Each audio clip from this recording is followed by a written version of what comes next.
Good morning. Today is Thursday, June 25th, and this is the time and place for the regularly scheduled Nevada Gaming Commission meeting for the month of June. If you could please rise and join us in the Pledge of Allegiance. Pledge allegiance to the flag of the United States of America and to the republic for which it stands, one nation, under God, indivisible, with liberty and justice for all. Happy birthday, America. Thank you. Madam Secretary, has our agenda been posted in accordance with the open meeting law? Yes, it has. All right. At this time, I would like to remind anyone coming to the podium to speak. We ask that you speak directly into the microphone and speak as clearly as possible, as this meeting is being transmitted electronically and being transcribed by a court reporter. Madam Secretary, if we could please proceed with our first agenda item, public comments. This item is placed on the agenda to give the public an opportunity to comment on gaming-related matters.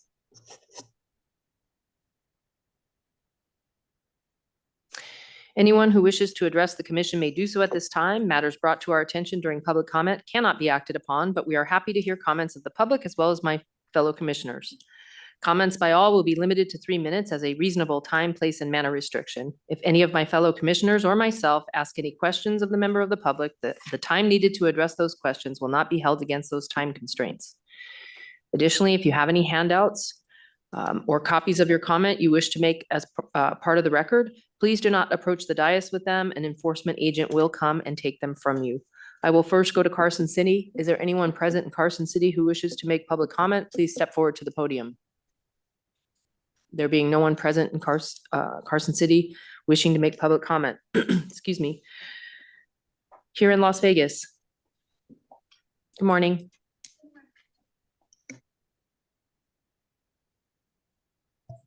Good morning, Ira Duanen for the Culinary Union, DUYANEN. We are submitting a 35-page excerpt of a 180-page transcript made of testimony heard by an administrative law judge on June 5th, 2025.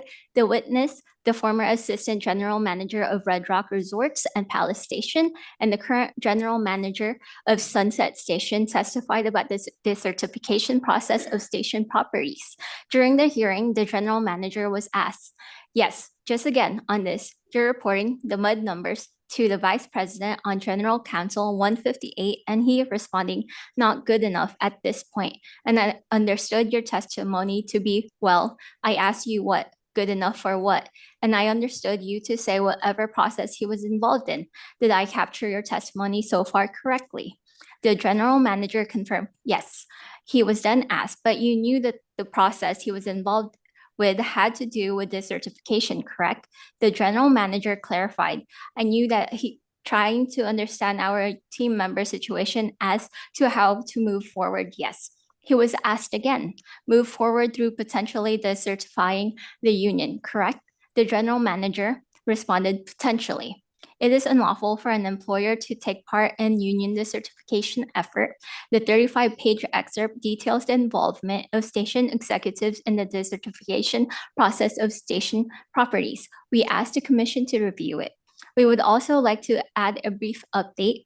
On June 10th, the United States Court of Appeals for the DC Circuit in Washington, DC, issued a per curiam decision on the Red Rock Casino case, upholding the National Labor Relations Board findings that included a carefully corporate strategy intentionally designed at every step to interfere with employees' free choice whether or not to select the union as their collective bargaining representative. 2 days later, Red Rock announced that its chief legal officer was retiring. Thank you. And also, there was another person that was set to do a public comment, but he's not here today. Would it be all right if I just read his replacement? I normally wouldn't do that because, Yes. if I did that, then anyone could come along and That's read true, yeah. 100 statements, Yes, right? And that's then, understandable. so that's kind of defeats Okay. the purpose of an individual making a statement. But what I don't have a problem with is you submitting it to the agent and us making a record of it, keeping it with the public record. So anybody that's watching this or interested could go online and review it, Okay. including us. Okay, thank you so much. I'll do that, and I'll also submit my public comment along with the transcript via email.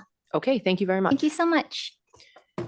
Is there anyone else wishing to make public comment? Appearing there is no one else present to make public comment, that will close our public comment section. Madam Secretary, the next item on our agenda is the approval of the prior month's disposition. Pursuant to NRS 241.035, this item is the consideration of the approval of the Nevada Gaming Commission disposition for May 2026. Okay, I believe we've all had the opportunity to review the prior month's disposition. If there are no questions, I believe it is in proper form for a motion. Do either of you that wish to make a motion? Move to approve the prior meeting minutes as read into the record just now by Madam Secretary. All right, any discussion on the motion to approve the prior month's disposition? There appearing to be none. All in favor, say aye. Aye. All right, thank you. Madam Secretary, please read in the non-restricted consent items. Your items on the non-restricted consent agenda this morning are items 1, 2, 6, 7, 8, and 10. The recommendation of the Gaming Control Board is for approval with conditions as noted on the agenda. All right, if there are no questions or comments on these non-restricted consent items, I believe it is in proper form for a motion. Does anyone have a motion? I have a motion. I move to approve non-restricted consent agenda items 1, 2, 6, 7, 8, and 10 with conditions as noted and read into the record by Madam Secretary. Thank you. Any discussion on the motion? There being none, all in favor, say aye. Aye. And there are none opposed. Thank you. Madam Secretary, if you could please read in the restricted consent items. Your items on the restricted consent agenda this morning are items 4 through 16. The recommendation of the Gaming Control Board is for approval with conditions as noted on the agenda. All right, if there are no questions or comments on the restricted consent items, I believe this is in proper form for a motion. I will make a motion to approve restricted consent agenda items 4 through 16 with the conditions that were recommended by the Gaming Control Board as read into the record by Madam Secretary. All right, any discussion on the motion? There being none, all in favor, say aye. Aye. Aye. And there are none opposed. Thank you. That brings us to the non-restricted items held out for discussion. Madam Secretary, if you could please read in non-restricted number 3. Non-restricted number 3 are the applications of Noel Hayden and Craig Eaton for finding of suitability and/or licensure as a beneficial owner, manager, and/or director as noted on the agenda. The recommendation of the Gaming Control Board is for approval. Good morning, Chair Tagliati, members of the Commission, Madam Secretary, members of the Board, Dan Reeser with the law firm of Fenimore. I am here appearing with Noel Hayden, who I am hopeful will be joining us momentarily, and on behalf of Craig Eaton on their individual applications as indicated on your agenda, and Mr. Hayden has joined us, and so now I am pleased to introduce Mr. Hayden. We also appreciate the accommodation of allowing his video appearance today. We also thank you for waiving Mr. Eaton's appearance. Both Mr. Hayden and Mr. Eaton's application are before the Commission on unanimous recommendations of approval from the Nevada Gaming Control Board pursuant to NRS 463 to 210 and 220. And we appreciate the assistance of the board members and their staff in processing the applications. Mr. Eaton, who is licensed and found suitable by the Commission, is asking by these applications for findings of suitability or licensure as applicable to his additional capacities as a manager or director of the Nevada holding companies and licensees.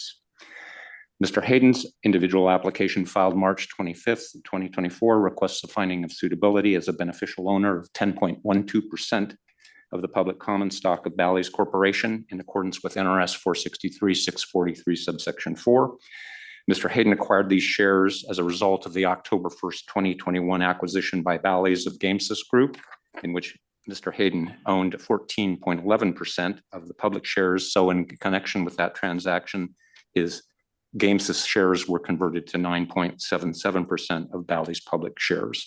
Subsequent capital changes in the structure of Bally's caused Mr. Hayden's ownership to exceed 10%, but he does not trade in the stock. We consider the record before the Commission is fully developed by the board as to both Mr. Hayden and Mr. Eaton. Accordingly, we'll rest on that record and make ourselves available to answer any questions from the Commission. Thank you. Mr. Hayden, good morning. How are you? I'm really well. How are you? Thank you very much again, as Dan said, for letting me call in. As much as I love Vegas, it's no fun coming for just 12 hours. But Yeah. I had a big event last night in London, and I'm in the middle of working on quite a big deal here at the moment. So it's really helpful that you allowed me to dial in. So thank you very much. So I guess I should have said good afternoon. Yeah, good afternoon. We've actually got 34 degrees here today, unusually, so it's not too different temperature wise. Do you want me to do the? I'm sorry to hear that. There's a lot going on with the World Cup and the world's fascination with our ability to air condition every building in the country. So, I think we're doing a little better here than maybe you're doing in London, but my guess is you have plenty of air. It's a good idea for a new business over here because we haven't got hardly any of the buildings are air conditioned. So I think I might go into that next. Okay.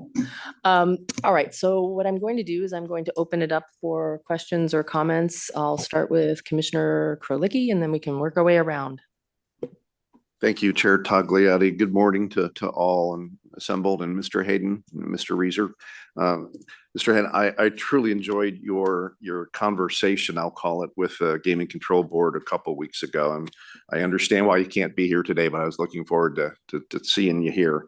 But, what a tremendous story you have, just the scrappy stuff and school and working with the family, but how you've elbow grease and brilliance engineered your way to, an incredible portfolio of resources and opportunities and companies and real estate. It's just fun to watch, what you've accomplished and to hear it all. You're, immensely qualified. I know there were conversations about, trading and things like that, but, you've just, again, out of your elbow grease and pulling things together, the equity that you've had has just been transferred to the next company, to the next, and it's accumulated to be quite a significant number. But no, I am perfectly comfortable with the application today. I understand it, and we are of great fortune here to have you and your skill sets and tenacities as part of the Nevada landscape. That's incredibly kind of you to say. I really appreciate that. Thank you. Thank you very much. Thank you very much, sincerely. Commissioner Silver. Thank you. Nice meeting you, and thanks for being here remotely. I wanted to ask you just a couple questions. I also enjoyed watching the board's hearing, and I know that you fully went over your whole life story, which is fascinating. I just had a couple follow-up questions, I guess. I just want to ask about your involvement with Yoti Holdings Limited, the digital age verification and digital identity services for websites. Can you tell us more about that? Yes, so it's a business I co-founded with Robin Toombs approximately 12 years ago, and we had this idea that having an ID on your smartphone, rather than having to carry around physical passports and driving licenses and losing them, and the ability to be able to transfer that information digitally, so you could prove who you were online, to reduce fraud, to save time registering with websites. You could transfer websites to your personal information to register on a website, and that receiving party would know that the information was effectively from a government issued source. So it was trustable and sort of pre-KYC'd. And this came about because we'd run the online gaming business for about 10 years at that point. We saw all the online fraud that was happening, and as an operator online, we were targeted by fraudsters. So we were like, this is kind of, we need a solution to be able to prove online who we are safely and securely. Now, we were way too early. Timing is so important in business, and it's a great idea, but what we didn't have is that the market wasn't there, and the the businesses weren't really ready for it, if you know what I mean. So we've spent like many years developing the technology, and it's only really in the last sort of, I'd say, 4 or 5 years that it's become the market's actually caught up, if you like. So we do identity verification. So if you've ever registered on a website and you've had to prove who you are with ID, we in the background provide that service. If a company accepts Yoti, you can simply just share any bits of information. So you don't have to share your whole passport. You could just simply share an over 18 attribute to prove you're an adult without having to pass all your personal information. And the receiving party will know that person's generally over 18 and they don't need to know anything else about you. We provide a facial age estimation service, which is AI technology that looks at a set of pixels. If someone takes a selfie, it simply looks at that set of pixels and it's been trained on lots of data, anonymous data, but it's able to say this set of pixels is approximately this age within a year or a year and a half, either way. And it's totally anonymous, and then the image is deleted immediately on our servers. But that's been quite popular now. More and more countries and states are looking at, children accessing social medias, children accessing adult content, and finally, the world's catching on that there are solutions that are privacy preserving and can protect children. And so, I'm very, very proud actually of that business because we're the #1 provider to a number of all the biggest social media companies, quite a lot of AI companies. If you can think of a couple of the leading AI companies, I'm not allowed to publicly name them, but they use our technology to age gate. So I'm kind of very proud of the company, because it's protecting children from dangerous content online. But it's not been adopted as quickly as I'd like. Like I said, we were ready a long time ago, but governments and regulators and technology companies are just sort of realizing that there is a way to safely protect children and also privacy preserve. So there's a number of different things that Yoti can do, and the use cases are massive. But fundamentally, it's being able to prove who you are, and we can age estimate and age gate technology. Well, it's definitely fascinating. So thank you for answering that. You've been licensed for almost 20 years by Great Britain's Gambling Commission, as well as many other U.S. jurisdictions. You're more than qualified. I really didn't have that many questions. A lot of them have been answered by the prior proceedings. So thank you again for your presentation today. Thank I'm you happy very to much. approve your. Yeah. Thank you very much. Thank you. Thank you. Commissioner Schoenfeld? Thank you, Chair Tagliati. Thank you for being here. I have reviewed the application materials, the investigative reports, as well as the hearing that proceeded before the Nevada Gaming Control Board. I think that everything is in order and I support the application. Thank you. Thank you very much. Thank you. Appreciate that. As do I, sir. I don't have any additional questions based upon everything that's been stated in our investigation materials, as well as your appearance before the board. I do appreciate you making the virtual appearance today. And at this time, if any of my colleagues have a motion, I anticipate you're going to be licensed. Madam Chair, I would move for the approval of non-restricted item number 3, as far as read into the record by Madam Secretary and recommended by Nevada Gaming Control Board when it comes to Mr. Noel Hayden. Any discussion on and Eaton? Right? Eaton and Hayden? What? Eaton and Hayden. Oh, Eaton and Hayden. Sorry, I forgot Mr. Eaton. All right. His appearance was waived based upon previous licensing. All right. Unless you have any questions about Mr. Eaton's background or anything that we haven't already heard. Okay. Any discussion on the motion? There being no discussion, all in favor, say aye. Aye. Aye. And there are none opposed. Thank you. Thank you. Thank you very much. Thank you. Appreciate it. Thank you. Have a good Thank you. evening. Thank you. Thank you. All right, Madam Secretary, if you could please read in non-restricted number 4. Non-restricted number 4 are the applications of Bally's Corporation to pledge membership interest as noted on the agenda and for an amendment to order of registration. It is also the applications of Bally's Management Group LLC, Tropicana Las Vegas Hotel and Casino Inc., and Tropicana Las Vegas Intermediate Holdings Inc. to pledge equity securities as noted on the agenda.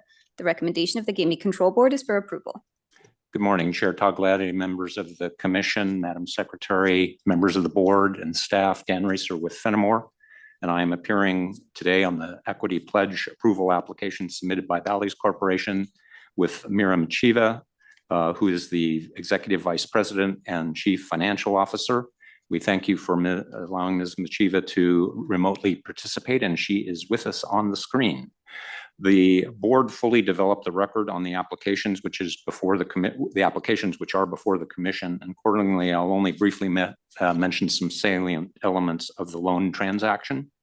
On February 11th, 2026, the company entered a $1.1 billion term loan facility agreement due 2031 with Ares Management Corporation, Kingstring Capital, and TPG. The loan proceeds are being used for general corporate purposes, including Bally's development of the Bronx and Bally's Chicago projects.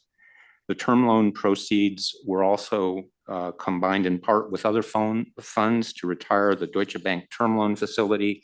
And while the company retains its revolving credit facilities with DB, for that reason, with two lender groups, there is a in pari passu intercreditor agreement that administers the collateral among those lenders. The pledged securities are held in Nevada already under an existing custodial agreement with Wilmington Trust NA, so Regulation 8 has been complied with. Draft number 1 dated May 6, 2026, the proposed 4th revised order of registration is in proper form and substance and accepted by the company. We would otherwise welcome any questions from the commission. Thank you. Do any of my colleagues have any questions or comments?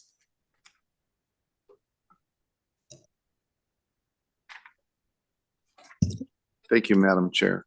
Oh, no, I'm sorry.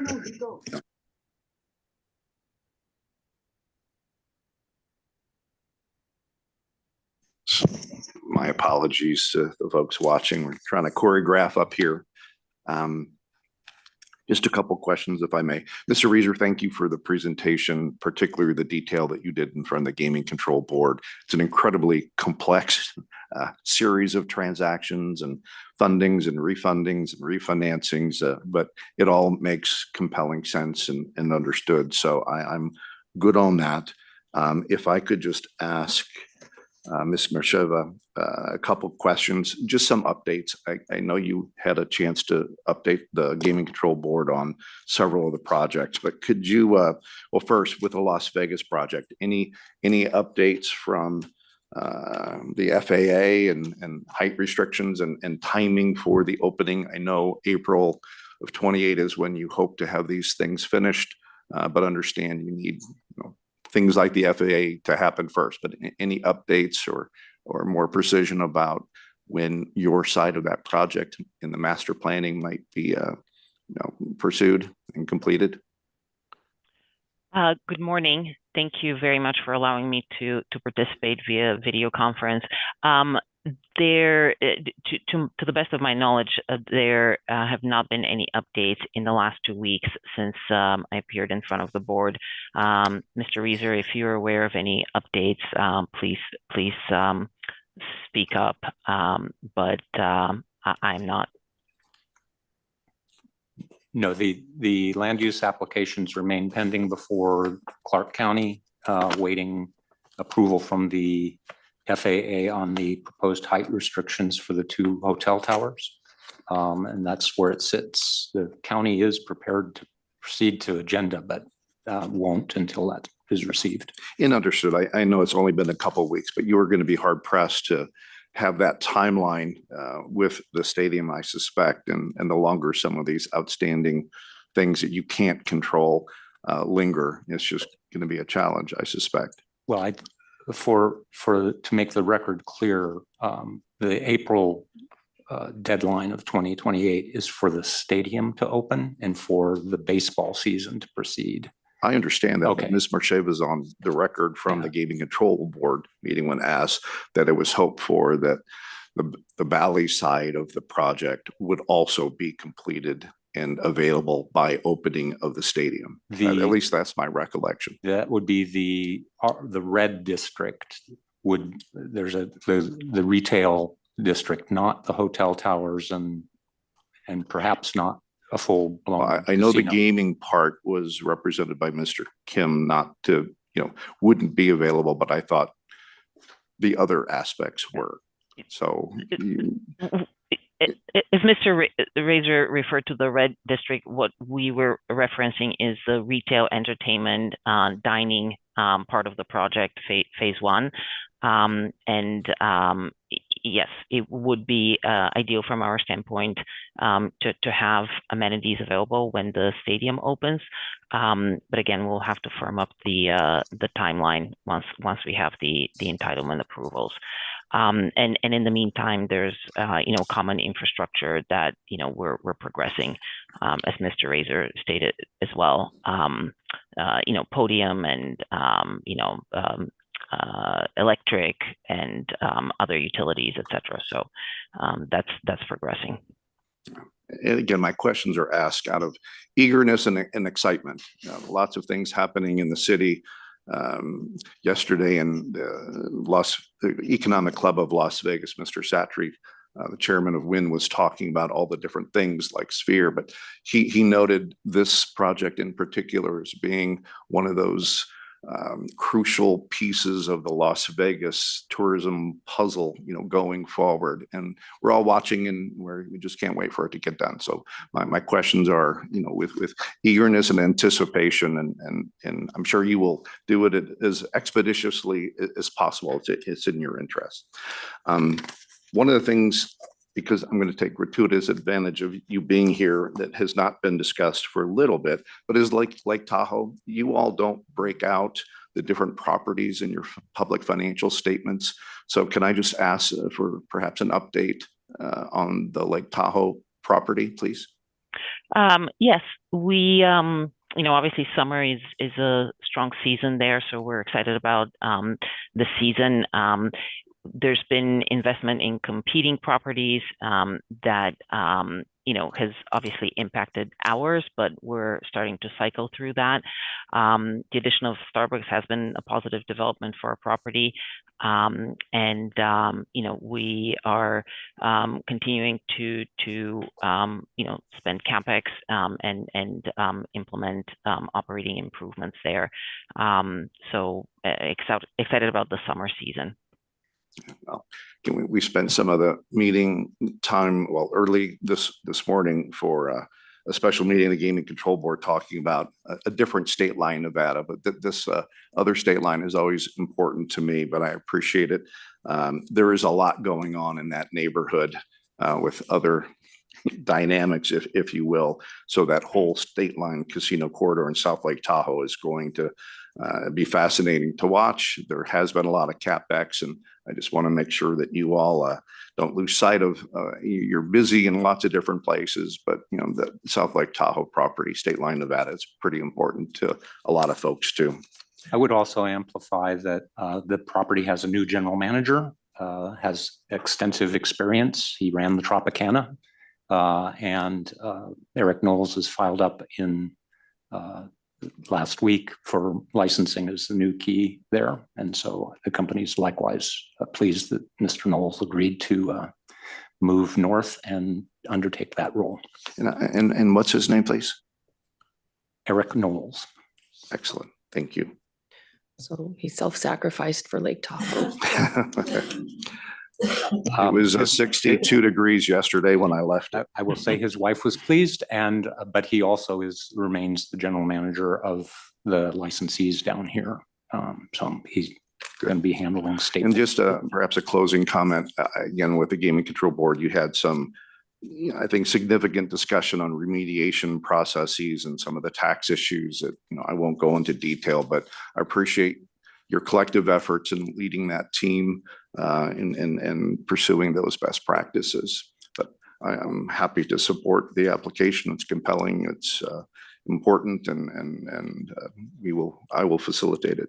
Amplifying on the latter point, pursuant to the request of the chair under section 6.3 of the compliance plan, that report has already been submitted to him.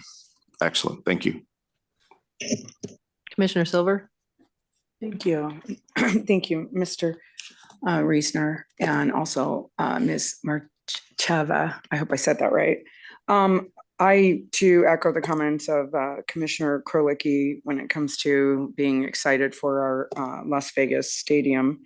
My questions were, is there any update on the Chicago Tribune building or the Chicago operation? Just even this morning, I read that Bally's wanted to put slots in the airports there in O'Hare and Midway, and I just want to maybe get an update from you guys on Chicago. Yes, absolutely. So as I stated in front of the board, obviously construction of the permanent facility in Chicago is progressing very quickly. We had the topping off ceremony. We're now, finishing the outside of the building and working on a lot of the interiors. So trying to complete that project as quickly as possible. And I think at this point, we're targeting, really first quarter of 2027. The comments around VLTs or VGTs at the airport were in connection to the city of Chicago's potential plan to introduce VGTs in the city, and we at Bally's have made public statements, and we're in strong support of the efforts to repeal that decision by the city council to authorize VGTs. We think that goes against the community host agreement that we have signed with the city, and we would pursue all available venues to protect our interests, and we also think economically, it's really not the best outcome for the city, for the community. It jeopardizes, union jobs, et cetera, and the commitments that Bally's has made under the agreement with the city of Chicago and has maintained. The suggestion that Bally's has is that we could put VGTs at the airports in the city of Chicago and generate the gaming tax revenues for the city that have otherwise been budgeted from the introduction of VGTs. Thank you. Maybe Mr. Reesner could explain this. In our investigative materials, we maybe you could tell us more about, there were some New Jersey violations by gaming that were found by the gaming enforcement, where some excluded persons were allowed in 2 times in the casino before they could be identified. Did I read that right? Or you may have likely read that correctly. We submitted during the investigation several updates of violations in other states, which range Right. from $75 for not wearing your bow tie to exclusion issues. Yeah, Were this these, was I didn't know if it was excluded, like black book individuals or like trespass No, individuals, or I believe how that worked. my recollection, and I'm just going off of recollection because there's, with 14 properties, there are Right. 3 or 4 pages. My recollection, these were people who were put on this, they put themselves on the self-exclusion list, Oh, and they And weren't, came back. security didn't catch it. That's my recollection of the New Jersey instance. Well, I didn't have concerns about the credit agreement or amending the order of registration. I had been concerned about the other matter in the confidential section, but I see Bally's remediation plan should work, and so hopefully it will, and I'm in support of the application, so thank you. Commissioner Schoenfeld. Thank you. Ms. Mercheva, it's my understanding that the loan proceeds are going to be applied to general business purposes, not necessarily focused on the state of Nevada. Is that correct? That is correct. It's not specific to the state of Nevada, but the Las Vegas project is part of the general corporate purposes that we're considering. And then, Mr. Reeser, question for you. Obviously a complicated transaction, but it doesn't seem out of the ordinary. Is there anything in this loan transaction that you would deem to be non-traditional, so to speak? Nothing whatsoever. It's the loan documents are in their like third or fourth iteration. They were modeled after the loan documents with the original Deutsche Bank. The only issue which you recently saw, which was similar, that is a little bit different, you saw with MGM, Bally's is the same, where you have two different tranches of lenders from two different times. And so they both have the same, when you've already pledged all of your capital and guaranteed all of your capital, they have to have a pari passu intercreditor agreement so that if something were to go untowards, they would all participate equally. And that was Chair Dreitzer's query during the board meeting. But that's not unusual whatsoever in the modern era. I would say 40 years ago, we didn't see intercreditor agreements like that, but not uncommon today. Okay, I have nothing further. Thank you. I don't have any additional questions. I would echo Commissioner Krolicki's comments applauding the, pursuit of best practices and the the submission of the report so quickly after the meeting. All good things. So at this time, I would ask my colleagues, does one of you wish to make a motion? Madam Chair, I would move for the approval of non-restricted item number 4 as read into the record by Madam Secretary and as recommended by the Nevada Gaming Control Board. Any discussion on the motion? There being none, all in favor, say aye. Aye. Aye. And this motion reflects what council has stated about the fourth revised order of registration draft number 1 dated May 6, 2026. Thank you very much. Thank you. Thank you. Thank you very much. All right, Madam Secretary, if you could please read in non-restricted number 5. Non-restricted number 5 are the applications of DeSimone Gaming Inc. doing business as Bighorn Casino and DeSimone Gaming Inc. doing business as Longhorn Casino for a non-restricted gaming license. It is also the application of the DeSimone Gaming Trust to pledge equity securities as noted on the agenda. The recommendation of the Gaming Control Board is for approval with conditions as noted on the agenda, and I believe we have a disclosure on this item. Yes, and Gary Miller is not here right now, right? Oh, there he is. There. Okay, that's what I was going to make the disclosure. Okay, for the record, I want to make a disclosure that many years ago, I knew Gary Miller. He's the past and current GM of both Longhorn and Bighorn casinos, who's referenced in the investigative reports on this agenda item. Mr. Miller and I knew people in common, and I would see him and interact with him at sports events and activities. I have no pecuniary interest in this agenda item. I only make this disclosure to ensure transparency, and I do not believe our past relationship as described impedes the judgment of a reasonable person in my situation. Thank you. Thank you. Welcome. Good morning, Chair Tagliati, members of the commission, Madam Secretary. For the record, I'm Sonia Vermaze from the law firm Brownstein Hyatt Farber Schreck. To my right is Joseph DeSimone Jr. He is the sole owner, officer, and director of DeSimone Gaming Inc. DeSimone Gaming Inc. is a company that currently holds 2 non-restricted licenses for casinos, a slot route operator's license and a restricted license. So it's been licensed several times. Mr. DeSimone has made several appearances. The casinos that are the subject of this application today are the Longhorn Casino, which was opened back, I think, in 1987 or 89. And then the Bighorn Casino opened to the public in 1997. Those casinos have been successfully operating for many years. by three partners, two of whom are here today, Rich Iannone and Randy Miller. And as Member Silver mentioned, Gary Miller, the general manager, is also here today. Unfortunately, their third partner, Richard Gonzalez, died in a tragic accident just last year. This is a fairly straightforward transaction. It's funded by both equity into a company, Villa Rica LLC, that's managed by Mr. DeSimone.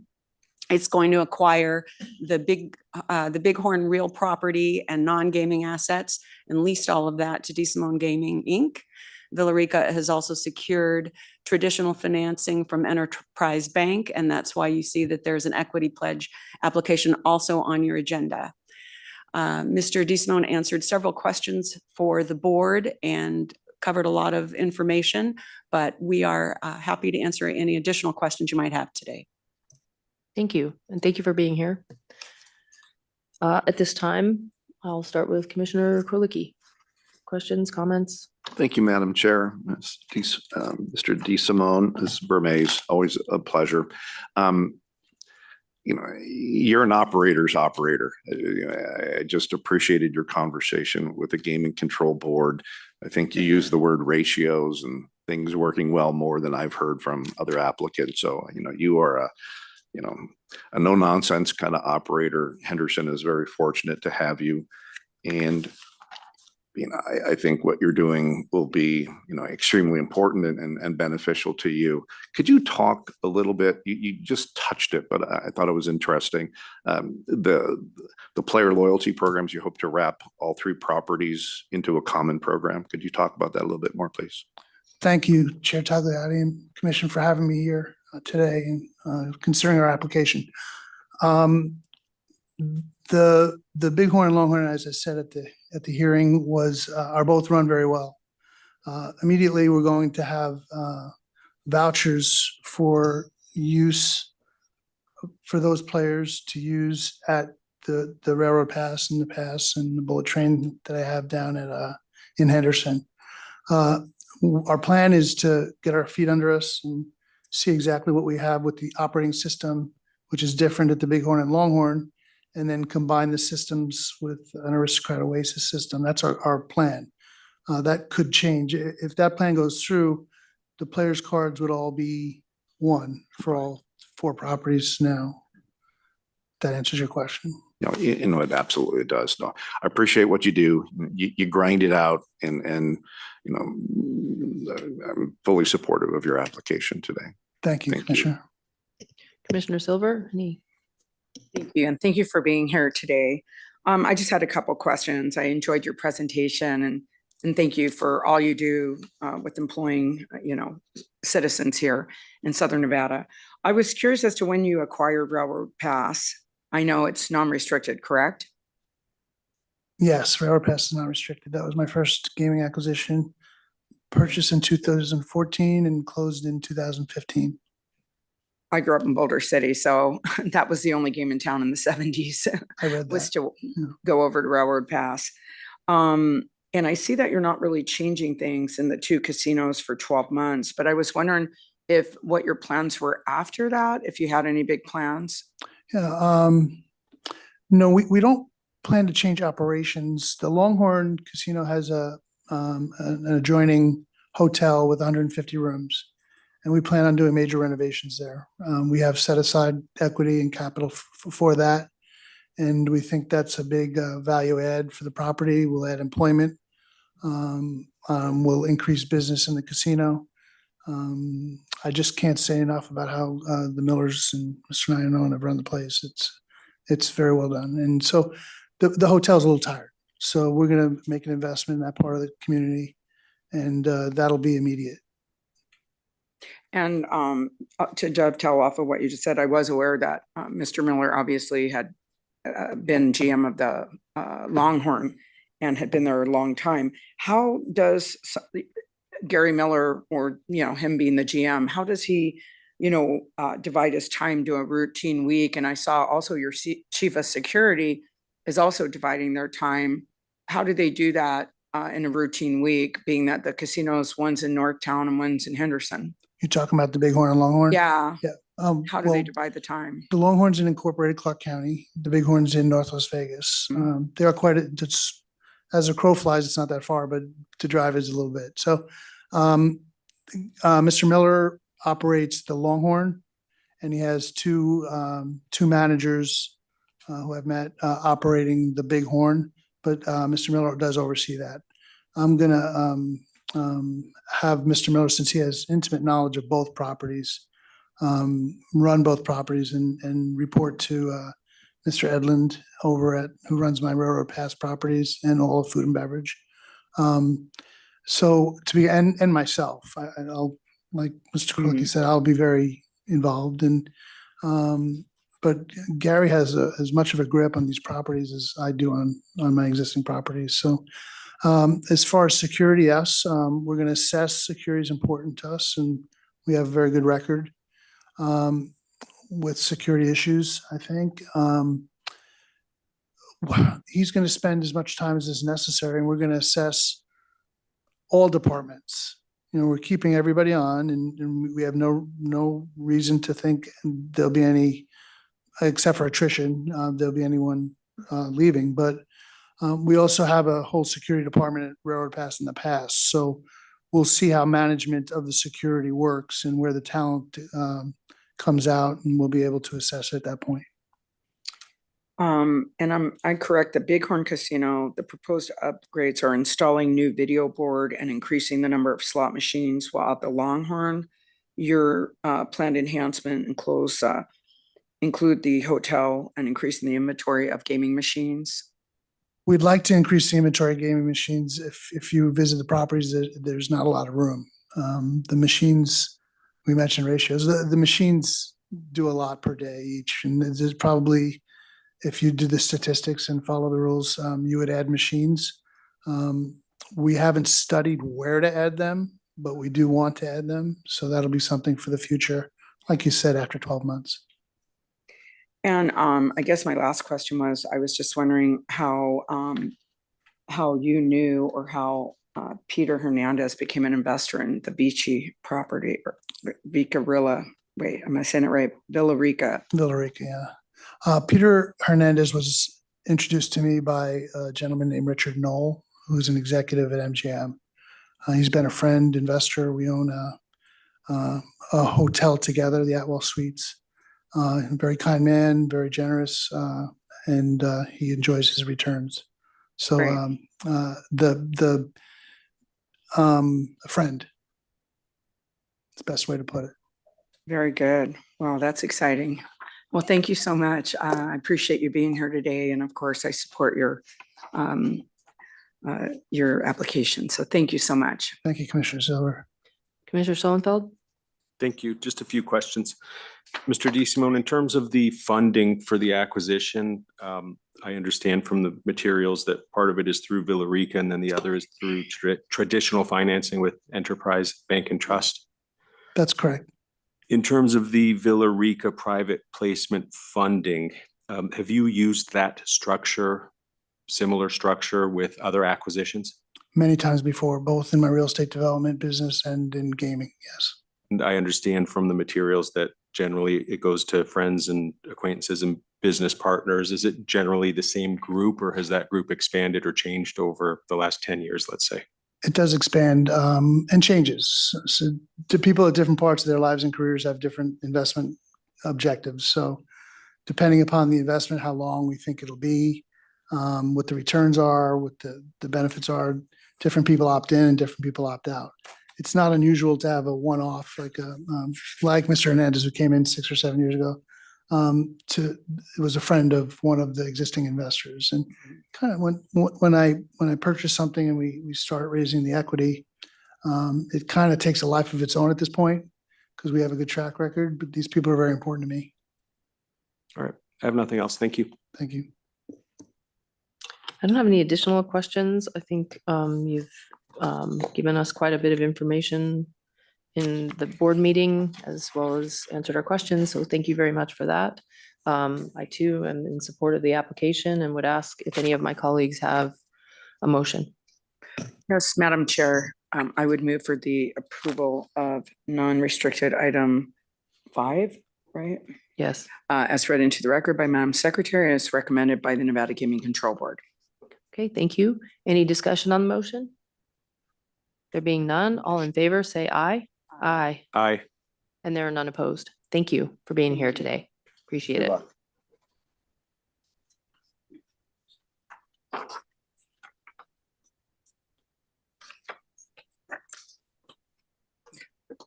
Madam Secretary, if you could please read in our next agenda item, non-restricted number 9.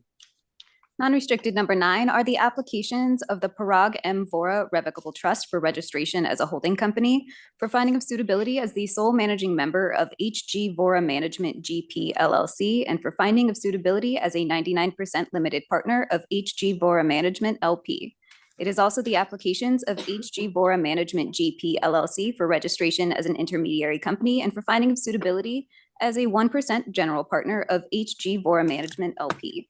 You also have the applications of H.G. Vora Management LP for registration as an intermediary company, and for finding of suitability as the sole member of H.G. Vora Capital Management LLC. It is also the applications of H.G. Vora Capital Management LLC for registration as an intermediary company, and for finding of suitability as a shareholder of Penn Entertainment Inc. PTC. Lastly, you have the applications of Parag Vora for finding of suitability as a trustee, beneficiary, and/or manager as noted on the agenda.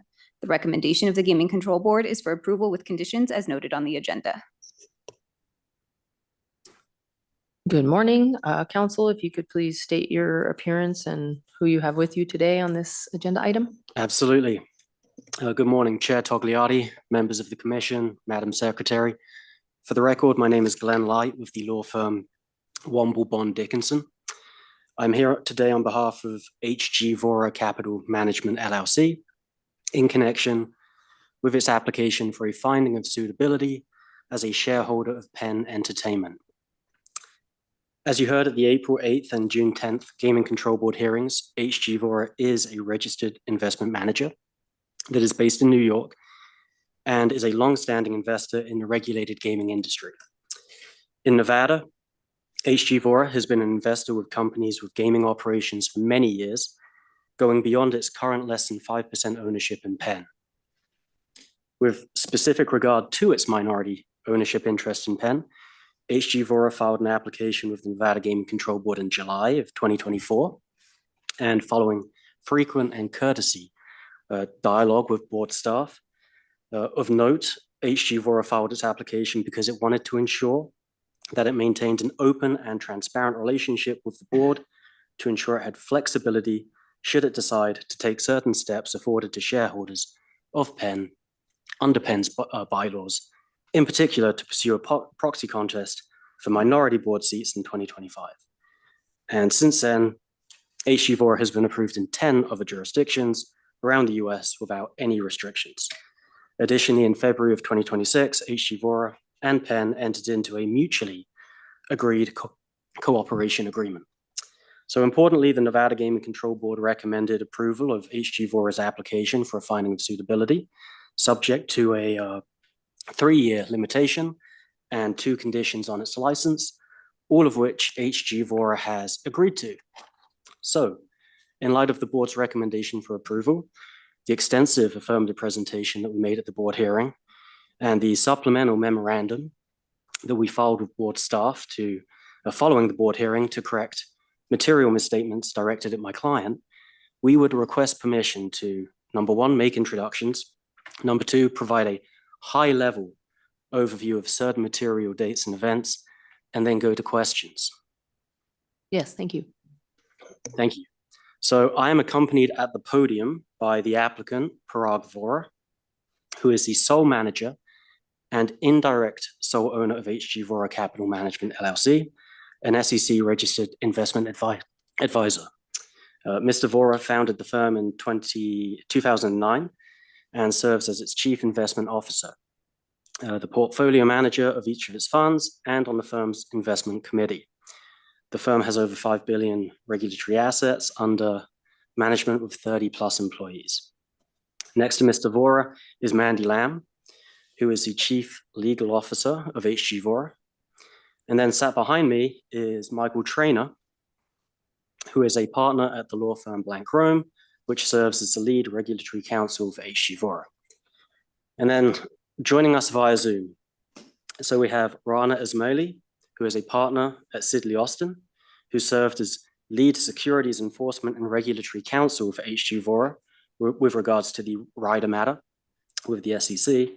And then secondly, we have Jeffrey Katz, a partner at Ropes and Gray, who leads HG Vora's legal team at Ropes and Gray and advises HG Vora on SEC regulatory and compliance issues regarding its investment in Penn.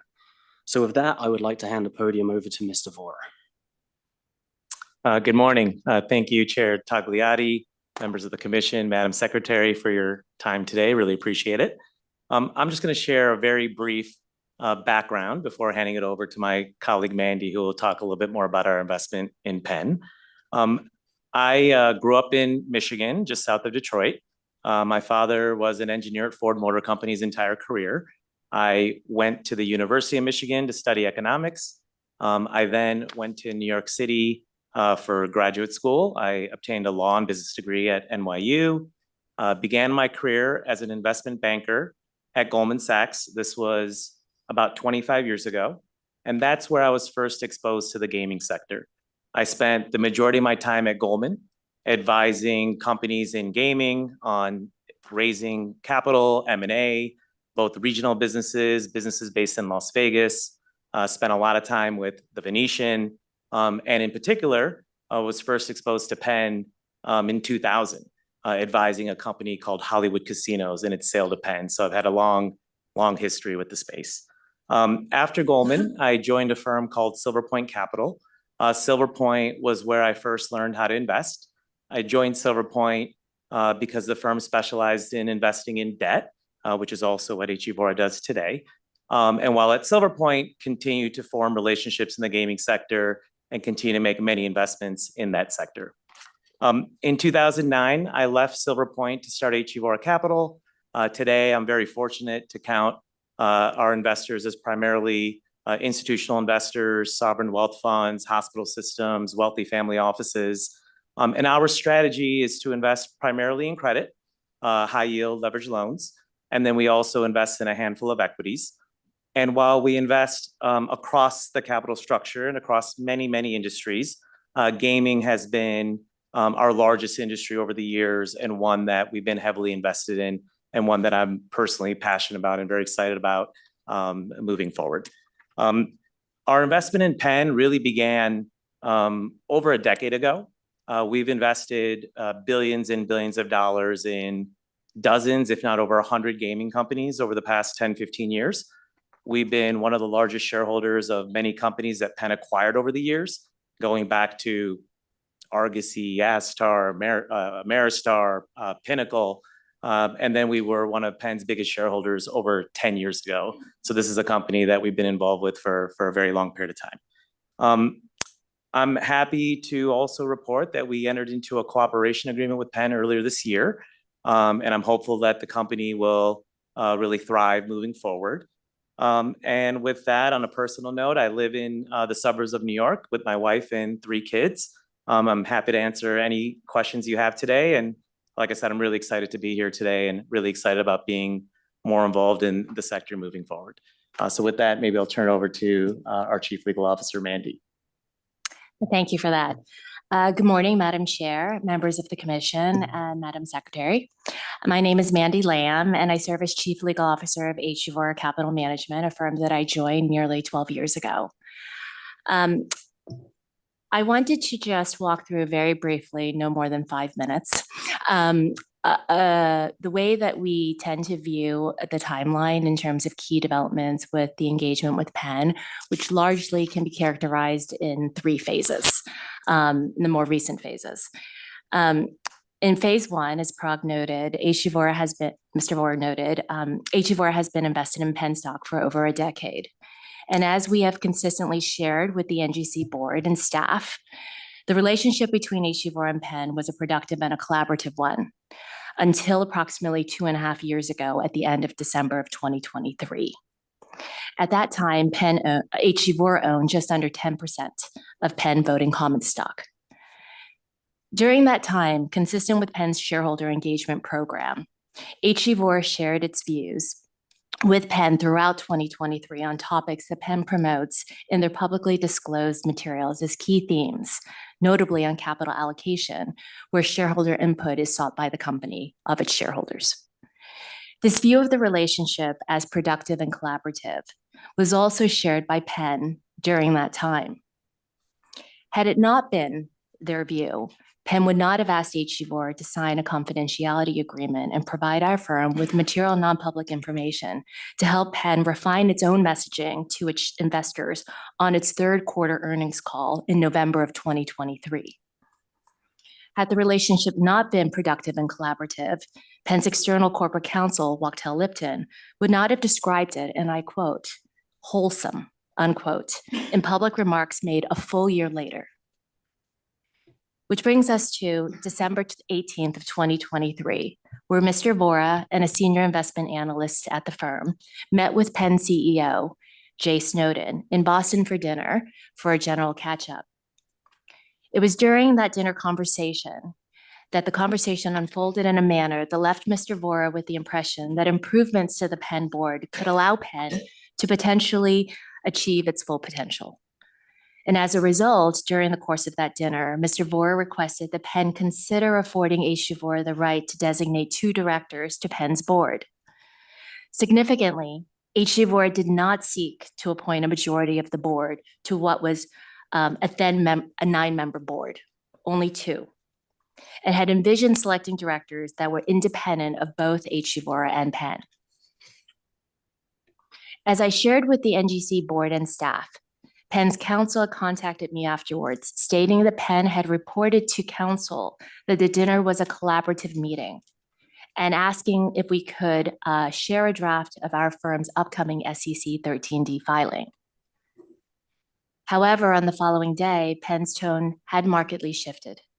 Its counsel communicated to me that the Penn board had met and characterized our firm's request as a demand, and that it constituted a major change in what Penn believes had been an effective dynamic between the board and HG Vora, describing it as a sea change and a surprise.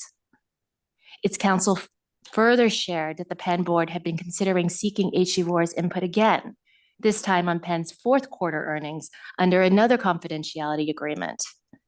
But he further stated that that simply wouldn't be possible if HG Vora were to file a 13D that month. Finally, its counsel also advised HG Vora to withdraw Mr. Vora's request that he made during dinner, and in doing so, no 13D would be required. All of this is consistent with public remarks made by the same counsel a full year later. Within 2 weeks of that December 18th, 2023 dinner, HG Vora's dialogue with state gaming regulators began. The firm started submitting applications in January of 2024 for licensing and suitability determinations, if and as requested by the various states where Penn operates.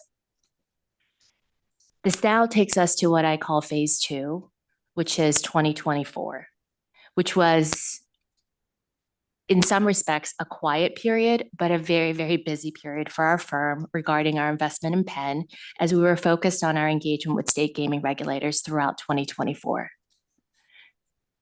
It takes us now fast forward to what I would call phase 3, which is 2025, where there were a number of key developments from January through June.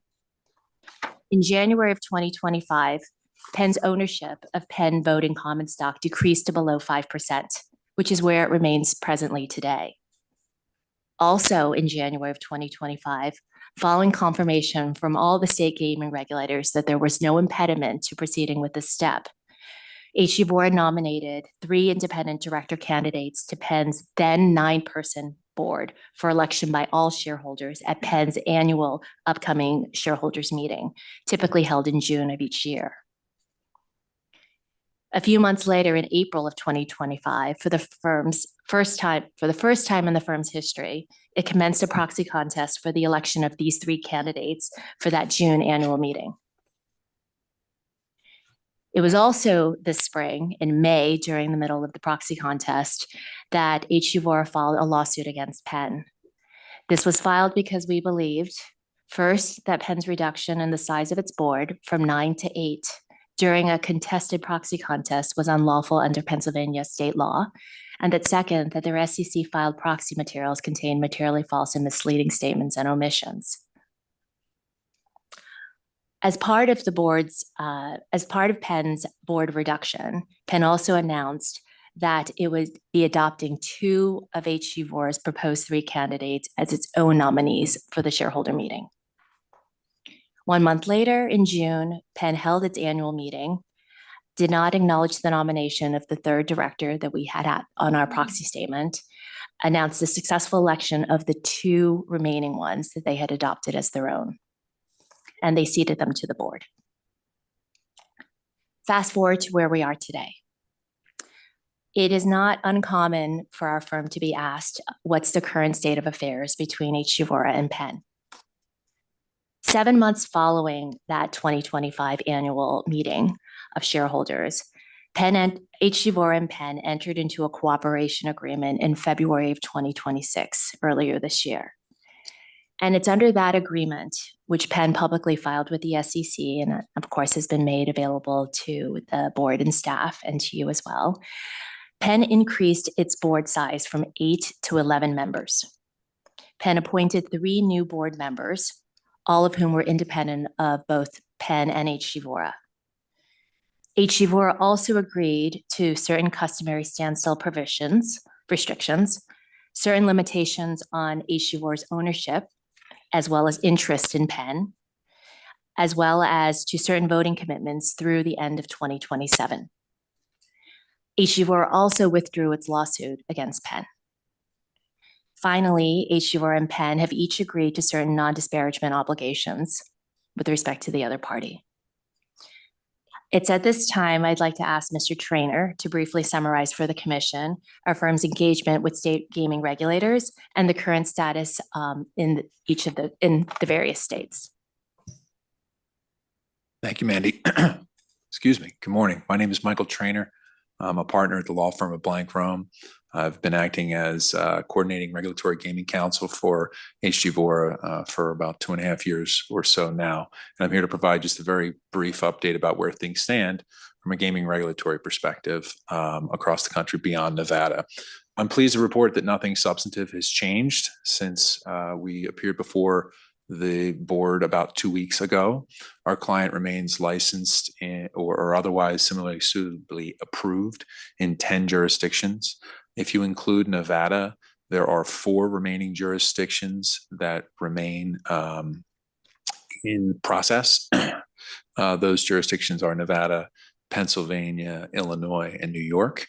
Our client also has an interim approval with conditions in Pennsylvania, but their full investigation is not completed. So that's why we include Pennsylvania in the bin of 4 that are not fully done.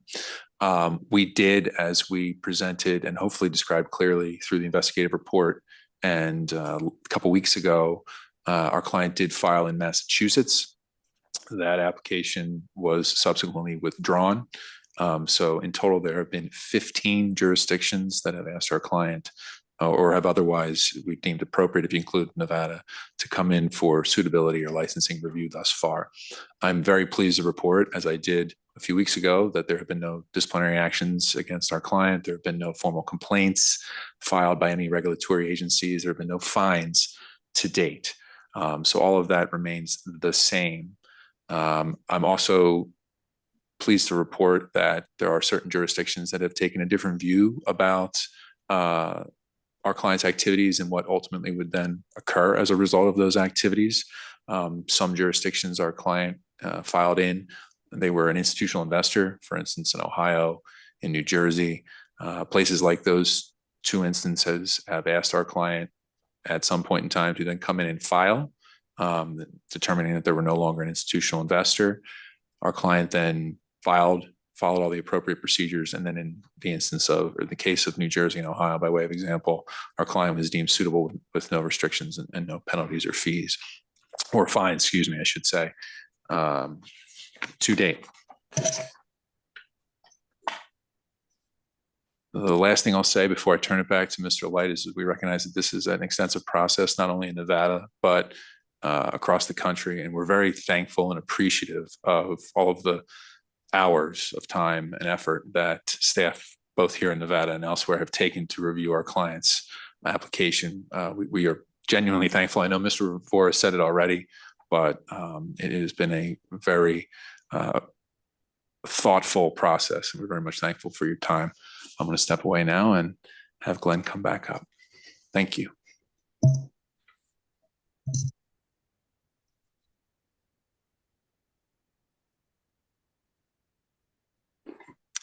So we said we'd be quick, and I think we shaved about 45 minutes off our last presentation. So with that, we're happy to go to questions.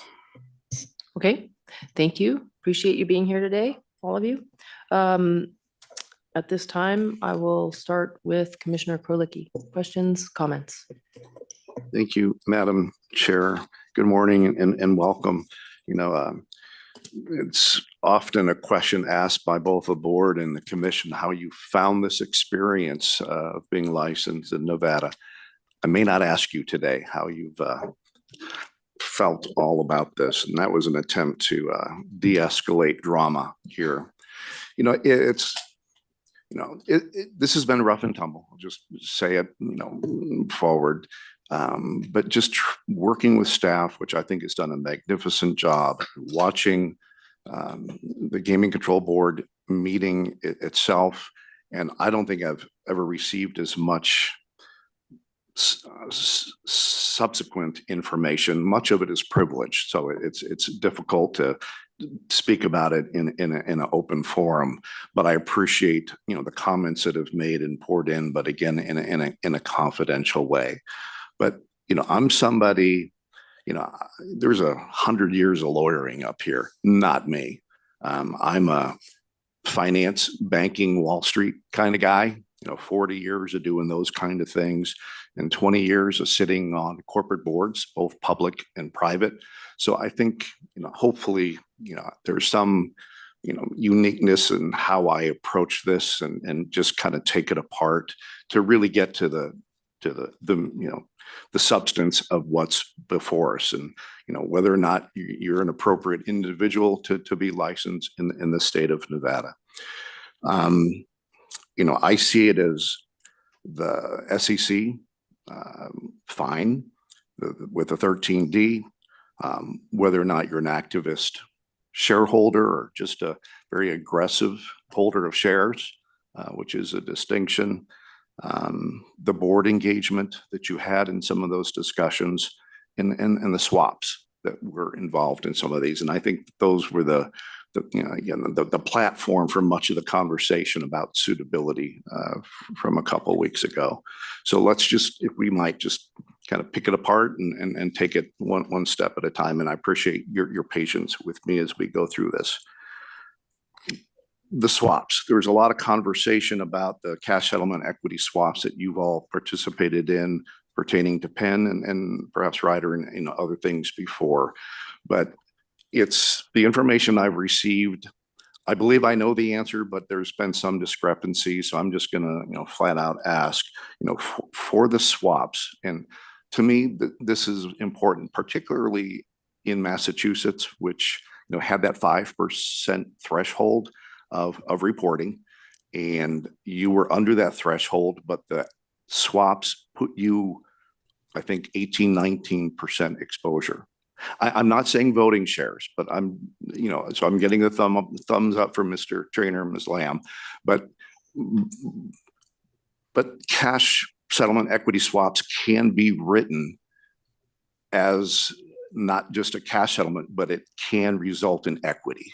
And so, if it resulted in equity, then perhaps that's a clever way to, bend around a rule in Massachusetts at the time. If it's just a side bet that just enhances the position that you already have, that absolutely is settled in cash and not in voting rights. Should you, like an option, you actually exercise the option, you own the share and, acquire the voting right. But could you describe, truly the effective governance and shareholder voting capability you had with the swap, please? Yes, I'm happy to take that question because I negotiate all of our ISDA master agreement arrangements with our counterparties, which are highly regulated banks.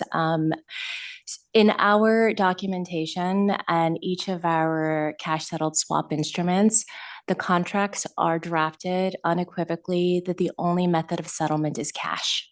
It is for that reason, there is no option available to either counterparty, us or the bank on the other side, to settle it in physical shares, physical voting common stock. It is correct that these contracts can be written in a different way, but we as a firm policy are unequivocal that there is no availability of cash, physical settlement. And thank you for clarifying that. I think that's really important. There, representations have been made that, it was a leverageable behind the scenes instrument that gave you a voting right that violated certain thresholds. And on the record today, that is not the case. All right. Do you currently have swap arrangements for Penn? So we have disclosed this information to board staff or the investigative unit in terms of our cash settled positions relating to Penn common stock. I will. I'm happy to share with it the commission today what our position is. Though I would note to a few things. One is it has not been publicly disclosed since our proxy statement filings in spring of 2025. Two, we are only required to, or a firm is only required to publicly disclose their cash settled swaps, these type of economic synthetic instruments in 13D filings, which means if they're over 5% in voting common under the SEC rules or in proxy statements. So I would also lastly state that the cooperation agreement that we have executed with Penn does impose on us limitations on our the amount of voting common stock we can hold to below 5%. It also puts a ceiling on any cash settled swaps that we can have related to Penn, set to the level of the cooperation agreement at the time. And you said that was 5%. It was what was disclosed to Penn in Penn's filing of the cooperation agreement. It filed the cooperation agreement, but not necessarily all of the underlying exhibits. But the ownership limit of voting common stock is capped at below 5. So it can't go above 4.9 in voting common stock. But today, cash settled swaps, we have 0. Thank you. Do you have options to purchase? No. No.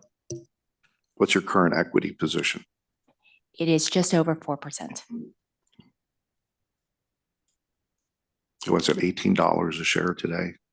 Mr. Vora should know that instinctively. It's actually at 21 finally. There you go. Good day. Okay, so I'm satisfied that the swap issue is behind us and comfortable and not in violation, whether ethically or legally. So thank you for that. The engagement with a board. So again, forgive me for saying it this way, but I've been in those conversations. Oftentimes they're uncomfortable. Sometimes they're welcome. It's investor maintenance, and certainly having been close to 10%, it's a conversation you take. Often it ends up into an MNPI and non-disclosure agreements as appropriately so. But it's important. And so what's been represented, and I think the fact trail that we have, again, there's a difference between an activist shareholder and an investor who's passionate and protecting a business. And I believe you were ruthlessly attempting to protect your clients and your business, in these activities. But that's not different than just about any other investment management firm or private, I mean, anybody in this area. So I don't begrudge you that. I mean, I think you pushed it hard.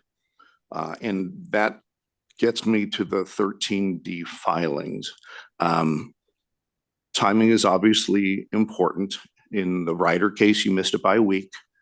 And maybe that's just a calendar thing, but could you talk to me your internal processes for determining when the 13D is necessary? I mean, Ms. Lamb, I know that you're inside here, but we've got Sidley, who was actually one of my outside counsels at one of these firms that filed more things with the SEC than I would care to really share with you. But I understand your job, and Mr. Trainer, you additionally outside counsel, but recommending on these things. But what was, as much as you can, the dynamics of the actual filing? Who gave the opinion that said, Mr. Vora, Ms. Lamb, we need to move on this expeditiously, or comments that you should have done this last week. Let's hustle up and do this. But I'm your internal dynamic. You missed something, certainly with a Ryder case. But could you describe that internal process, please? Would you prefer Was to- counsel in any of these meetings? Yeah, so would you prefer Mr. Katz from Ropes and Gray was representing us on the Penn matter as it relates to throughout Sure, 2023? whomever That can might be answer. the most appropriate. Whomever can because, answer is I just don't- want to understand. Court reporter. Sorry. Remember Sorry, those court 100 reporter. years, which are actually 96 years, No. right? 35, 33, and 28. Court reporter can't get us all. But you were aging me, so I just wanted to There we correct it. go. It's 4 years less than you said. Yeah, I would like to ask perhaps for Mr. Katz to take that question because I think it's the most relevant. And if you had specific questions on Ryder, that is why Ms. Ismaili is on available via Zoom. And I just like to add one thing before Mr. Katz answers, which is for any of these decisions that are made around regulatory filings, the short answer is we have multiple lawyers and multiple law firms advising us. So I'll start with that. So these are definitely thought out with, many major law firms giving us advice. So. Mr. Katz? Yep, thank you, Chair, Commissioners, and I also want to thank you for allowing me to be here by Zoom. I appreciate it. So for the record, my name is Jeff Katz. I'm a partner at Ropes and Gray, and I advise a range of clients, both investors like H.G. Vora and companies like Penn on shareholder engagement and Section 13G, 13D filing matters. And just in terms of, my role here, I was advising, H.G. Vora in connection with its interactions with Penn. And so while you asked about the internal, I'm not an in-house lawyer at H.G. Vora, but we were, I'd have to go back to tell you how many times a week or in what cases it was daily, but every interaction that H.G. Vora had with Penn during 2023, I was involved in talking to them about. And, and advising them, answering questions about, okay, we're a 13G filer. And for those that I think, given all the documents you've read, you're experts now probably in Section 13, but 13G, a filing, it's available to people who don't have, to any investor that has more than 5%, but does not hold the shares with an intent, purpose, or effect of control. And so every action that an investor takes, we look at it against that measure. And every action that H.G. Vora did take, we determined whether, okay, we thought it rose to the level of, did you have to switch to a 13D or not? So to answer your question directly, so part of the process was constant communication with legal counsel to ensure that any filing that had to be made was made and was made timely. And that is why, going back to what Ms. Lamb talked about earlier when she mentioned the filing in connection with Penn. After that dinner meeting on December, I think it was 18th, we had that discussion and it was determined, notwithstanding, Wachtell's request to not file and retract it, that, there was a decision made to file. So, Commissioner, I'm happy to answer any more questions, but what I want to come away with is there were constant communications throughout the year. And, I wasn't necessarily party with the other law firms as well, but constant communications to ensure compliance. That's really the point. And so they had in-house counsel outside. I'm one of their, lawyers outside. And so that's, I want to answer more questions, but I want to keep on going because hopefully. And I appreciate that. I guess my attempt here is to create the dynamic inside the boardroom and C-suite and the different parties. It's intense, it's brutal. You obviously had a dinner conversation that got Penn's attention and triggered well, I shouldn't use that word, but began a series of moves and decisions and disclosure thresholds. But in the circumstances that I've enjoyed in my life, it's intense, but you're absolutely relying on counsel. And I guess the point of this part of the conversation is, intent. I mean, if Mr. Vora and his team inside the company are wrapped with outside experts who were very well paid and compensated and skilled in these matters, I think that's important. So it goes to the intent. Was there intent to delay or deceive or things? I don't think I can, spend discuss. I'll just be blunt. I don't think I can get there. I believe that you were attempting to comply with the rules as you knew it and made a transition from the G world to the D world. And it is what it is. The SEC didn't like it. They felt it was late. You got a substantial penalty, whether it was within range of others similarly punished. There were 36 firms receiving fines in similar situations that year. I don't know. But I don't know that it can be described as a cost of doing business from a strategic standpoint. It just costs you because the SEC made a determination that you were late.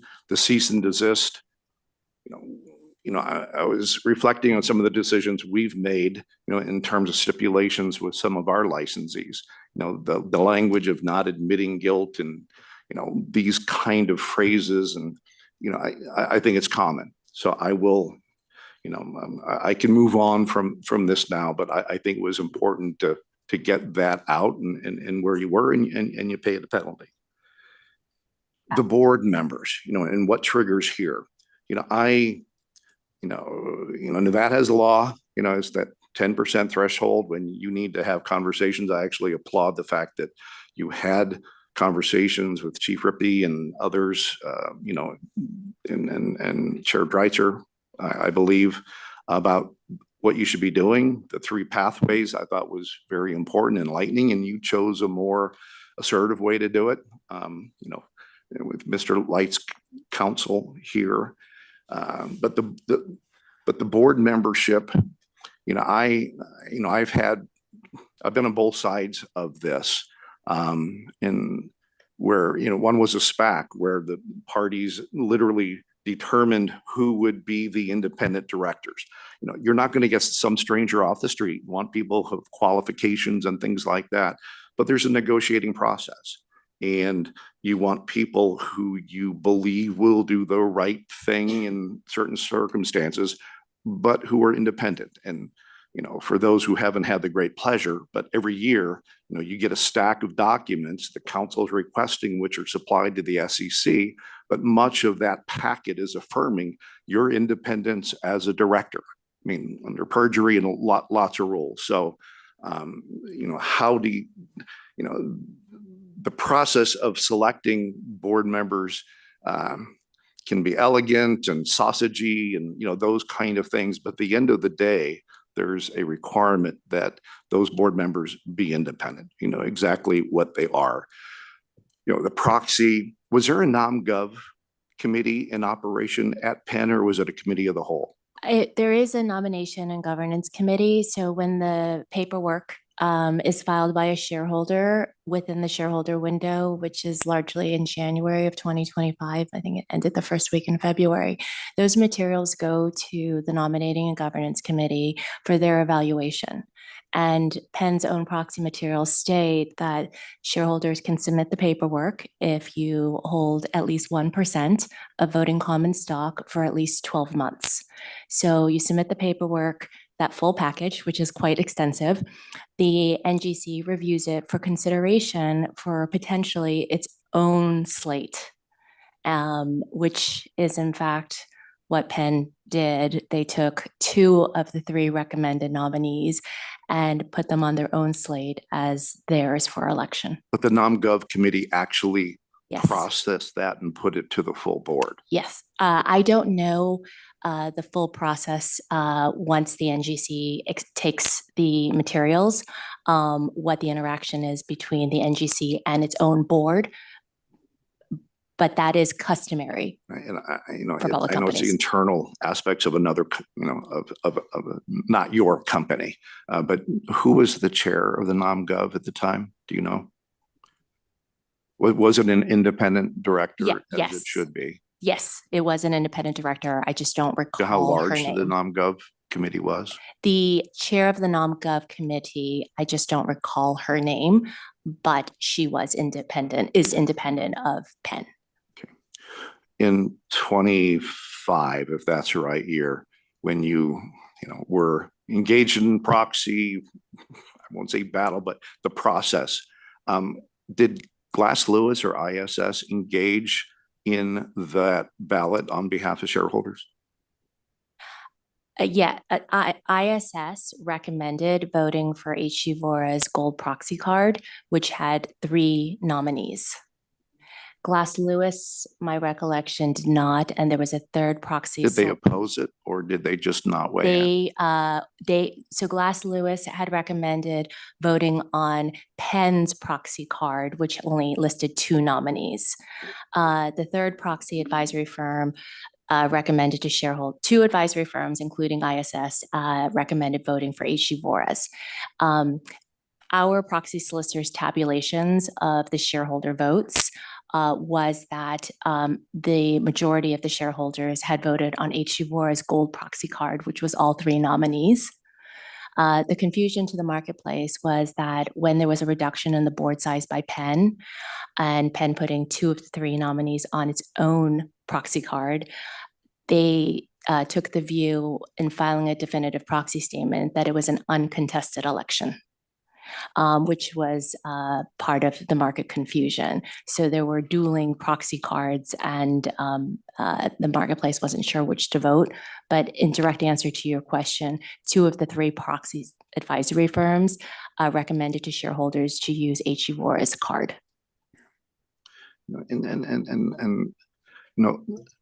That's important in a general sense, but it's about conduct and the activities by Mr. Vora and his team in appropriately or inappropriately, pursuing this. Shareholders, that is the one right a shareholder has, is to vote on, who sits on the governing board. So I find it aggressive, but it's what large shareholders do. They care about who's in the room when the door is shut and difficult decisions are being made. So I just wanted to put in context what investment management firm or any large investor will do in terms of disappointment in CEO's activity and the board's governance over that CEO. Penn, I think I don't remember what the high of the stock was, but it diminished greatly, over time. And I think as a shareholder and, you know, you had a $6 billion portfolio, I think once upon a time, Mr. Light, I think you just called it a $5 billion portfolio. But was this one of the largest investment holdings you had at Vora? It was at the time, yes. And still is a large one. So I don't begrudge, you know, the communication. So I'm all right with that. So I'm Madam Chair, I'm sorry, I've taken a lot of time, but I think it was important to lay these things out. I may come back with a couple other comments, but I'll yield the time back to my colleagues. Commissioner Silver. Thank you. And thank you, Commissioner Krolicki, for your questions and your answers too, because that was the feeling. I agree with what Commissioner Krolicki is saying. I too have read the voluminous and complete record in this case. The record that I can say after being a commissioner 2.5 years, I don't think I've ever seen. It's the largest record that I've read on any agenda item. I also watched the presentation to the board, and I do appreciate the thoughtfulness by which the information was put on the record. And I very much appreciate Chair Dreitzer's suggestion that Vora write a rebuttal to our commission in response to things that were raised at the board meeting, because it made further clarification, even though honestly, when I read it, it was almost everything that was already in our materials in the supplement. But I do appreciate that. And I commend Mr. Light for his thorough letter outlining Vora's position. I do find significant that HG Vora has not been licensed by 10 other states, has not been denied a license or been found unsuitable. And our staff is also aligned with this as well. Despite this massive investigation, they have found no areas of concern. And I really applaud our staff for really putting together this incredible record for us and making it somewhat easy in some ways. I think it's the recommendation of the majority of the board to approve with the limited license and the two conditions stated. And I've also finally also find significant that both sides were represented by, when I say both sides, Penn and Vora, were represented by some of the best attorneys, obviously, throughout the country, and that you settled into, or the parties settled into a settlement agreement just a couple of months ago. So both parties agreed on the terms of the settlement, and this matter was put behind with 3 independent directors, excuse me, that were stipulated to by and agreed upon by both parties. Of course, they have a fiduciary duty to Penn. So our Attorney General also weighed in and gave us some legal advice concerning whether or not HG Vora had engaged in any prescribed activities. And it was the opinion of our Attorney General that HG Vora's conduct did not rise to a level of prescribed activities under our laws. So based on everything I've just stated on the record, I agree with the board's recommendation. I would follow that, and I would take into consideration, of course, anything else that my fellow commissioners say. So thank you. Commissioner Schoenfeld. Thank you, Chair Tagliati. I do think it's important to have a succinct record in terms of some of the areas that were discussed at both of the Gaming Control Board hearings, so that we do have a clear factual record, not necessarily jumbled by disputing interpretations of it, so to speak. Before I get there, though, I did have one question in terms of your background, Mr. Vora. I understand that you pursued and secured a JD MBA. Is that correct? That's correct. Did you ever have a desire to practice law, or was it just the education that you were pursuing in that side of it? I actually began law school just as a law student.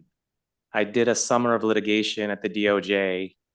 Found litigation wasn't for me, really missed numbers. So then I convinced the dean of the business school to let me do a 4-year degree. So I was able to combine them both. So I started as a law student only, and then kind of shifted gears.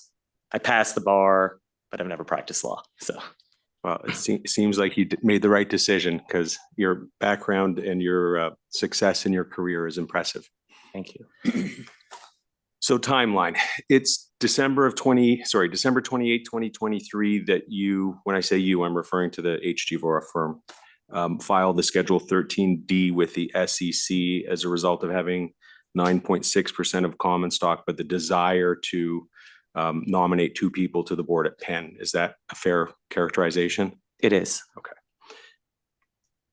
Also, as a result of having that ownership interest in February of 2024, the Massachusetts Gaming Commission informs HG Vora that you have to be licensed in order to nominate directors because under their regulations, 5% is the triggering point, and you're going to be engaging in, activities that influence the gaming entity. Is that also a fair assessment?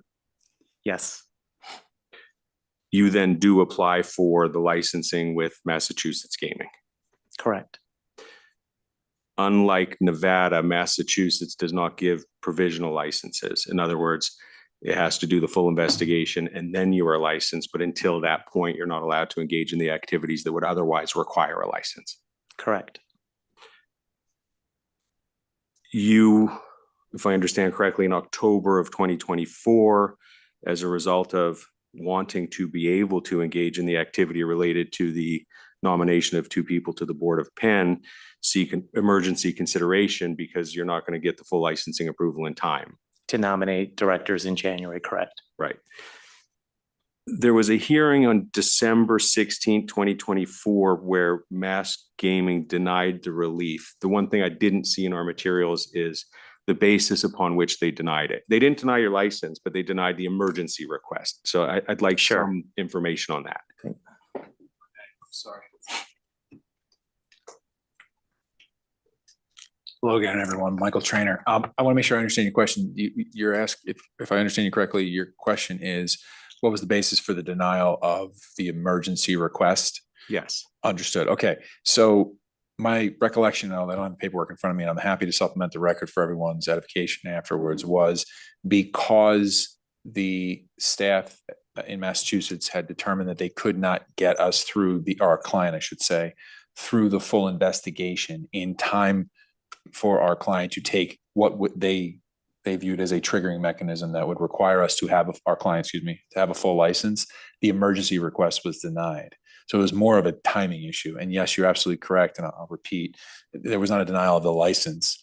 Right. After that, there was extensive discussion through one of Mr. Light's partners in Womble Bond's Boston office, along with staff in Massachusetts, about what steps to take next. And I think we went through that at the board level, but I'm happy to discuss that as well. No, it's okay. I'll get through some more questions. Did that answer your question? I want to make sure. It did, but Very I've got good. to Thank follow you. up. So effectively, again, going back to Mass Gaming requiring full approval before you can be licensed, it amounts to Mass Gaming saying we're not there yet to be able to give full approval, and therefore we're not going to be able to grant you emergency relief. To be more specific, we would not have been able to nominate directors for the 2025 election without their full licensing approval. We had submitted our application, I believe, as early as March 23, and they had notified us that just due to staff constraints, they were not going to be able to complete the work in time. Hang on, Brad. Let me clear the timeline. You said the filing in Massachusetts was in early 24. Yeah. Not so. I can get the exact date for you, but it wasn't 23. But yeah, what we said before is your understanding is correct, Commissioner. Okay, yeah, because we've got December 28, 23 is the 13D. We've got February 2nd, 24, Mass Gaming says you should be applying. So presumably you applied shortly thereafter. Yes, that is correct. There and elsewhere. So as a result of not being able to get the full licensing with which you could then nominate potential board members, you then divested interest in Penn National Gaming to less than 5%, which thereby relieved you of the obligation to secure licensing in Massachusetts. That is correct. That was in connection with extensive discussion between council and the regulators in Massachusetts.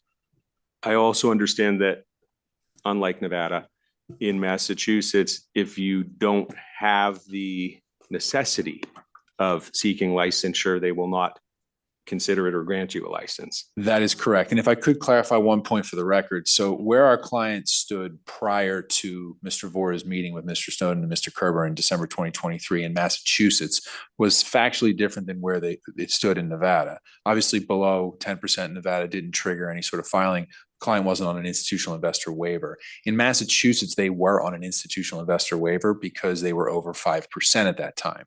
So when you asked maybe Ms. Lamb or Mr. Vora before I return to the podium here, the question about how their law would not allow for certain activities, that was to put a finer point on it, a nuance of the factual circumstances of our client having previously been on an institutional investor waiver and then not being able to take steps because of their prior position in institutional investor waiver. So hopefully that clears that nuance up a little bit. It does. Thank you.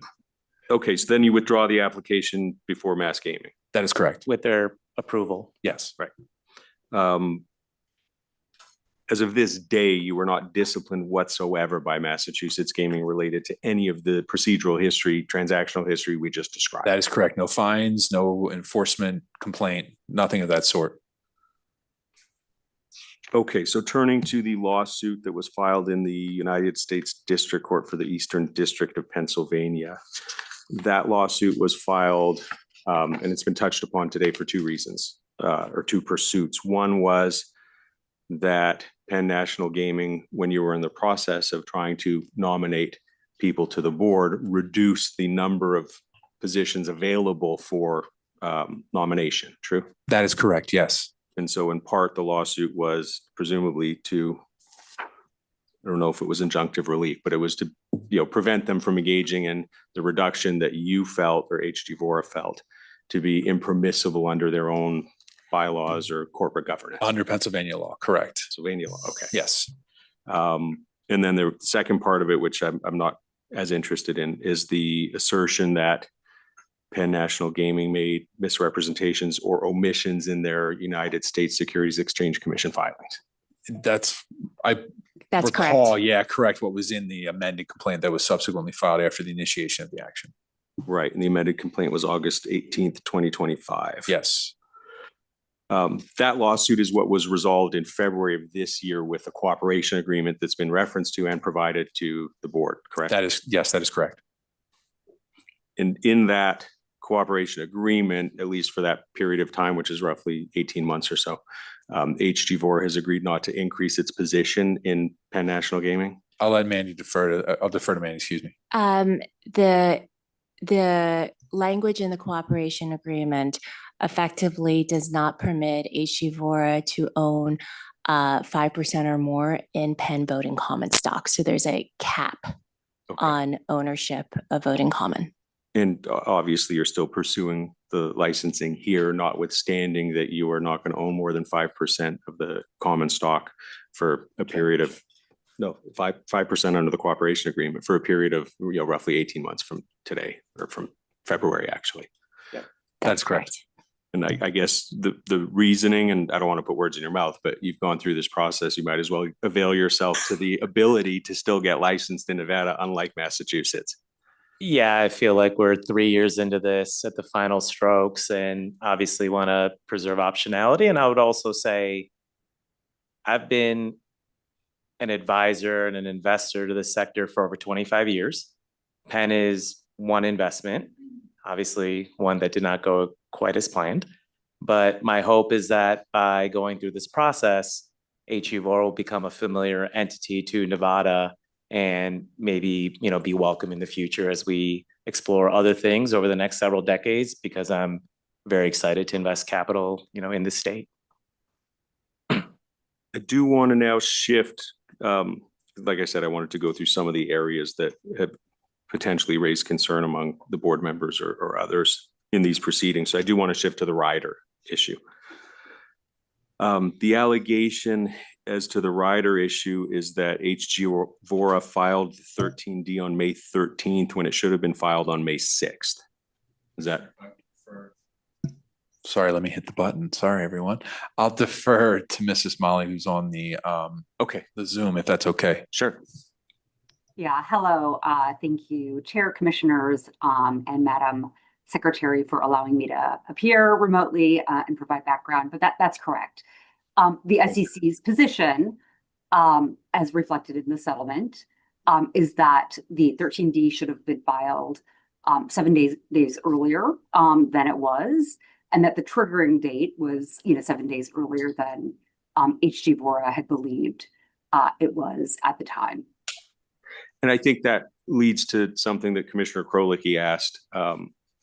It was an oversight as opposed to something intentional in terms of, let's delay it and, suffer the consequences. Instead, it was, you believed it was due on a certain day and it turned out to be inaccurate. Absolutely, right. It's under the SEC, section 13 rules and regs, control purpose is highly facts and circumstances focused. And when control purpose arises, it is facts and circumstances. The SEC's position is that control purpose arose on April 26th, which is the day that HG Vora, it was the day that it occurred to them that they might pursue this take private offer. And they put pen to paper to see what an offer letter might look like. There were many, many, many uncertainties at that time. And in fact, I think to one of the questions earlier, HG Vora the very next day reached out to their outside counsel that helps for Section 13 filing purposes and even provided a draft of the offer letter. And that's actually reflected in the SEC's settled order. And they did not believe that they had control purpose at that time. And, I think I mentioned there were many uncertainties during that time period. And it wasn't really until May 12th when HG Vora, Mr. Parag Vora, met with the CEO of Ryder to take his temperature on whether Ryder would in fact be open to a take private, because he was never going to do something that was, hostile takeover or anything of that nature. It was only then that I think, they became comfortable, and then financing was a question until that date as well, how they would finance a take private. And it was not until May 12th that, the idea really solidified. And HG Vora, from their perspective, they actually filed earlier than they needed to, right? They filed the next day, even though they had a longer period that they could have waited to file. So, it really became a question in the SEC matter as to at what moment did control purpose form? Had HG Vora had any inkling that the regulator would take the position that putting pen to paper on a draft offer would have constituted control purpose, they would have, filed the section, the Schedule 13D earlier than they did. Thank you. I appreciate that. I think we may have to take a break. Yeah, I apologize for interrupting, but our court reporter started at 9 and not 10 today, and we're going to just take a short break for comfort purposes for her and everybody else. So do we think 10 minutes is enough? Okay, great. Offline, and you don't see, but we have a court reporter. And so we're going to take a brief recess. It is 11, let's say 57. If we could come back just before 12:10, I'd appreciate it so that we could resume this matter. Thank you so much.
Okay, thank you.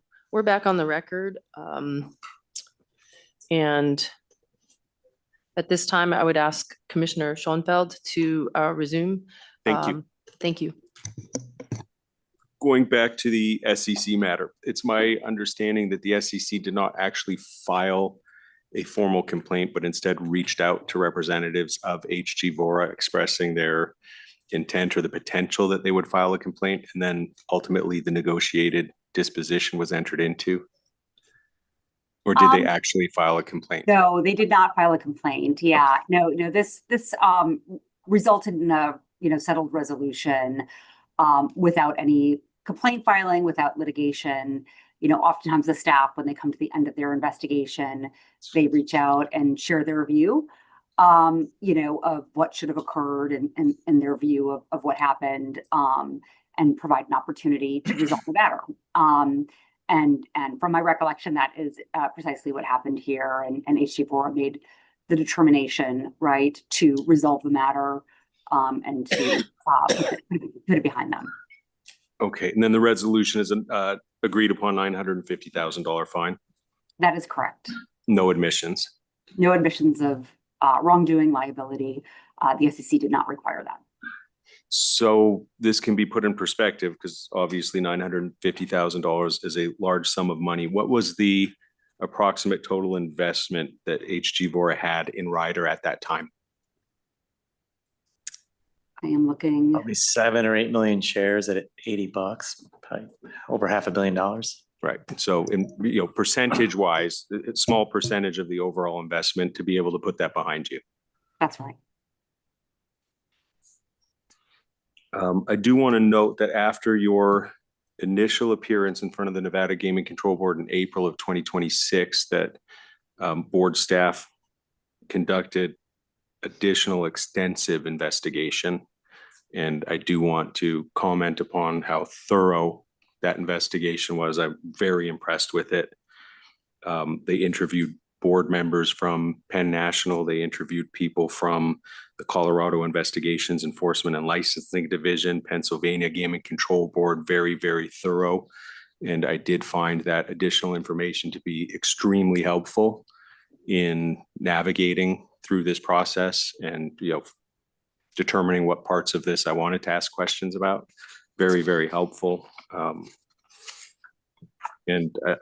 So, I think it probably helped a lot in terms of your application because it cleared up a lot of the questions that had been raised in a manner that was favorable to the applicant. One thing that I do want to touch upon is I had understood at the Gaming Control Board level that there was another condition that had been discussed. And I'll read it because my understanding is that you didn't have any objection to it. And I don't think it's a very burdensome or onerous condition, but I do think that it would be appropriate. And what that condition was, which would be added in the event that a motion is made here and this is approved, it would be upon determination by HG Vora as defined by SEC Rule 13D-1 subsection large B subsection 1 subsection large I, that it is required to file an SEC Schedule 13D with respect to its beneficial ownership of voting securities in any publicly traded corporation registered with the Nevada Gaming Commission. HG Vora shall notify the chair of the Nevada Gaming Control Board or their designee as soon as reasonably practicable, but no later than the date of the Schedule 13D filing. Do you maintain that you have no objection to that additional condition? Correct, yes. Okay.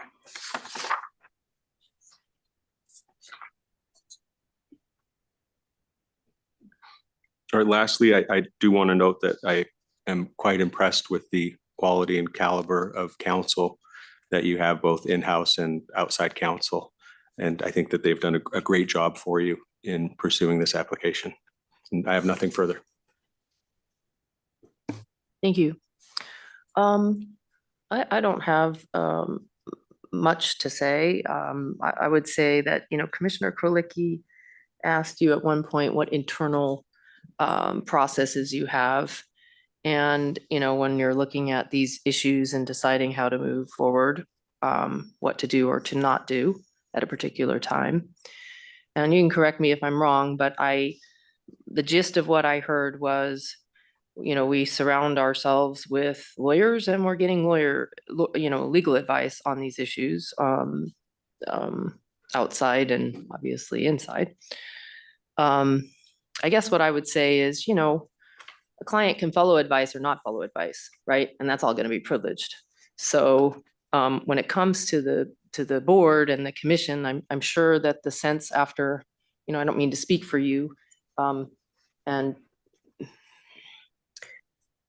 I'm sure the sense is the preference would be early and healthy communication.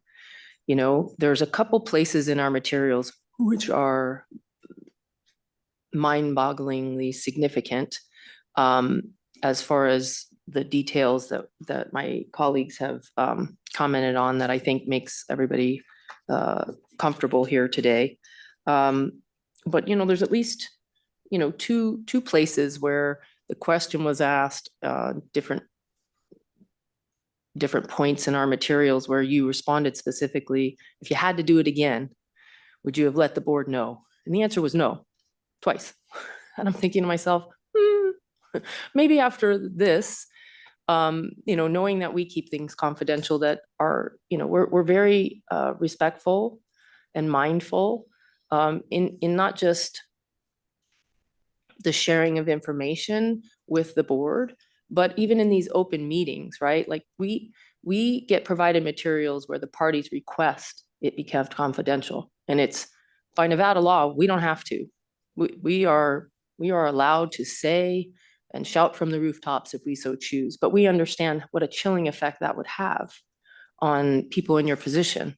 And we are extremely mindful of it. And, with our 96 years of legal experience plus I don't know how many years of financial experience, 100. It's 96 with just us.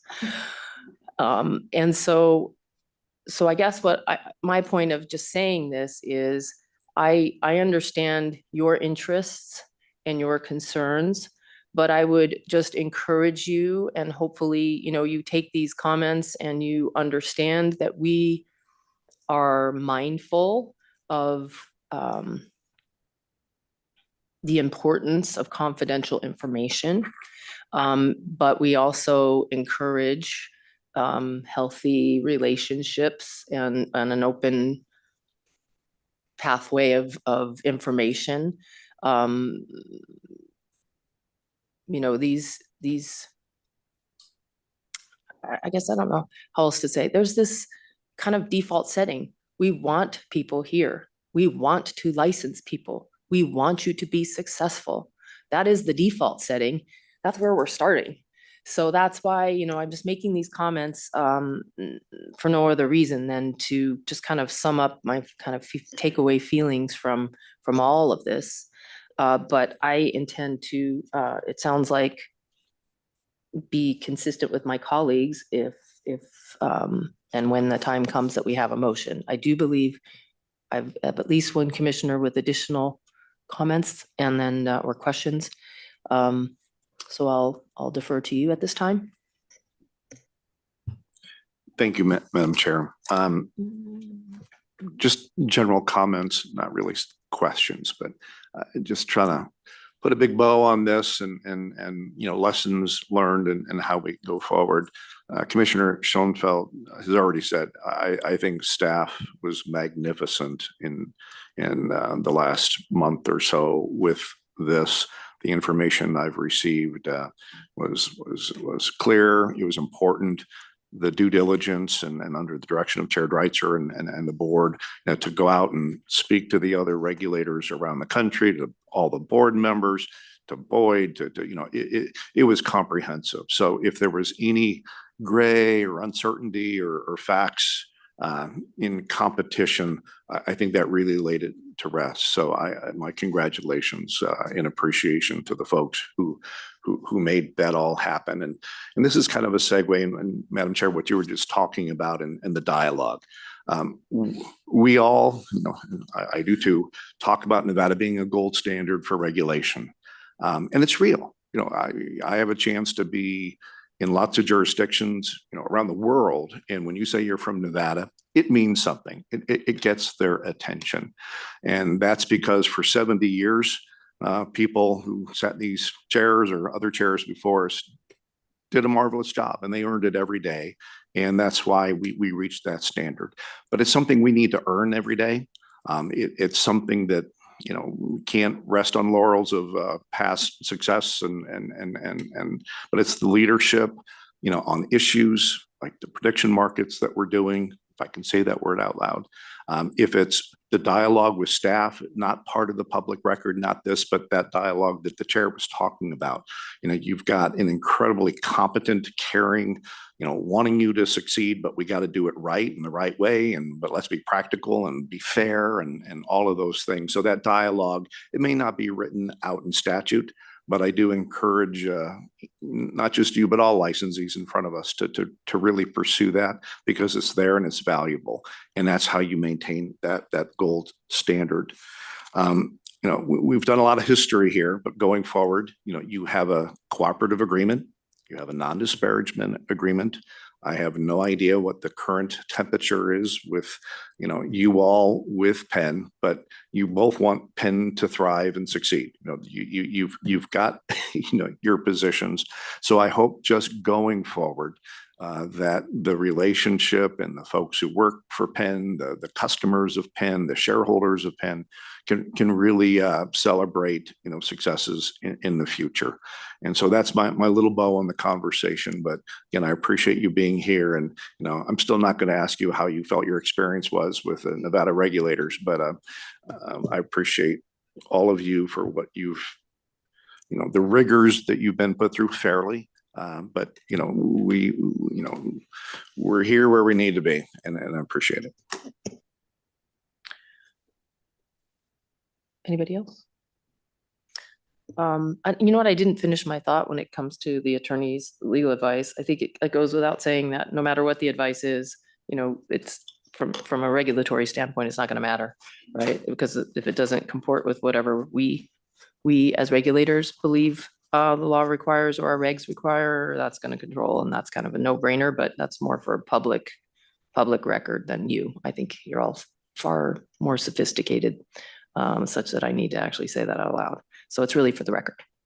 At this time, if there's nothing else, does anyone have a motion they wish to make? I have a motion.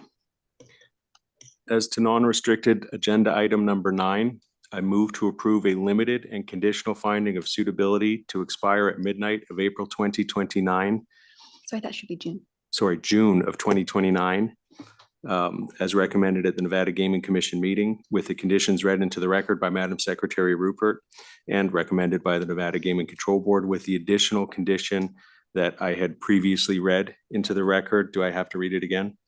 I will. With the additional condition as follows: upon determination by HG Vora, as defined by SEC Rule 13D-1, parentheses large B, parentheses number 1, parentheses large I, that it is required to file an SEC Schedule 13D with respect to its beneficial ownership of voting securities in any publicly traded corporation registered with the Nevada Gaming Commission. HG Vora shall notify the chair of the Nevada Gaming Control Board or their designee as soon as reasonably practicable, but no later than the date of the Schedule 13D filing.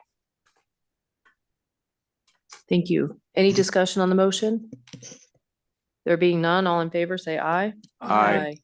And there are none opposed. Thank you very much. Thank you. Madam Secretary, if you could please read in non-restricted number 11. Non-restricted number 11 are the applications of State Line BBRC 31700 LVB business as Buffalo Bills Resort and Casino, State Line PVR 31900 LVB LLC doing business as Prim Valley Resort and Casino, and State Line WP 115 Prim LLC doing business as Whiskey Pete's Hotel and Casino for a non-restricted gaming license for licensure as a manufacturer and distributor, and to receive a percentage of gaming revenue from the Racebook and Sports Pool, including off-track pari-mutuel race and sports wagering operated by Brandywine Bookmaking LLC at Prim Valley Resort and Casino, doing business at Prim Valley Resort and Casino, Racebook and Sports Pool, Buffalo Bills Resort and Casino, doing business at Buffalo Bills Resort and Casino, Racebook and Sports Pool, and Whiskey Pete's Hotel and Casino, doing business at Whiskey Pete's Hotel and Casino, Racebook and Sports Pool. It is also the applications of EJH Gaming Trust, TDH Gaming Trust, the Timothy P. Herbst Gaming Trust, and Timothy Herbst for licensure as a member or manager as noted on the agenda. Lastly, you have the application of Jet Gaming LLC doing business as Terribles Gaming, doing business at Prim Center at the Prim Valley Resort for a restricted gaming license. The recommendation of the Gaming Control Board is for approval with conditions as will be noted on the disposition. Good afternoon. Good afternoon. Dennis Gottwald with the law firm of McDonald Carano. With me is Tim Herbst, CEO and president of Terrible Herbst and manager of Jet Gaming. And in the audience is Mark Bennett, executive VP of Terrible Herbst, and the VP of Gaming Operations for Jet Gaming, Marcos. I got those backwards, but we gave a fairly extensive presentation earlier today, so you can let us know whether you'd like us to do it again or skip a bit. Well, let me do this because it's so fresh, hot off the presses. With today's technology, some of us, I think, were able to listen to it on the way here. I agree. So that makes it a lot easier. I love that. But I don't know if everybody had that opportunity. If everybody had that opportunity, then I would ask for an abbreviated, presentation. But if anyone would like the full presentation because it was a little tight and some of us were traveling and whatnot. Commissioner Schoenfeld and I were both in the room for Perfect. the entire presentation. Well, I was in the car for your presentation and I heard the whole thing. So. I was in the car. Yep. Okay. Technology. So no need to do the full presentation. We do appreciate you waiting to be recalled. There's at least one member of the media that gave me a hard time about why I didn't call you first. Because he wanted to, be here for this, because it is exciting and it's important, and we're glad you're here. So We appreciate it. your green button. Oh. Modern technology, hit the green button. That's it. It's all. No, we truly appreciate Chair and Commissioners you listening to our spiel. Obviously, you heard it either here or on the car. Basically, the crust of the whole thing is Nevada helping Nevadans, and from the governor to the Chairman Naft of the county commissioners giving us a call really early on after the May 5th letter of the Warren Act to the employees to evicting them out of their houses. We felt that as being good Nevadans to get a hold of the Prim family and see if there was anything we could do to help. On the non-gaming aspect, we deal with Pilot Flying J, Chevron, Starbucks. And on that particular thing, if you folks said, Tim, open up on July 1st, I got to open up in 48 hours. It's really plug and play. Obviously, the casino is a little bit different animal. As we're going along, I think the Prim family and the tenant are still negotiating on certain items that will come to fruition very quickly. And we believe we can get everything open fairly soon. Well, that's terrific. Great to hear. I guess I will ask my colleagues in light of what was said earlier this morning and our materials here that we were given before today's agenda item. If you have any questions or comments, I'm going to start with Commissioner Silver this time and then work my way down. We thank you for being here and thank you for your presentation. I was able to listen to it on the car right here. So I really appreciate everything you and your family is doing to step in and help all of those over 300 employees keep their jobs, keep their housing, and then keep really state line going. So on behalf of all Nevadans, like, this is just a no-brainer. And so thanks again. I fully support your application, Yeah. so. You know, with the Prim family and ourselves, being able to keep those jobs, like I said in the presentation, the humanistic portion of being able to talk to them when we're onboarding them, it grounded you a little bit. You know, there was tears, there was hugs. Not only were they losing their jobs, they were being evicted from their homes. And for us in the Prim family to be able to come to some type of deal to wherever and it was all about the jobs. And as you said, Commissioner, it's a gateway to Las Vegas, which we all owe this industry a lot. We can't have vehicles, tourists or travelers traveling through our beautiful state and need fuel and it not be there. So we believe we can get this, at least all of the non-gaming assets open by the 1st or 2nd, and hopefully the gaming facility soon after. I guess I'm just wondering when that roller coaster is going to open, because everybody You loves know, the roller coaster. You don't know how many times that's been asked. I but- figured. I mean, that was the first thing on my mind, of course. Oh, hold on. 96 years of legal experience. Liability, liability, liability. That's probably why it's not opening, right? And I think that's one of our first jobs getting in there is it's all about life safety issues. Yeah. You know, getting to figure out what that is and then going after, you know, like we said earlier, you know, if the Prim family owns 700 acres out there, they got enough water out there to do whatever development that they seem fit. Obviously, we believe, you know, not if, when is that international cargo passenger airport going to come into commission.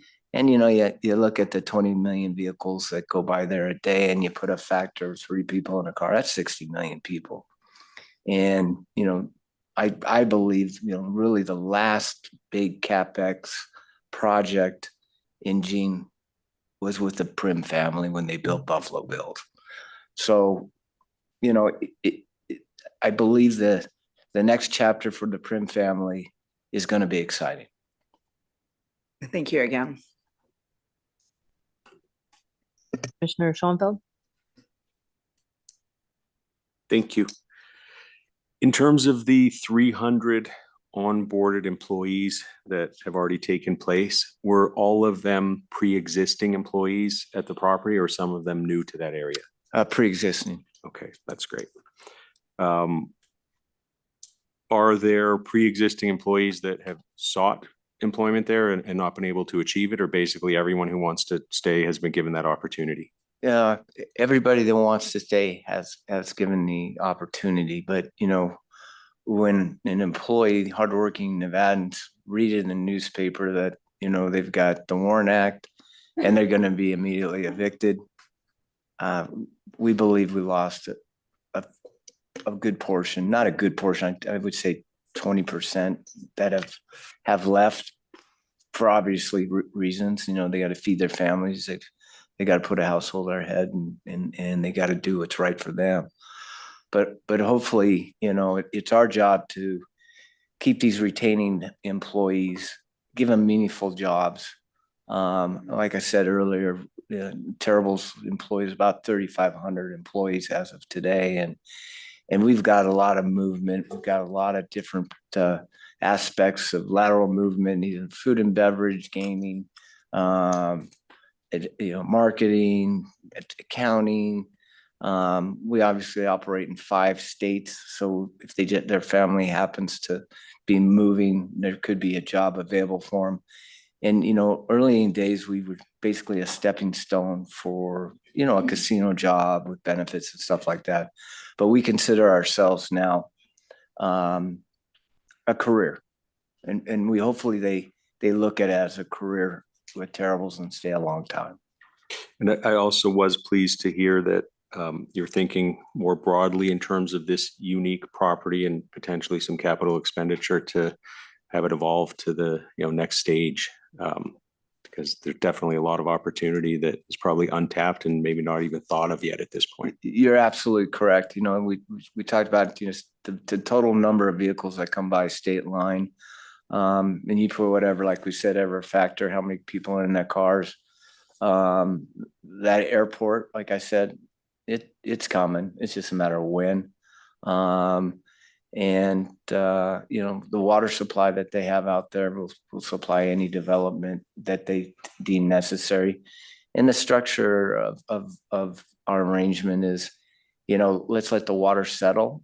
Let's figure out what we need to do. Life safety is number one on all of our issues.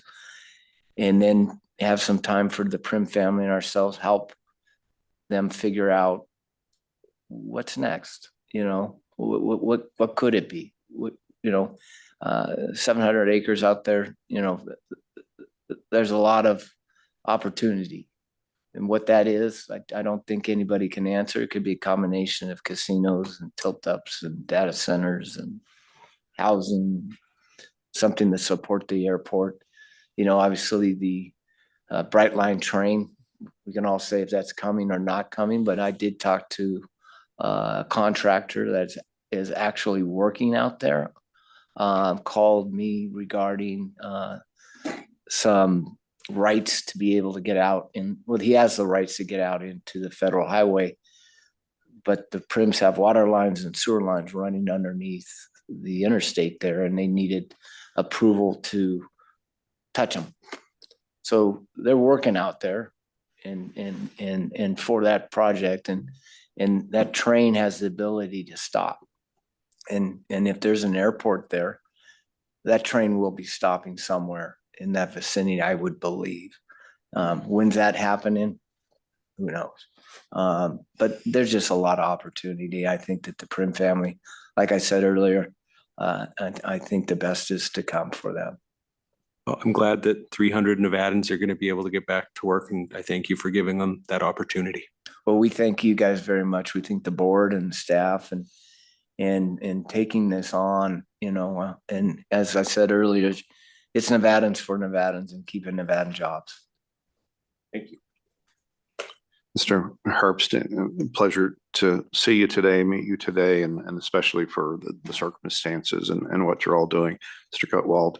I'm going to pile on because that's what we're doing today. But, shout out to Chair Dreitzer, the control board and the staff and Chief Rippey and all the folks who did a lot of heavy lifting in a very short period of time because the stakes were so high, especially to, specifically to those 300 people. I'm going to transition here just a little bit. This action is profoundly important, but at the same time, it's business. And so, as much as it's about keeping people engaged and employed, for the short term, you've got a big project to get your arms around. But, hopefully it'll be a superb project in your broad portfolio. You've got, listening to you describe, the different things you've got in Arizona and up to Salt Lake City. And I mean, you've got quite the network, the road work, so to speak. And hopefully this will be just a very special part of that.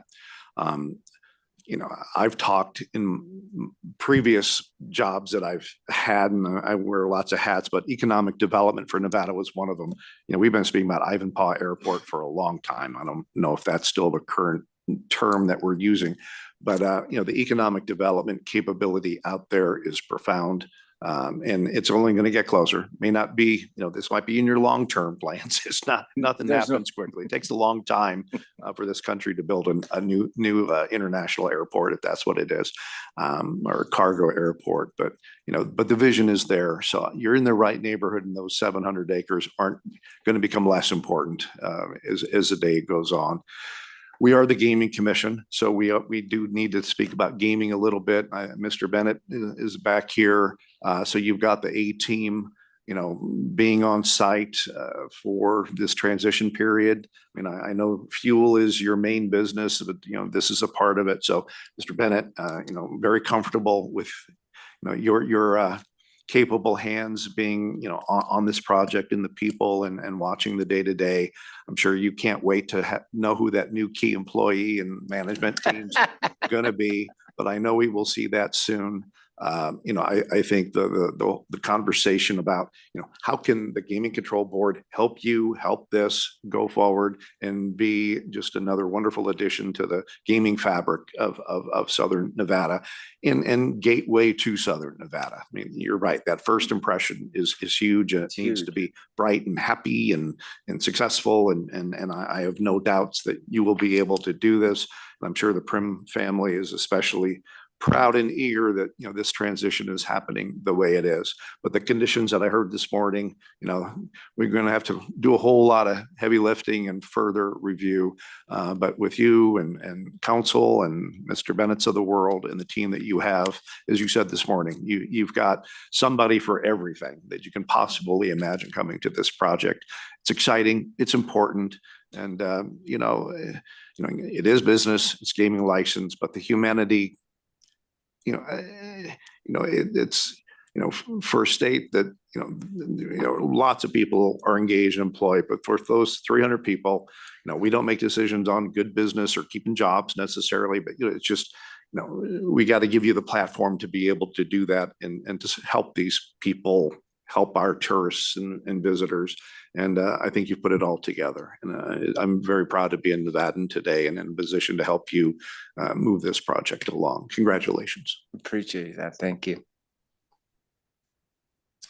Well, I don't think we can heap any more praise or thanks on you.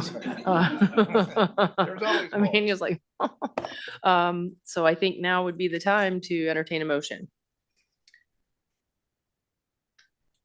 I will make a motion. I move to approve non-restricted agenda item number 11 as read into the record by Madam Secretary and recommended by the Nevada Gaming Control Board with the conditions also recommended. Okay. Any discussion on the motion? All in favor, say aye. Aye. And there are none opposed. Thank you very much. Thank you very much for the opportunity. All right, that brings us to the restricted items held out for discussion. Madam Secretary, if you could read into the record restricted number 1. Restricted number 1 are the applications of Boulder Partners, Inc. to issue additional shares of common stock as noted on the agenda and for a transfer of interest as noted on the agenda. You also have the application of Sherry Kanakis for licensure as an officer at Boulder Partners, Inc. The recommendation of the Gaming Control Board is for approval with conditions as noted on the agenda. So if you could state your appearances today. Good afternoon, Madam Chair, members of the commission, Madam Secretary. For the record, Jeff Donato, enrolled agent. And with me are the applicants. We did give a affirmative presentation at the board meeting. We'd be happy to do that again, or we can go right to questions, whichever you do prefer. I'd like to just make a record that the members of the commission have been provided the June 19th. Hold on one second. Where are we? Excuse me, June 23rd letter, right? And then is there anything? There were actually 2 letters sent. And June 19th, correct? Correct. Okay, so there was a 2-page letter and a 7-page letter on the 19th and the 23rd respectively. We all have a copy of that, just so you know. And those were provided at the direction of the chairman. Yes. Wanted a couple things done prior Oops, to. I misspoke. It's a 4-page letter on June 19th. My bad. Thank you. Sorry to interrupt. Go ahead. So that was just provided at the direction of the chairman, wanted those letters provided before this meeting today, which we worked diligently to make sure we made that happen. And so we did give a presentation at the board. We'd be happy to give an abbreviated version, or if you would like to go right to questions, we'd be happy with that as well, whichever you prefer. Is there anyone who would prefer to have a presentation, or can we go to questions? I have some questions. Okay, so we're just going to have questions. Okay. And before we begin, we appreciate allowing Mr. James Fisher Miss Carla Burns, and also Kathleen Van Loo to appear via Zoom today. They should be joining us. They should be on Zoom with us today. Are you there? Okay. Sorry, 1 second. Do we have anybody present on Zoom? Could you speak up, please? They're connecting? Okay, perfect.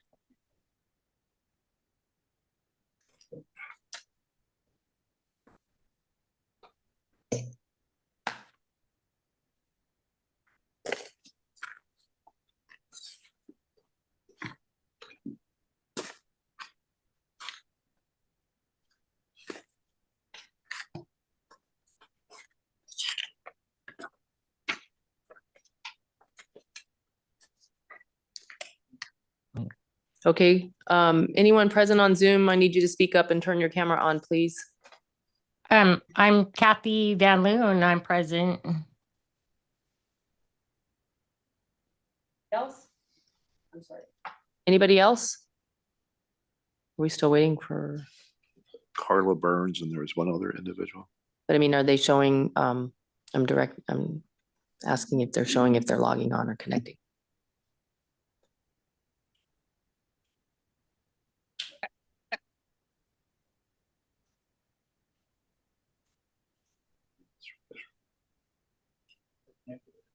And hello? Hello? Hello? Hello? Hi, we have a good view of your knuckles. There we go. I'm sorry, and they aren't very pretty knuckles. That's okay. We now see you, so thank you very much. Okay. Okay, who else do we have? We have Kathy Van Loo. Kathy Van Loo. So we didn't see Ms. Barnes, but she's on. Okay, so who are we missing now? Anyone? Okay, so Mr. Fisher, could you unmute and put your video on, or at least unmute so we could hear you? You just muted.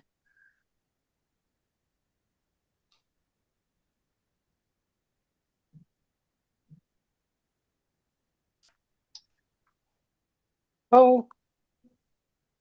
I lost. Well, we hear I you. guess- We hear you. As long as we can hear you, that's acceptable. Although Mr. Fisher, or the struggle is real right now on that. Let me go help him, maybe.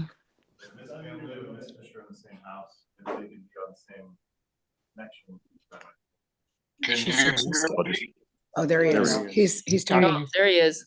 Okay. Okay, we can hear you now.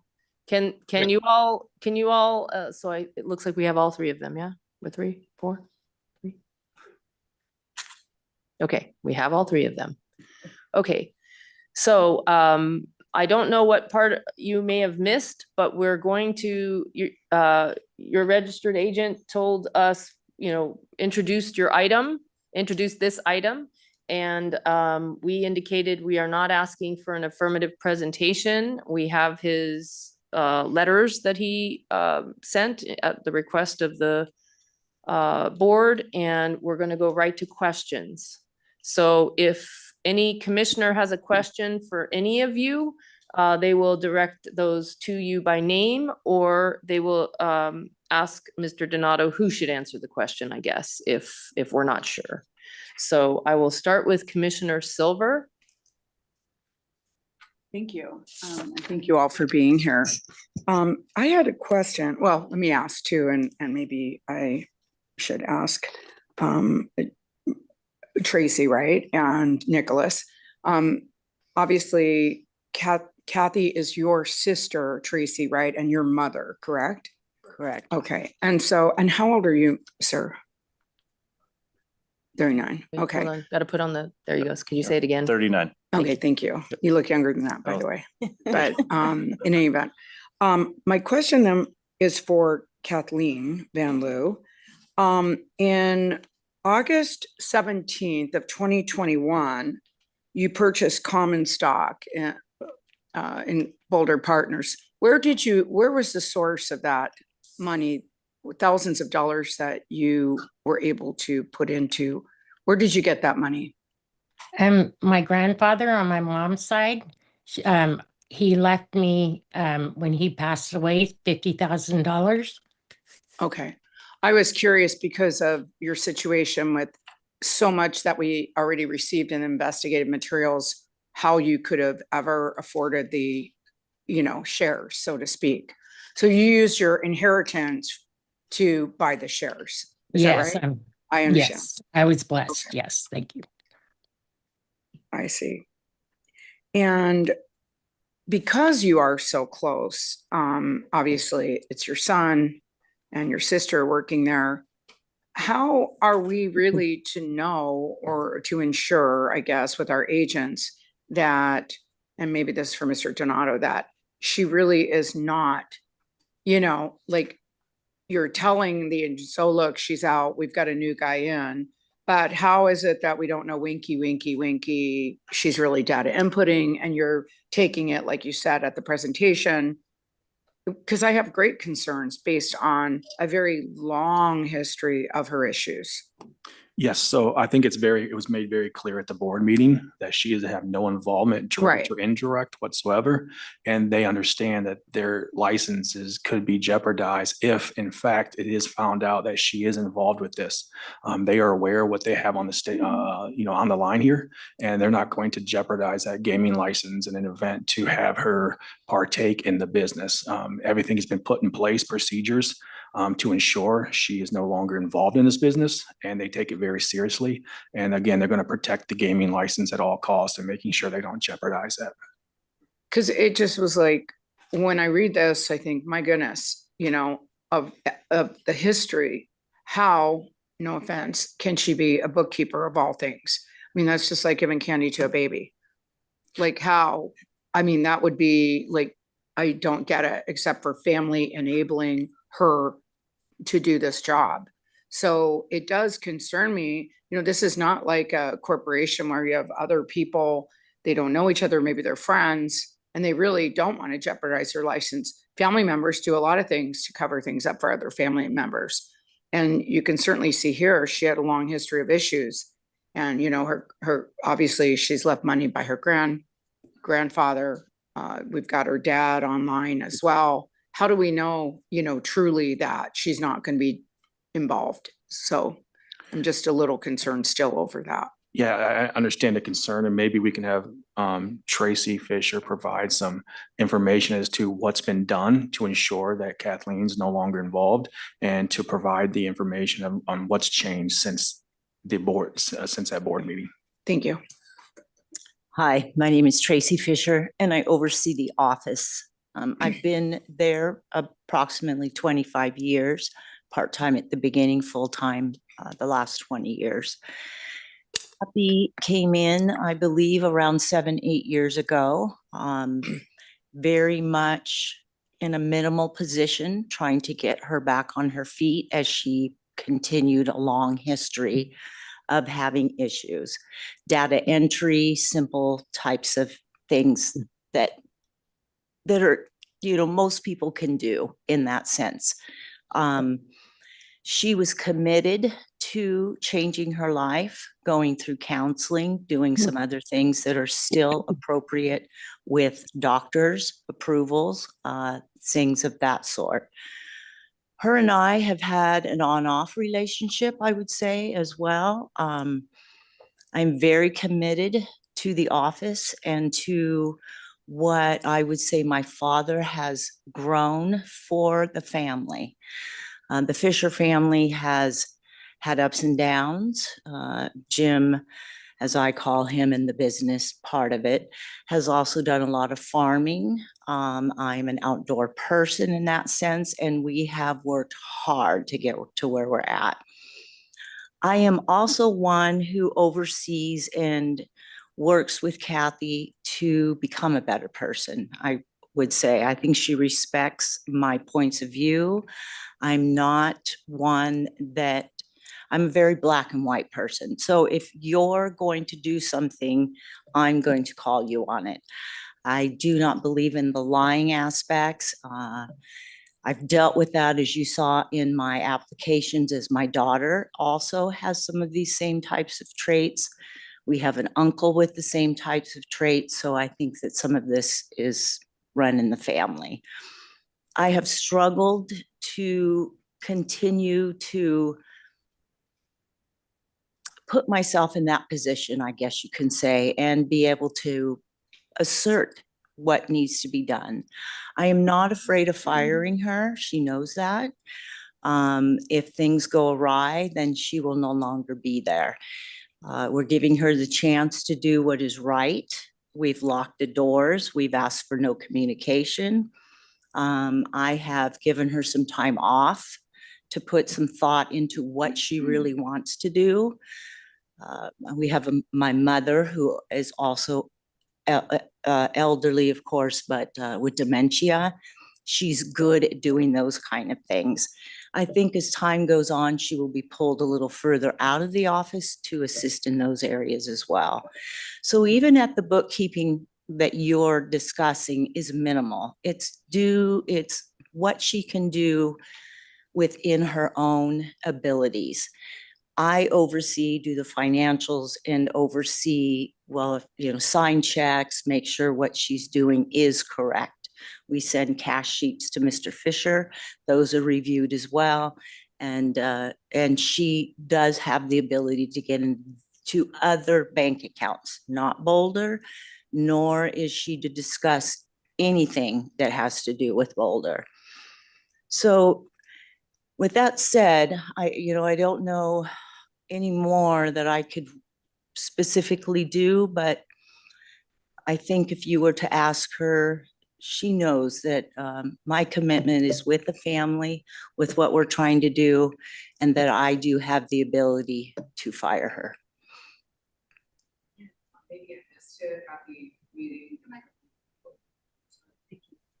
Maybe I missed it at the meeting. I was wondering, what is your family's relationship then with, is it Sherry? Kanakis? Yeah, I mean, I listened to their presentation too, and I realized they're going to be like, she's a passive investor, but I think he's more of a key employee. But what's your family's relationship with them? Mostly employment. Just employment. Pretty much. Yeah. Jim and Delene reside here part of the time and in Oregon. I am in Oregon, so I don't get a lot of time. Okay. I have attended a baseball game, that kind of thing when the children were younger. But it is mostly all business. We don't really have a outside relationship moving forward from there. Thank you very much. I appreciate your allowing me to ask the questions. Thank you. Thank you for allowing me to. Commissioner Krolicki? Thank you, Chair Tagliati. Good afternoon. Nice to see you and the virtual folks, and Mr. Donato, always a pleasure to see you, sir. And Ms. Fisher, thank you for those comments. That was actually very helpful and comforting. But what a mess. The administrative failure on so many levels and for so long. I think there's a part of me that wonders, why do we still have a license? But you're being given a chance, and with the proper supervision and safeguards and guardrails, and don't touch this. I think we're fine. The disciplinary action recommendation by the control board, that is nothing that we need to do here. That's a separate action that the Gaming Control Board would take. That's very important to me too. There have to be repercussions to the failures to comply with the laws of being a restricted licensee. Absolutely. Just have to be. So you accept that. But with all of that and some chagrin, and you've all attended the gaming seminar for restricted licensees. Oh my God, just get that house in order, do the things you need to do. Have people like Mr. Donato or others who have that skill set to make sure you stay in the lane, and we never have to have this kind of conversation again. But I will be supportive, but that referral to the Attorney General's office is important to me because there have to be actions. Inactions have consequences. Yes. Thank you. When this application was submitted, Mr. Donato, were you representing the applicants at that point in time, or did you take over thereafter? Thereafter. So applications were submitted in March of 2005. Oh, I'm sorry, that's incorrect. I'm on. Like I have a timeline here to refer to, so I'm looking. Please give me a moment.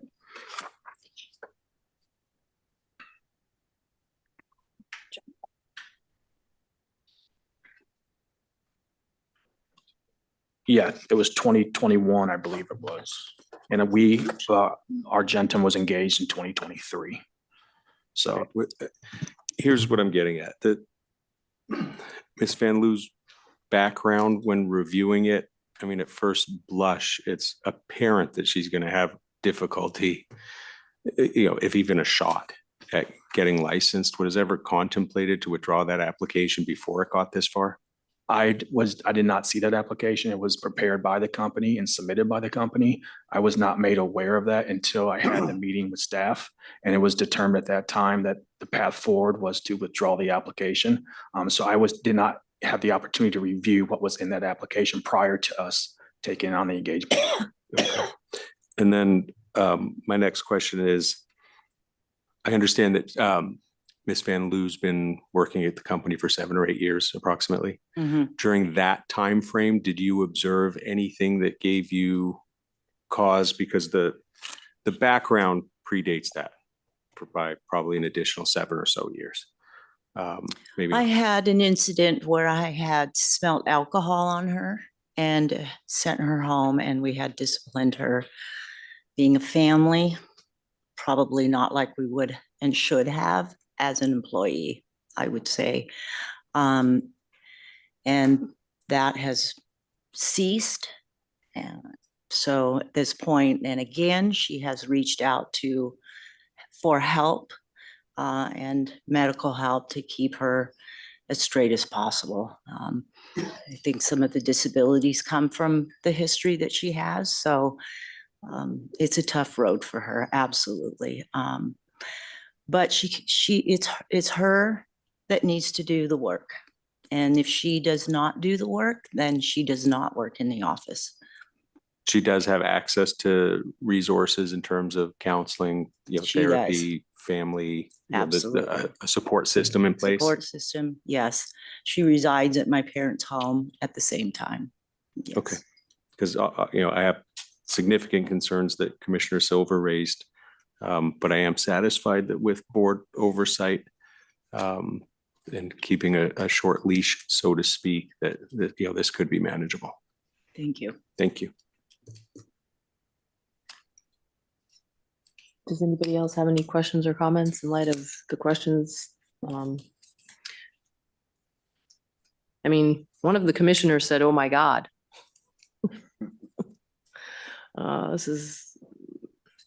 It was a tough decision to bring her in. I think it was the hope that things would get better and giving her a chance. She would tell you today, of course, and probably even 5 years ago, she doesn't want to be this type of person, doesn't want to live this type of lifestyle. She wants to be accepted in the family and be part of the family. I can see the side of her not being part of the family, which is very difficult.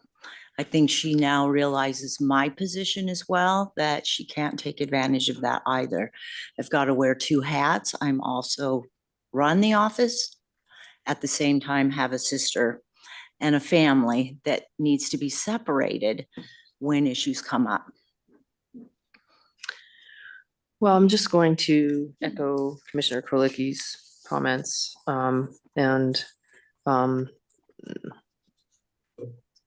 taking the same position as my colleagues, concerned, but there are other avenues that will be addressing these failures. And I think from going through all of this, I assume understand how incredibly important it is to toe the line, so to speak, after this. Absolutely. And it was incredibly important for us to support her as a family, so that mesh together can be incredibly difficult. I feel we have handled it fairly well. But we've made a few mistakes along the way. Maybe in some of my aspects of overseeing what we're doing here, I will be taking on the NGC forms moving forward, things of that sort. So needing to step back a bit, not giving that responsibility that you feel maybe she can do is not there. It's what you can do and can't do. If there's any type of, I'm not sure, we're not going there. She knows that. Okay. Well, and so that's the thing. I understand you walked a fine line, right, between running the office and being a sister.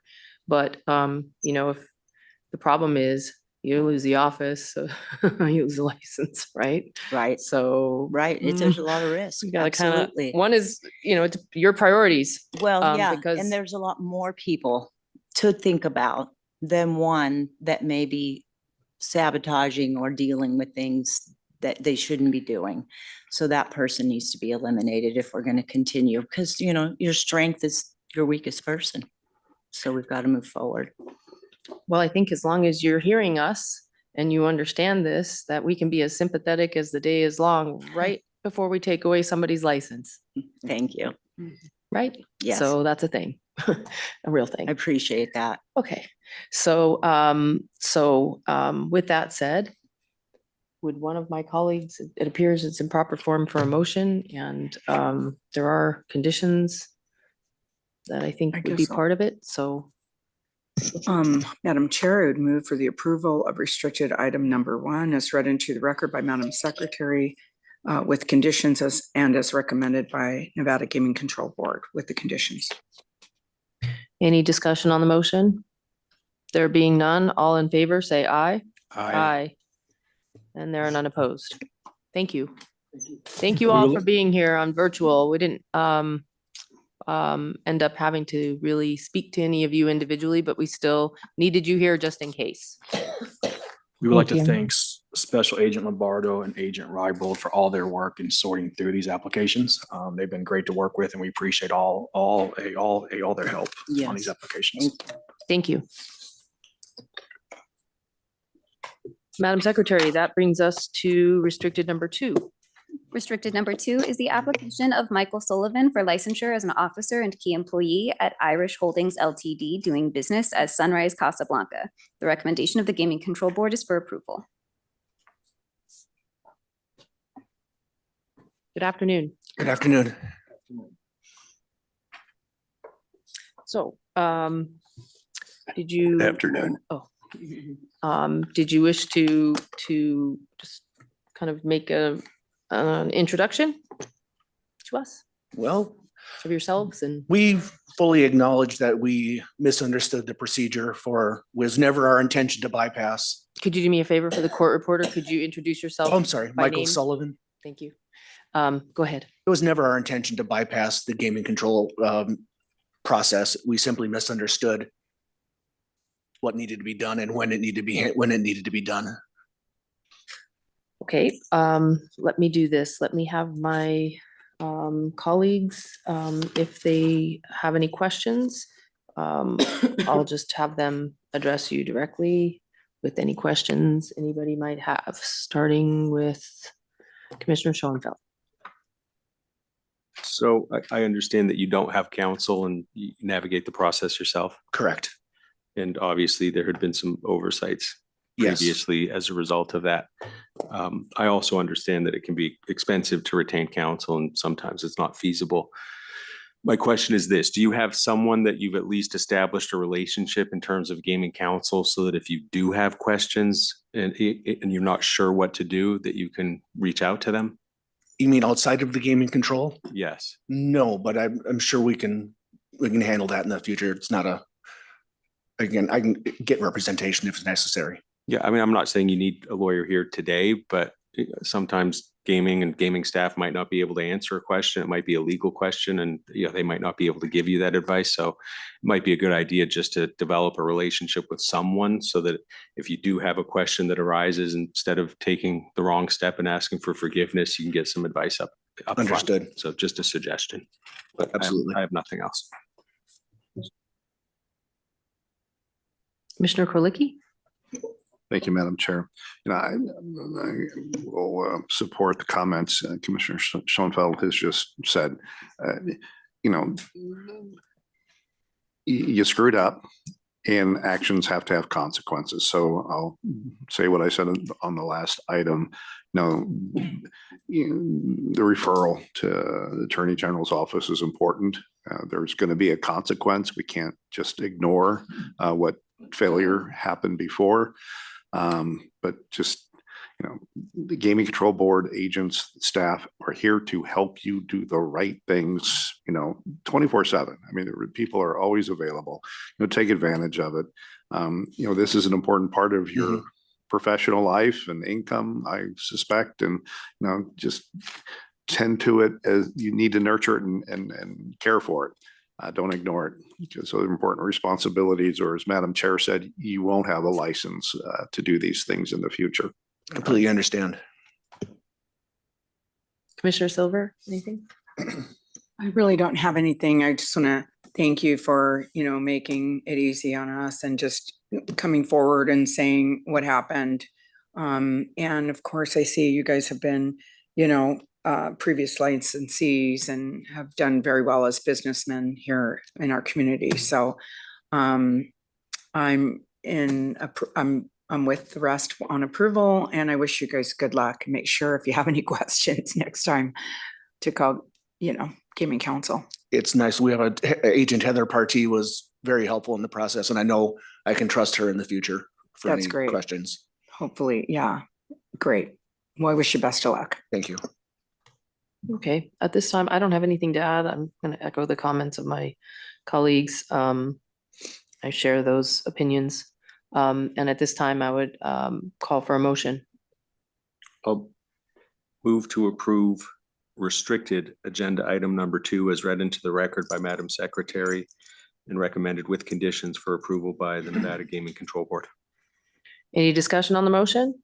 There being none, all in favor, say aye. Aye. And there are none opposed. Thank you. Have a good day. Good luck.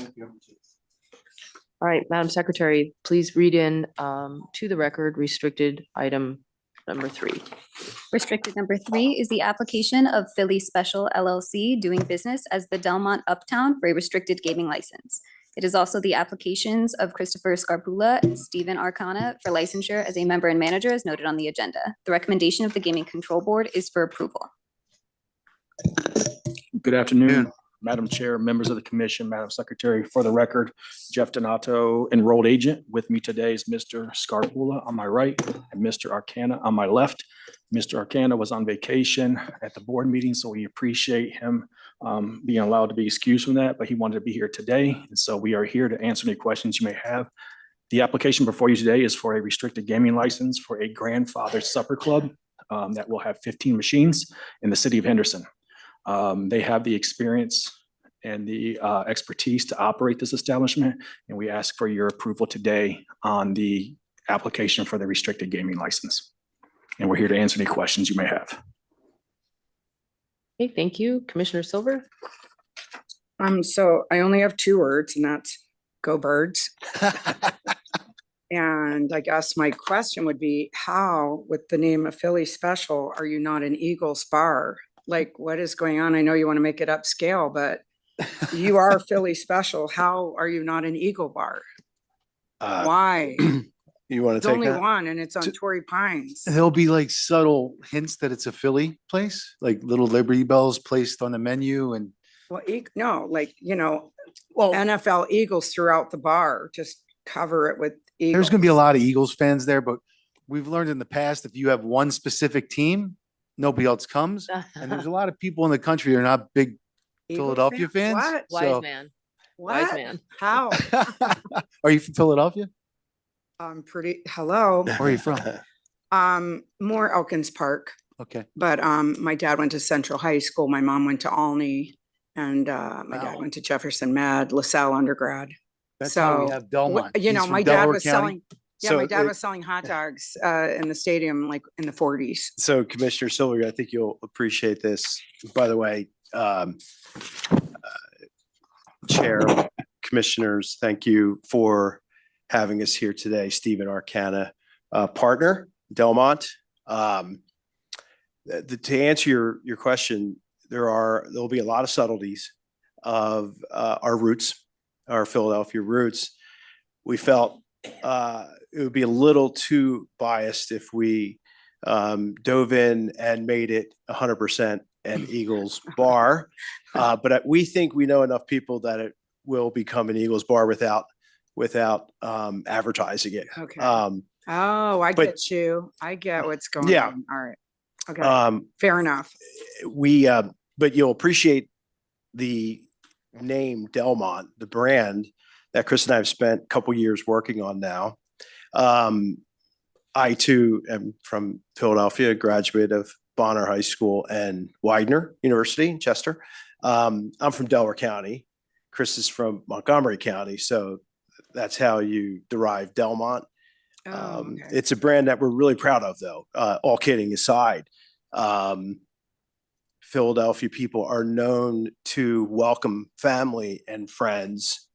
And we feel that with our location in the heart of Henderson and the gateway to Anthem, that people will enjoy, coming in and feeling the hospitality that Chris and I have spent, in my particular case, 40 years. I'm very proud of being in the industry for 40 years, of being a licensee, a privilege that I respect and appreciate over the years. Got here in 1995 from Philadelphia, and we feel that hospitality and quality of food and the excitement from a gaming and a environment perspective should really do well in that part of town. And he mentioned at the board, you're going to have Philly cheesesteaks. Yes. So that's a for sure. What about tasty cakes? Anything else that we're getting? Pretzels? What are we? The Philly Butter ice. cheesesteak meat actually comes from our family's meat company in Pennsylvania. And where is this located? So I know it's That's Henderson, but 1105 Southeastern. it's on Eastern by Eastern and Horizon Ridge. Okay. Are the main cross streets, yes. It's former Tuscany Yeah, I saw the Italian Tuscany Grill. restaurant. And our neighbors in Anthem have given us an earful to maintain some of the menu items. It's a very popular spot, and we have nothing but respect for the relationship with the current owners. And in fact, we'll be over there this weekend to celebrate their retirement. And then if we're successful here today, we'll be taking over the next day. Well, I wish you all of the best Thank of you. luck. Thank My you. fellow Thank you. Philadelphians. And, Thank you very much. I wholly support your application. So good luck. Thank you very much. Thank you. Commissioner Krolicki, Schoenfeld? Completely support the application. It's fun. I think you guys will do a marvelous job. Judge Assad's stomach is growling right now. I hear him when, the food is discussed. But no, it's exciting, good on you. And just for the record, how do I say this? Scarpula? Scarpula. A license is a privilege, and Yes, it is. we need to live our lives in very cautious ways and make sure that we live up to the standards that go with a license Yes, sir. in Nevada for gaming. Okay, but I'm delighted to support the application today. Thank you. Thank you. I have not been to the location, but based on the presentation and questions and answers at the Gaming Control Board, it sounds like it'll be a great spot if it isn't already, but it sounds like you're going to modify it a little bit. So I do look forward to seeing it, but given that I'm all Nevada, I would hope that you have a little bit of Raiders focus there. But I support the application. Thank you. Thank you very much. I don't have anything to add. I'm echoing you a lot today. Doesn't it feel Icky, good? icky. It doesn't feel good.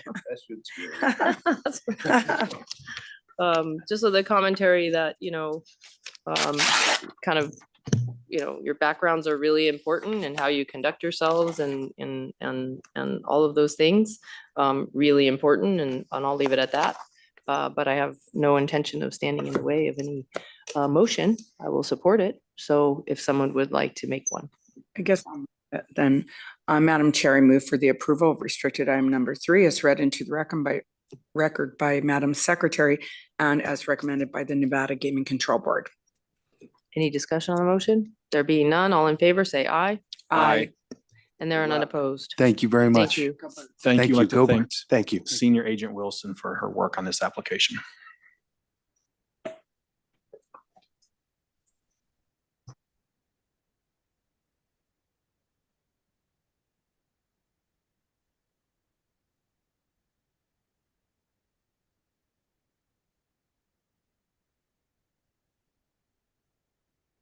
Madam Secretary, that concludes our restricted agenda, yes? So if you would please read in our next agenda item. Next, you have the consideration of the Nevada Gaming Control Board's motion to remove William Dominic Camisano Jr. from the list of excluded persons due to death.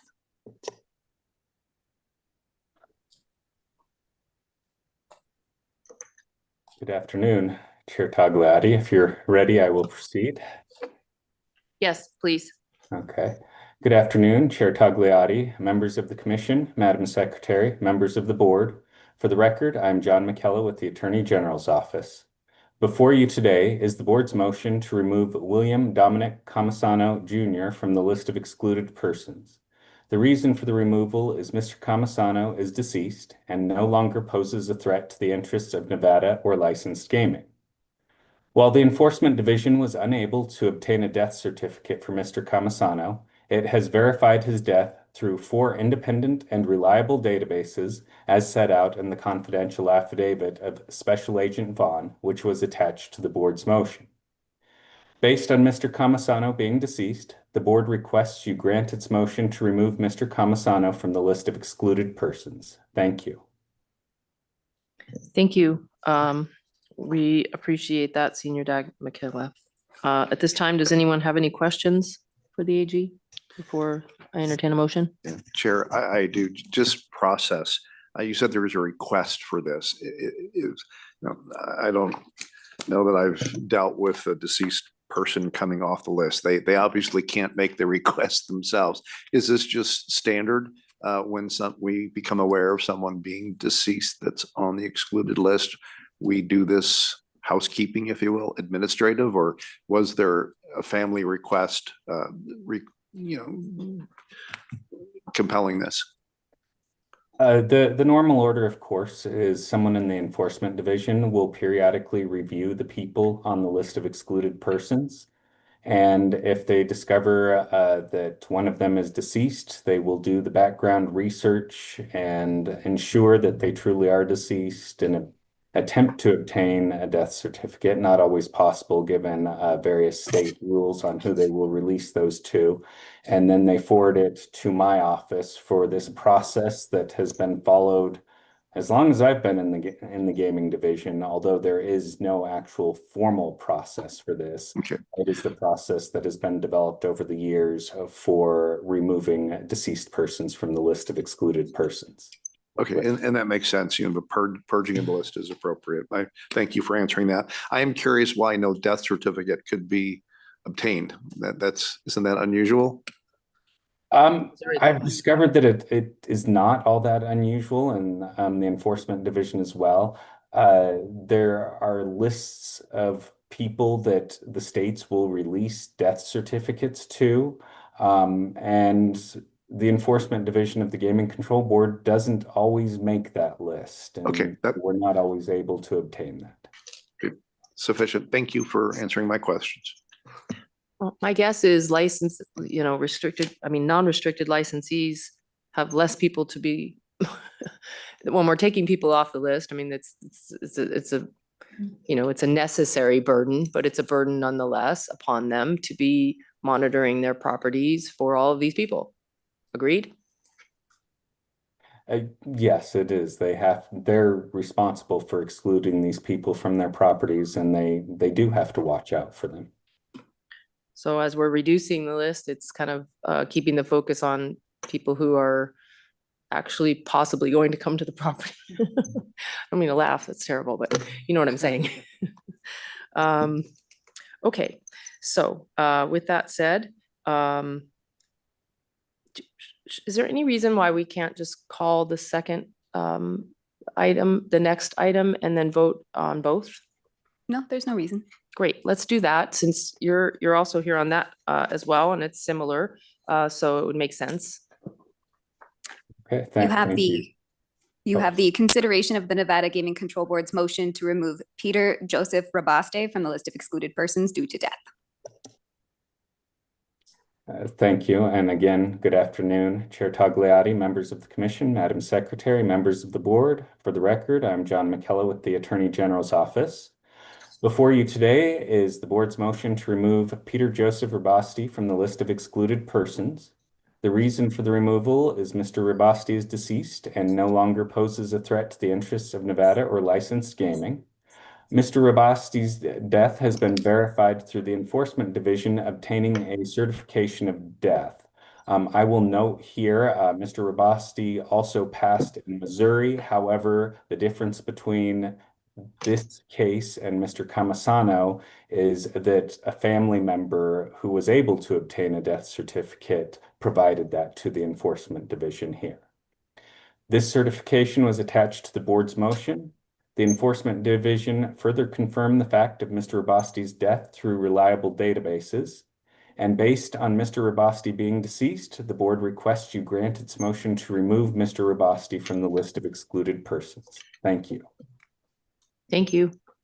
Does anyone have any questions or comments on this particular item? Okay. Is there anyone who would like to make a motion related to William Camasano and Joseph Rabaste? Madam Chair, I've been lax in performing the motion duties today, so I'll do this one since I had comments.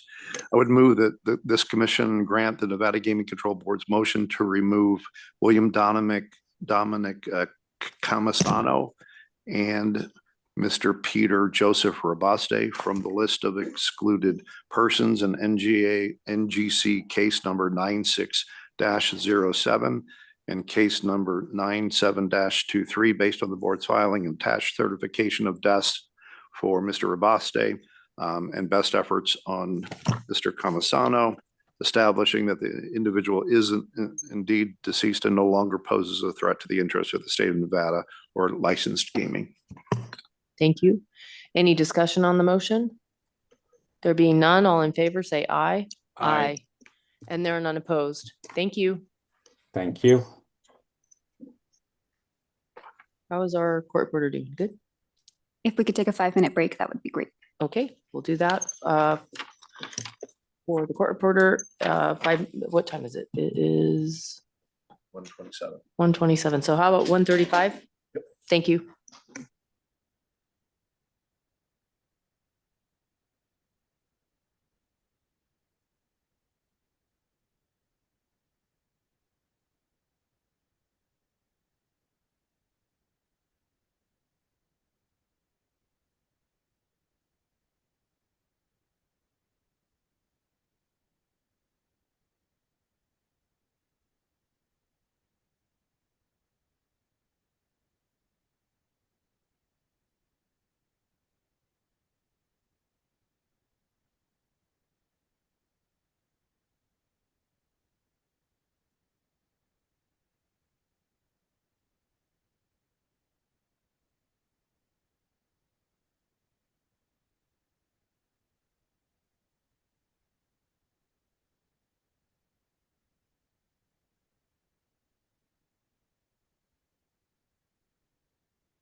Okay, we're back on the record. Do we have the court reporter? Okay, it's 1:35. We're back on the record. At this time, Madam Secretary, if you could please read in our next agenda item. Next for your consideration is one gaming employee registration appeal pursuant to Nevada Revised Statute 463.335. That item is Kevin Gammon, case number 25LV00911, and I believe we have a recusal on this item. On gaming employee registration appeal for Kevin Gammon, I would like to disclose the fact that I represented an individual related to the overall Resorts World investigation. Mr. Gammon previously worked at Resorts World, and that investigation forms the factual basis for this appeal. This has caused a conflict for me such that there could be an appearance of impropriety if I were to participate in this matter, and therefore I am recusing myself from this item. Thank you. Okay, good afternoon. If you could state your appearance and your client's appearance, please. Yes, good afternoon, Chair Tagliati, members of the commission, Madam Secretary, Jennifer Gaynor, Jay Gaynor Law, here with my client, Kevin Gammon. Okay, I believe you are familiar with the process that we undertake on these matters. We would invite you to make with the understanding that we are confined to the record that we have, and we cannot go outside of that record. You are welcome to make any statements and position that you wish to take. He is certainly welcome to address the commission directly, if that's his preference, or not, if that's his preference. Then there would be a time period after that presentation for commissioners to ask any questions of either you or your client. And then as a result of those questions, if you had any summary comments that you wish to make before a motion gets made, once a motion gets made and there's a discussion among commissioners, that part of your participation ends, if you will, during the debate and discussion, if there is one. So any questions about the process before we begin? No, thank you. Okay. So that was as much for your client, quite frankly, than you. Okay, so when you're ready. All right, great. I'd like to make a brief statement and then my client will make a statement as well. Good morning. At the board hearing, as you know, we reviewed the events of that led to this appeal today. It was a necessary step to develop the record and gain a full understanding of my client's actions and reasoning on that late evening in October of 2023 and the days directly following. However, we fear that while being extensively questioned about these events, my client may have appeared to the board to be providing excuses for his actions. This could not be further from the truth. My client made very serious mistakes, let down his employer, himself, and the Nevada gaming industry when he, one, texted an admitted illegal bookie to connect him with a customer, and two, did not immediately inform his employers regarding the fact that Mr. Boyer had told him he was a bookie. The fact that Mr. Boyer was not my client's customer, but a customer of Resorts World for over a year and a half, by the time my client was introduced to him, that doesn't matter. The fact that my client thought better of it afterward and warned the customer not to work with Boyer and that no bet was ever made does not matter. The fact that Boyer was quickly arrested and never returned to Resorts World again following the text does not matter. These things do not lessen the mistakes made by my client. Mr. Gammon fully understands this and does not deny any of the factual findings you have on the record. Instead, we want to ask the commission to consider the actions my client has taken since this event to take responsibility and educate himself so that he can be a strong advocate for the gaming industry moving forward. A very brief overview. Following the events of October 2023, my client has submitted himself to multiple interviews by his employers, the DOJ, and Nevada gaming agents and regulators. Each time my client was interviewed, his answers have been clear and consistent. He's never denied or tried to lie about the events that occurred. This included a meeting with Chair Hendrick and the Nevada Attorney's General Office in August of 2024. Following the meeting with Chair Hendrick, my client received a letter from the chair, which led him and his counsel to believe he'd be able to continue to work in the gaming industry. Quote from the letter, which, as you know, is part of the board record. The chair said, "In light of Mr. Gammon's ongoing and expected future cooperation, the board intends to hold the drafted complaint in abeyance and recommended that my client communicate his intentions with the board's enforcement division should he wish to return to employment with a Nevada gaming licensee, and that any remedial measures taken by Mr. Gammon, including completion of an anti-money laundering course, as well as remaining free from trouble, will be considered in future decisions by the board." After receiving this letter, my client did as the chair had suggested and completed an AML course taught by Chair Becky Harris at UNLV, which my client paid for out of his own pocket. He then sent a letter to Chair Hendrick in May of 2025, informing the board that he would be seeking new employment in the gaming industry. Chair Hendrick's response was, "I will forward your email attachments to the enforcement division. Additionally, I suggest you retain copies in your own files," giving no indication to my client he would not be eligible to work in the gaming industry. Relying on the letter and this response, my client believed his licensing issues were officially behind him, so much so that he gave up a good and steady non-gaming job to take a job with Caesars Entertainment, where he worked for more than 3 months without incident. Then at 4 p.m. on New Year's Eve, 2025, my client was surprised and absolutely humiliated in front of clients, colleagues, friends, and family when he was walked off property when his employee registration was denied. Ever since being walked off property on New Year's Eve, he's been dogged by the licensing issue and is having a very hard time finding employment. He's now dealing with very public embarrassment, potential eviction and bankruptcy. His work history and network is in the gaming world. And this makes it difficult to find a job. For example, he's been told he can't even go back to his former job caddying at the Wynn because of these licensing issues. We hope today that Mr. Gammon's actions will be considered by the commission and his ability to work in the gaming industry reinstated. He has been cooperative and truthful at every turn. He has made real efforts to better educate himself on AML. He's remained free from trouble, both in his job with Caesars and in general.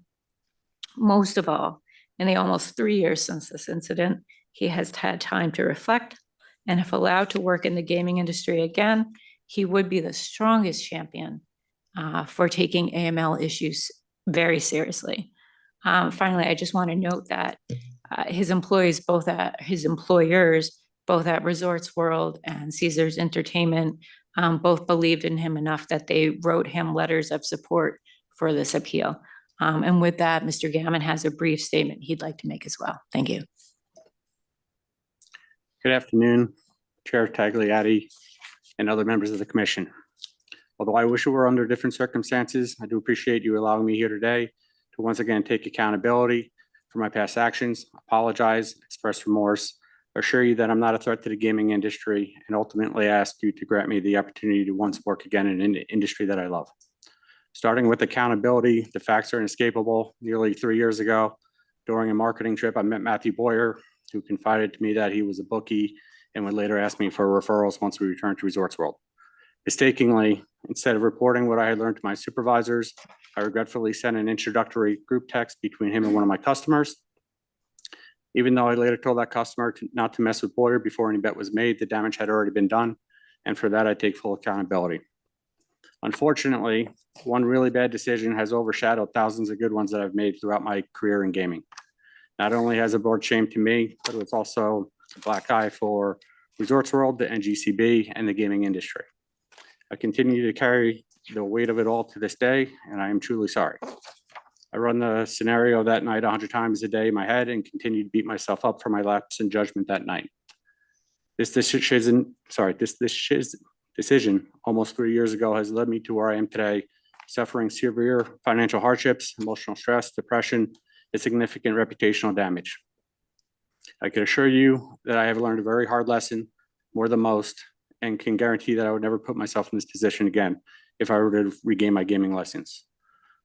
During my absence from gaming, I have better educated myself by attending extensive AML training at my own expense. I understand that the responsibilities of AML compliance falls on everyone, including hosts. I am now prepared to be an advocate for the industry when it comes to sharing my experiences with colleagues on the importance of following AML guidelines. Another example of me trying to correct my mistake has been given my full cooperation with Nevada Gaming.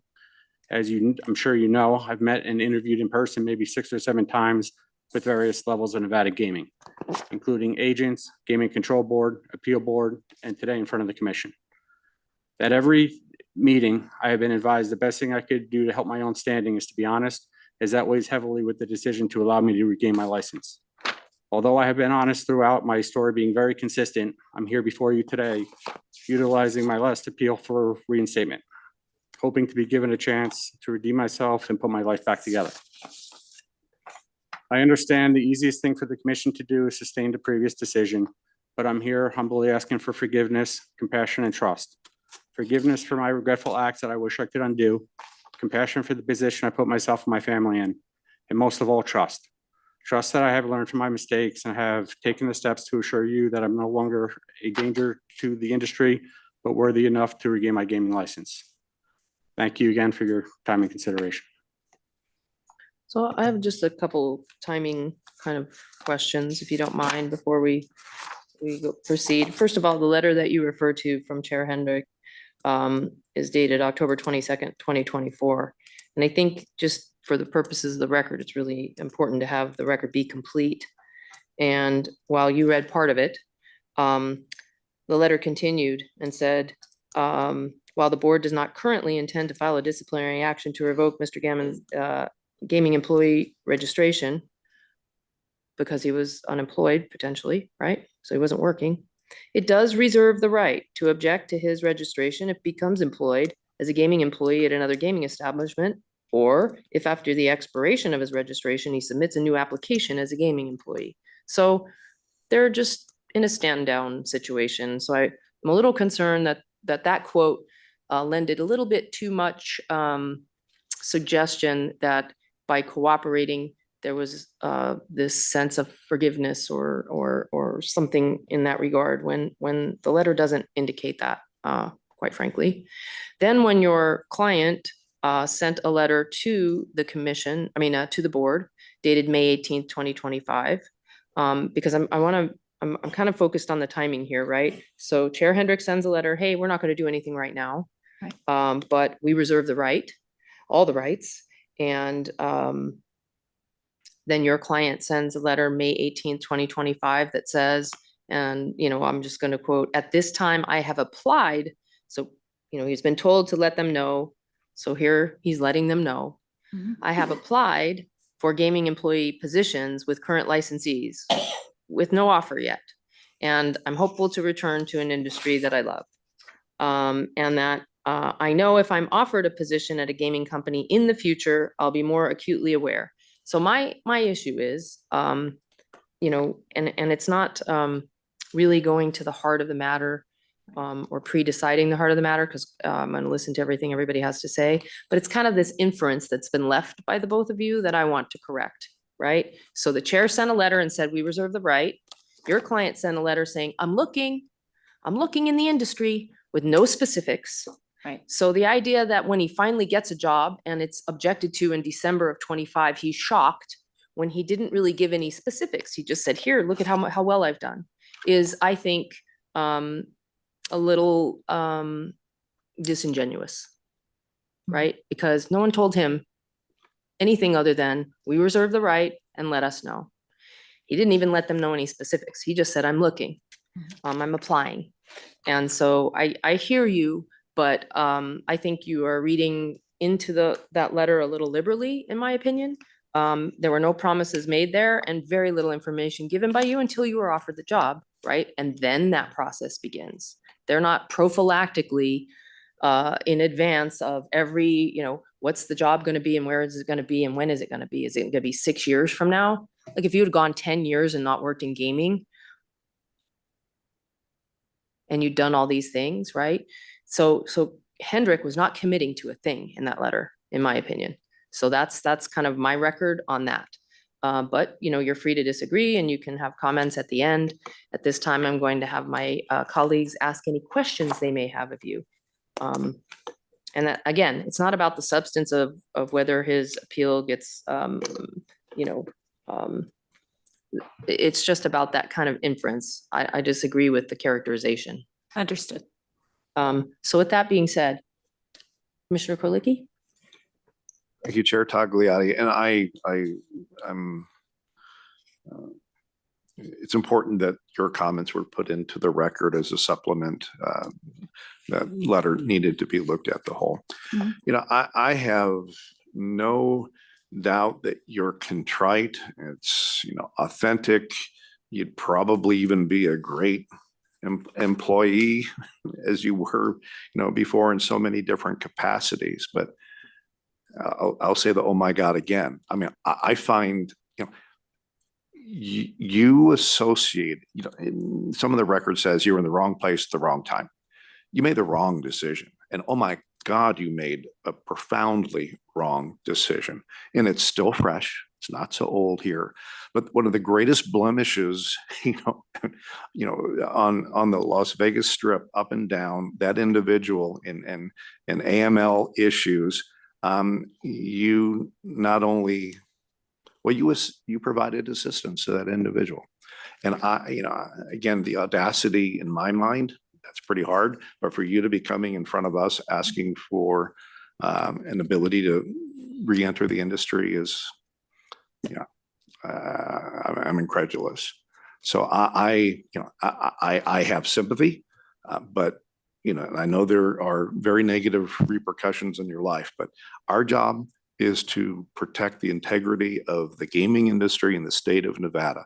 And again, one of the darkest moments in the modern era that we've experienced, you touched it, you participated, you assisted it. You know, even though it may not have manifested or didn't have time or you got arrested, you know, after the weekend, you did not do what you needed to do.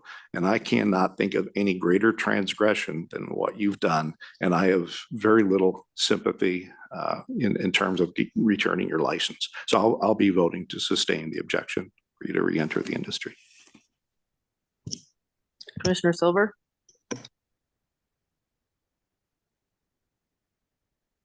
You know, I do think that you are sincere. I have no doubt that you are regretful and sincere as you sit here today. There's no doubt in my mind, and you definitely have been punished, so to speak, for it even up to now. This, I've only been on this 2.5 years, but this situation with the illegal bookmakers has just scorched us, both the board and the commission. And we have our agents, everybody has spent so much time and muscle to try to clean up what had happened with what happened here with Resort Worlds. And the thing that I find interesting is there's no way in the year that you're dealing with him in 23 that you don't know as a host that you haven't been schooled by Resort Worlds. They have AML policies, but I believe that they still, the employees like yourself still undergo some training as far as AML, that you're not supposed to deal with illegal bookmakers. So it's kind of a no-brainer. I don't think you need to almost take a class at UNLV when somebody says that they're an illegal bookmaker and you choose to continue a relationship. You had a duty to go to your supervisors at that point. Obviously what happens is, boom, feds, search warrant, he's arrested. When that happens, what are your options? I mean, having come from a criminal background, quite frankly, you were in the net at that point. There's no way they didn't have you on a wire or something, text. So you're at the point where you have to be at the mercy of the chair or agents to, if you want to so to speak, kind of save yourself one day from getting back into it, or maybe even being arrested criminally. So, you know, I appreciate that you did cooperate, but I guess you could have not cooperated and it wouldn't have mattered because I'm sure they still had everything on wiretap, and everything else. So I think it's good that you did, but it's still really, really egregious what happened here. And it's unfortunate that you came so soon. Maybe if it had been 5 years later, it's something that we could consider, but this is so fresh. We literally put him in the black book, what, a month ago. This is so fresh. Was it a month ago? Yeah. Boyer, was it? He's not, sorry, I'm getting the two mixed up, the other one. Sorry. But it's still so fresh. I mean, we still Resort Worlds has been fined, and it hasn't been that long because I've been on it. So I feel bad, you know, personally, but we are the gold standard, and we can't have people that are going to deal with illegal bookmakers in the casino business. So, I mean, maybe again, had there been more time, or if you try to come back at another, 5 years from the time, that might be easier pill to swallow, but it's just still too fresh right now. So I would sustain the objection. I'd sustain it.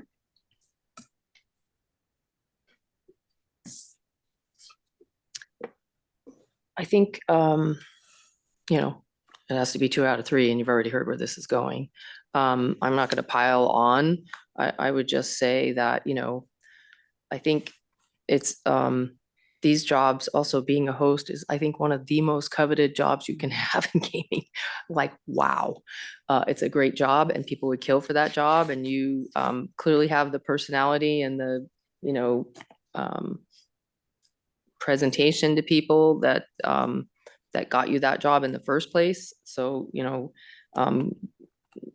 that's, you know, speaks well for you. But, you know, the problem is everybody there, in so many ways, a split-second decision can affect you forever. It's just the way it is, right? Maybe here it won't be forever. Maybe it'll be a few years, but split-second decisions happen, and you're sorry, and we get it. And maybe it's completely inconsistent with who you were and you regretted it immediately, but you did it, and that's it. You got to live with it.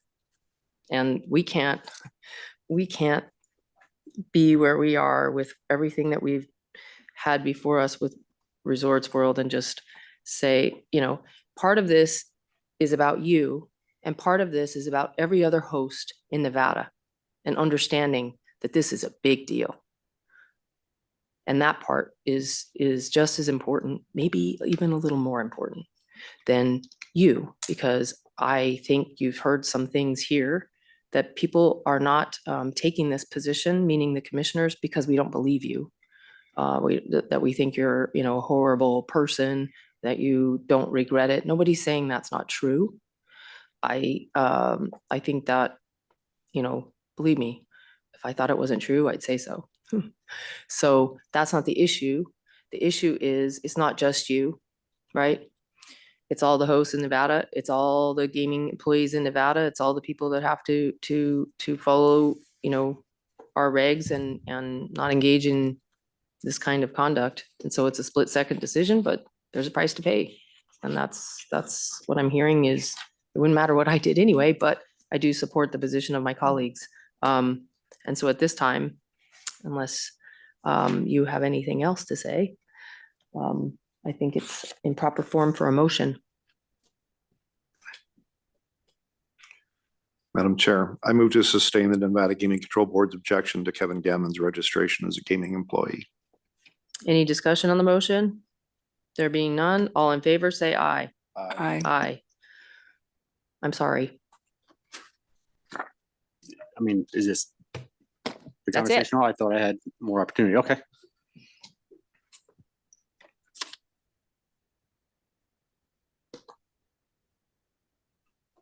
Madam Secretary, could you please read into the record the next item?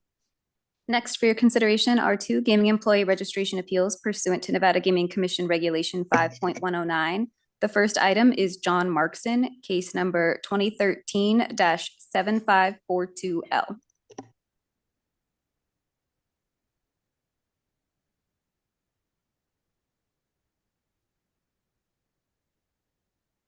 Fine, thank you. The record should reflect that Mr.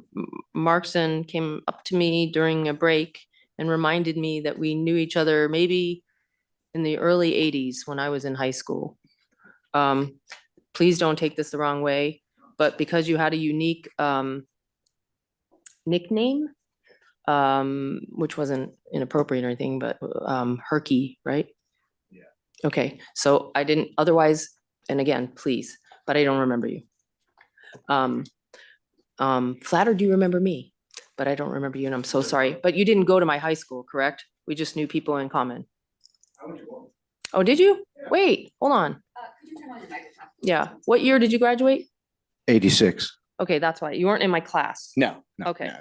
I just, my mom and my parents supported you being a judge and all that, and they thought you were great, and so, Gorman's a community, so that's just one of those things.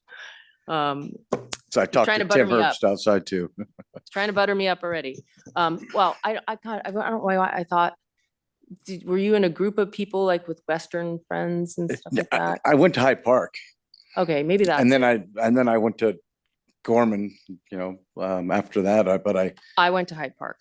So I was a year. I went to Howard Wasson too. A year. Did you go to Howard Wasson? No, I was a year older. People are like, you guys talk. Yeah.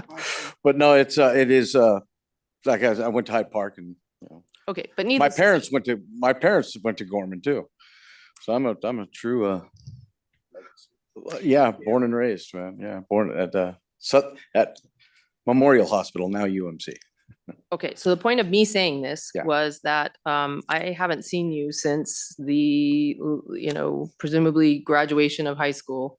Yeah. That I can recall. Right. And so there's no reason for me not to go forward and participate on your case, but since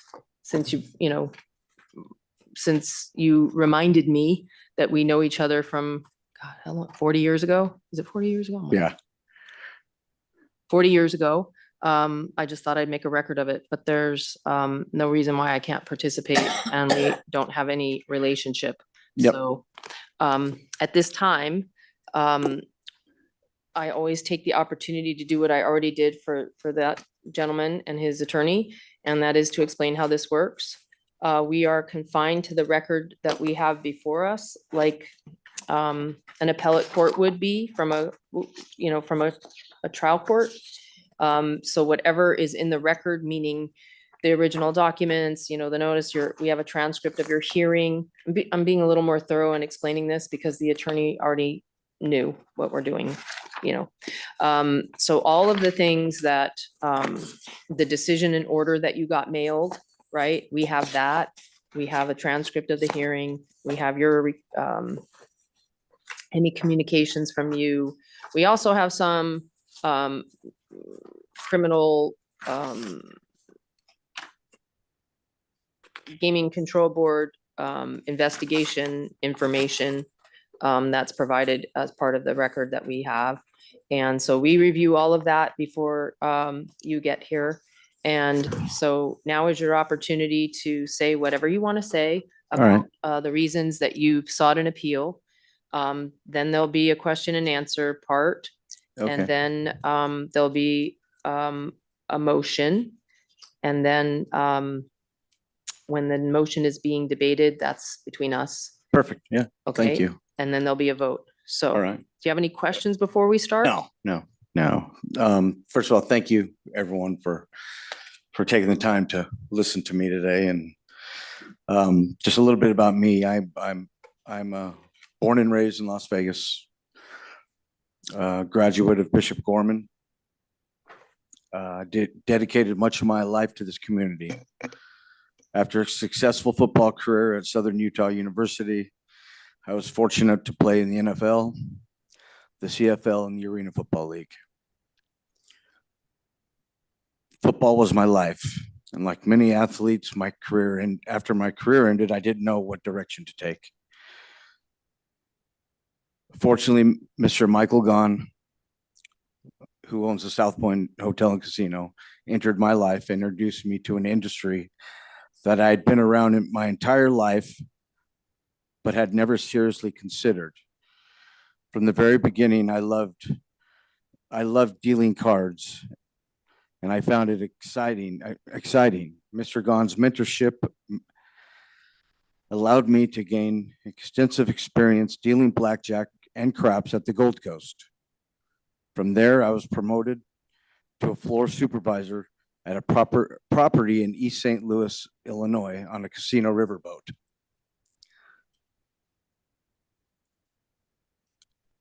Before I knew it, I had a career I never expected outside of football. Two entirely different careers that I loved equally. To say that I was blessed would be an understatement. Eventually, I returned to Las Vegas and worked at the Orleans and Barbary Coast. Unfortunately, I had to step away from the industry to take care of my father during his battle with cancer, a battle he ultimately lost.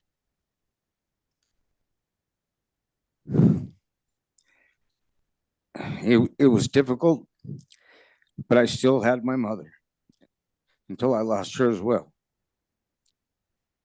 This marked the beginning of an extremely challenging time in my life. There were certainly moments when I doubted I would get through it, but I dug deep and worked hard to move forward. While I haven't been perfect, I have been successful. Regarding concerns raised about my application, I sincerely apologize for the omission of the past two legal matters, a misdemeanor in Idaho, a domestic violence charge.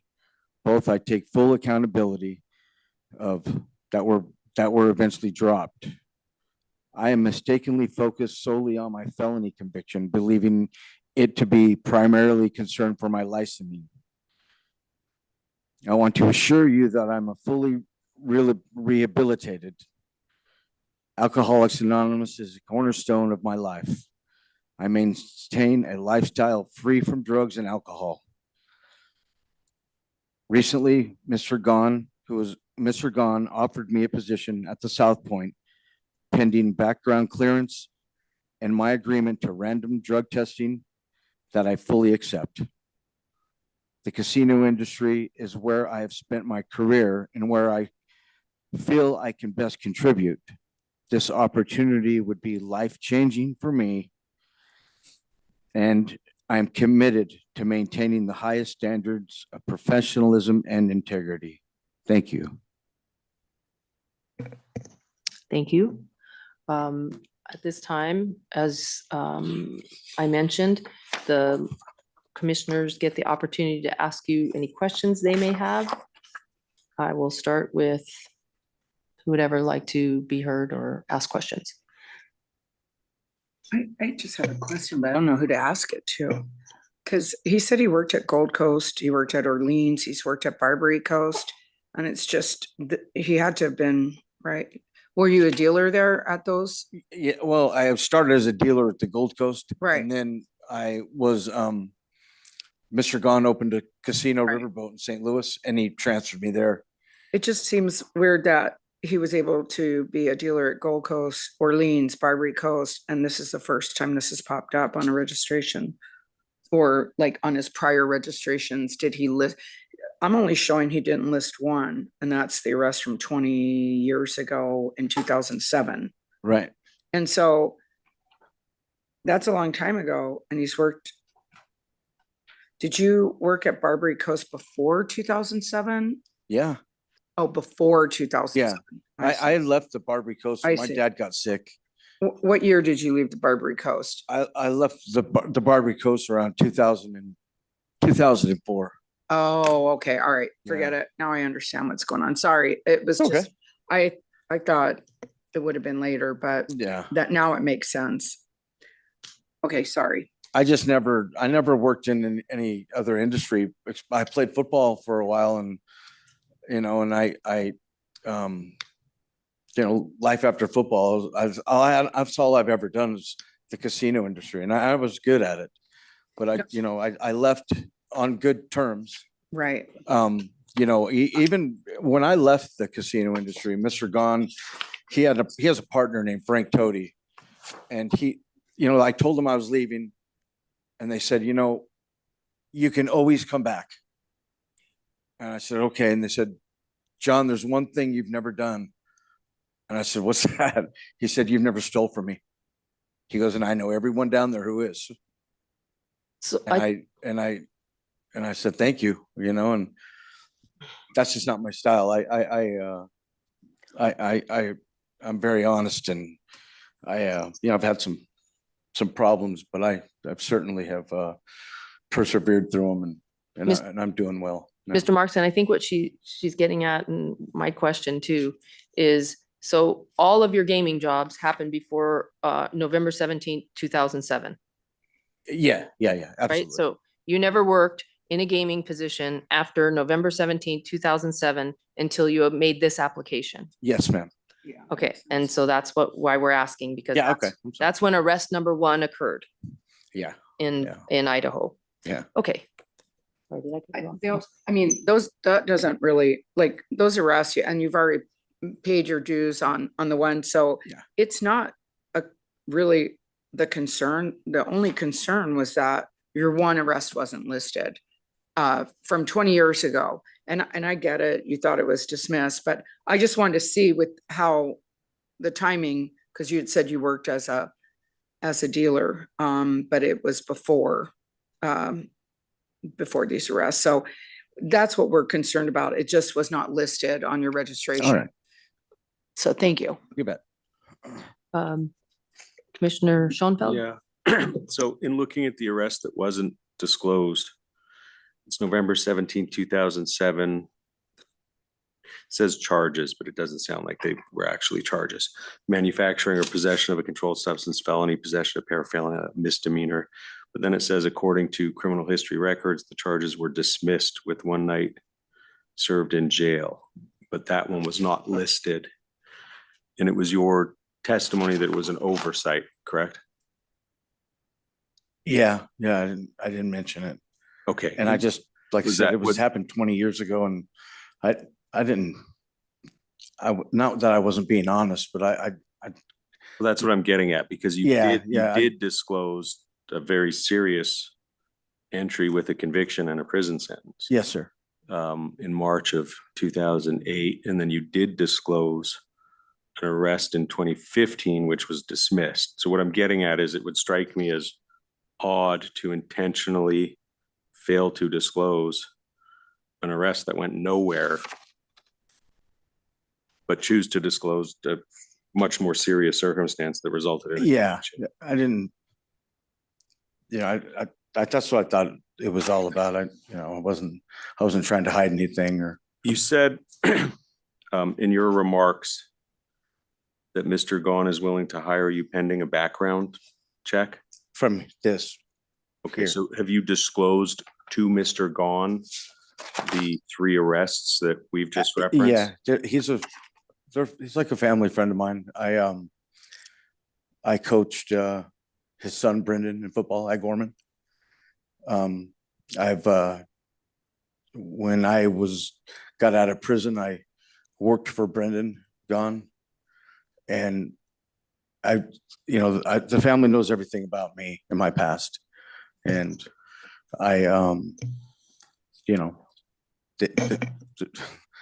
there's nothing. My dad went to high school with Mr. Gahn, so I mean it's a.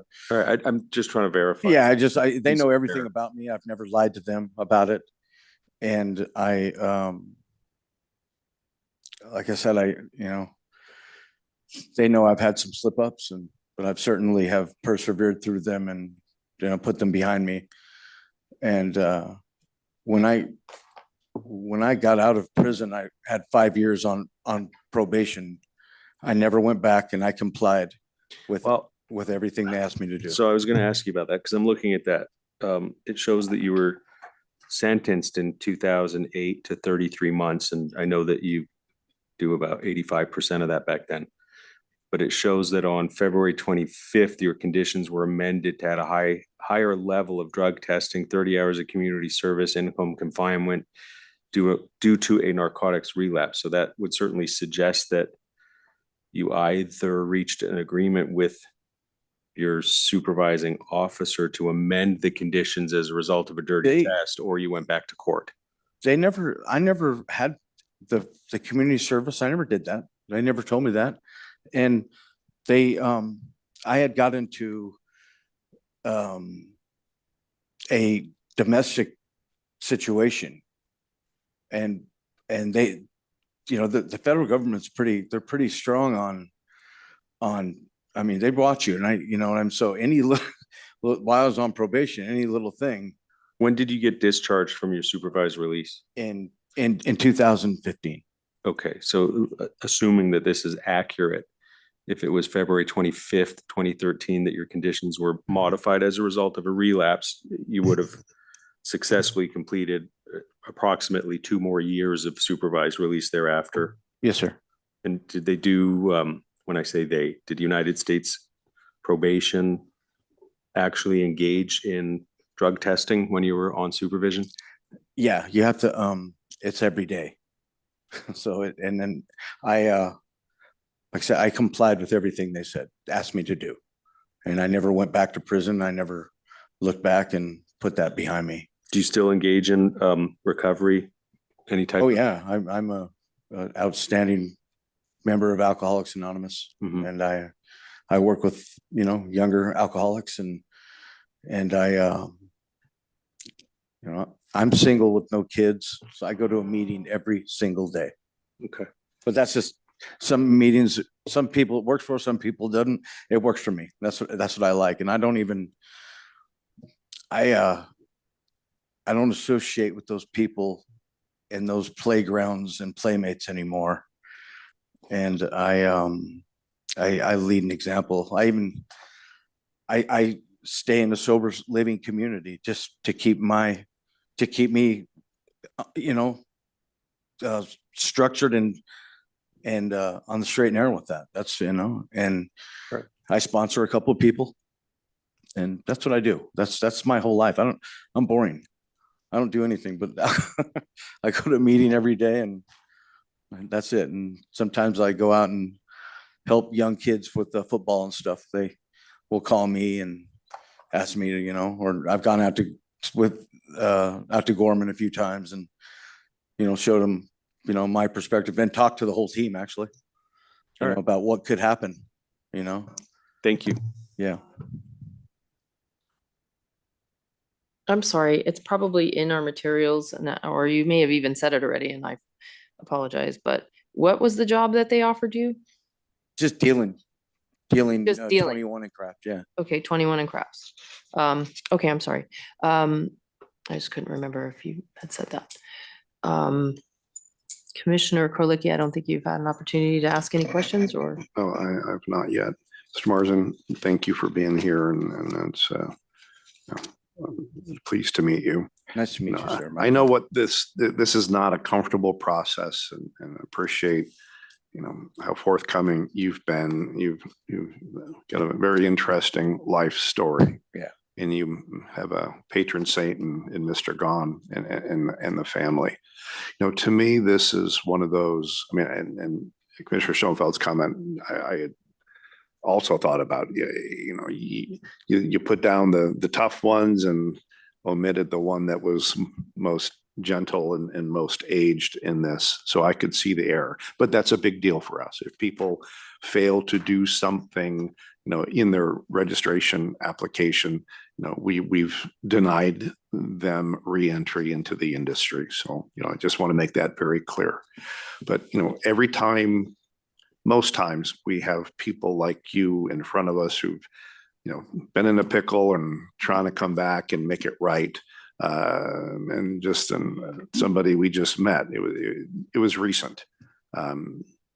You've been, I believe, sober and out of any kind of trouble for 11 years now. Yes, sir. and you're obviously doing many of the right things. So, to me, this is, I want to be consistent, whether, application and the person is appealing or, good, I want to be fair to everybody who comes, before us. But I'm, I think a decade's gone by since you've had any issue. So I'm going to listen to continue to listen to my colleagues, but I have sympathy, and the fact that it's been over a decade now that you've had issues, that's a compelling story for me. Staff is very important. They've recommended that this not happen. It's not been enough time. But to me, the question is, how long is long enough? And if this isn't one of those cases, I'm not sure what would be 15 years, 20 years. I mean, most people are out of career if they're waiting that long. But I'll look forward to further comments from my colleagues. Thank you, sir. Appreciate it. This is neither here nor there, but I do think it's important. We've spent some time talking about the failure to disclose the 2007 arrest that didn't go anywhere, as Commissioner Schoenfeld characterized it. And the Nevada Gaming Control Board order is not focused on the failure to disclose. Not that they didn't address it at all, and not that it wasn't part of what brings us here today, but the main crux of it is the conclusion is that it's been 11 years since his last arrest and 13 years since his last involvement with narcotics, and more time is needed. And while they applaud the gains and progressive path to recovery, more evidence is necessary to show he's committed to abstinence. So I think that's interesting, right? Like, here we are, like, you didn't disclose, even though, it didn't go anywhere, because we hate that. But that's not why we're here right now. It looks like we're here right now because so when I can't believe I'm going to say this again. How long is long enough? I agree. I echo Commissioner Krolicki's comments. And so that's for the board, that's for this group to decide, I guess. I just think it's interesting. And I think also part of the issue that was raised by Commissioner Schoenfeld is maybe in Idaho it's different, and an arrest immediately without haste the second you're booked results in a charge, because here you're not charged until you go to court, you're handed a document, you have the opportunity to read the document, you have the opportunity to enter a plea, have a lawyer appointed depending on the seriousness of the offense. None of that happened here. So I think charges were dismissed. I think it would be the equivalent of not being charged in our jurisdiction. That's just, I think, what you were saying, right? Yes. So anyway, so it makes the non-disclosure a little more understandable. Not that we like it, because the document specifically says arrests, and no one forgets a night in jail, right? Right. So, but anyway, that wasn't the focus of the objection, is my point. So with all of that said, does anyone have any additional questions or comments for Mr. Markson before we hear if he has anything to sum up? I have questions in terms of what possible conditions can be imposed, because I think one of our options is to reverse with conditions. So I don't know who I asked that of, but could a condition be that I guess it would be called an appellant at this point, submit proof that he's continuing to engage in AA or NA on a periodic basis, something like that? Because obviously that's the concern here, whether or not there's been enough time to demonstrate that he's not going to relapse. Yes, you can condition in that regard. You can do random drug testing. So I do have a list of possible conditions. I just need to find a copy of it for you. How does the random drug testing get implemented? Through the board's enforcement division. It would be at his expense, right? That's correct. And can we, is disclosure to the prospective employer of all arrests and convictions? I know, I understand that the Gone family knows you, but if what I'm hearing is there's some appetite to do something that is somewhat favorable to you, you could always leave there and go potentially somewhere else, right, and work. So that. Mr. Gahn is extremely adamant about drug testing. Right, and that's not what I'm talking about. What I'm talking Yeah. about is, what I'm Yeah, I know, talking I about is understand. you could go to a different, if this group says, yes, you can be a gaming employee and you might have some conditions, you're not gonna be limited to what you can do necessarily, right? Or if there's a new owner or whatever, that won't matter, but it would matter if you changed and went to a different employer. I Is understand. what we're saying. And what we're saying is, it's nice that he knows and his son knows and maybe the whole family knows, but there would be no requirement for you going forward to tell anybody else, I guess is what I'm trying to say.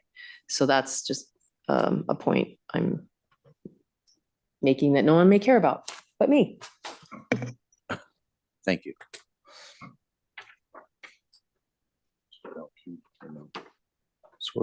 So, Does that- Ms. Caruso, this is titled Standardized Limited Gaming Employee Registration Conditions. So if we say we're giving a limited, these would automatically be implemented? No, unlimited would be as to time. Okay. So we would decide if we want to impose some of these conditions or all of them? or That's not? correct. Or you could take one of them and tweak it to satisfy whatever condition you thought was appropriate. But those are ones that have developed over time that we've kind of considered over and over again. Would there be a time limit?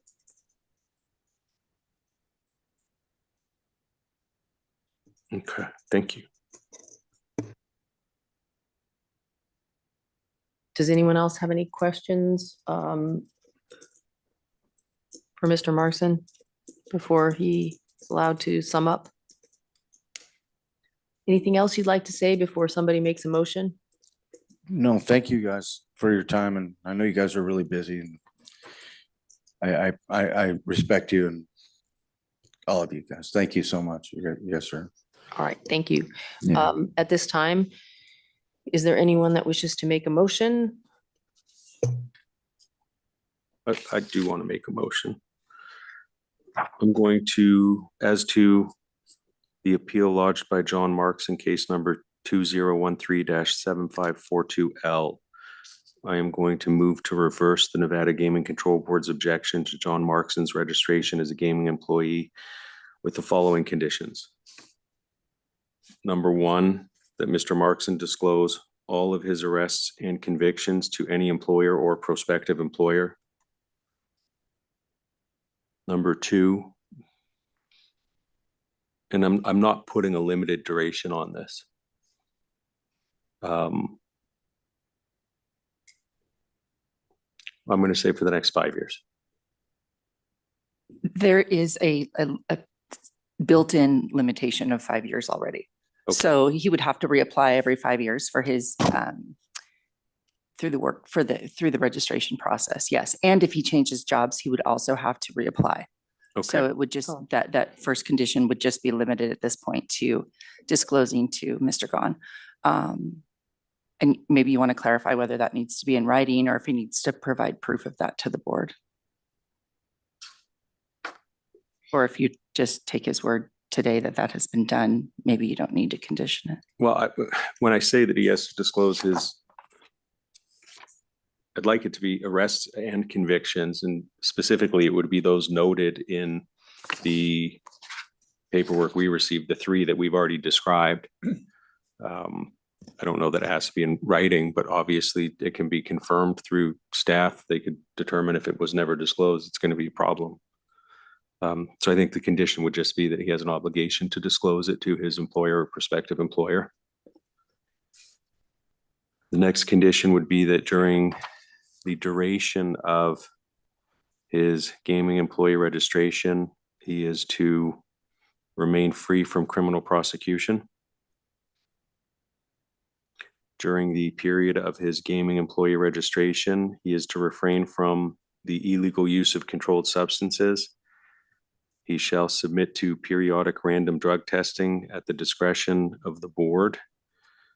And I also leave it to the discretion of the board that if his employer is doing random drug testing, they can rely upon the results of those tests if provided to them, because that might save the appellant some expense. So you're saying at his expense, at Mr. Markson's expense? Yeah, at his expense, or if it's done through his employer, he can provide that proof to the board upon request of the board.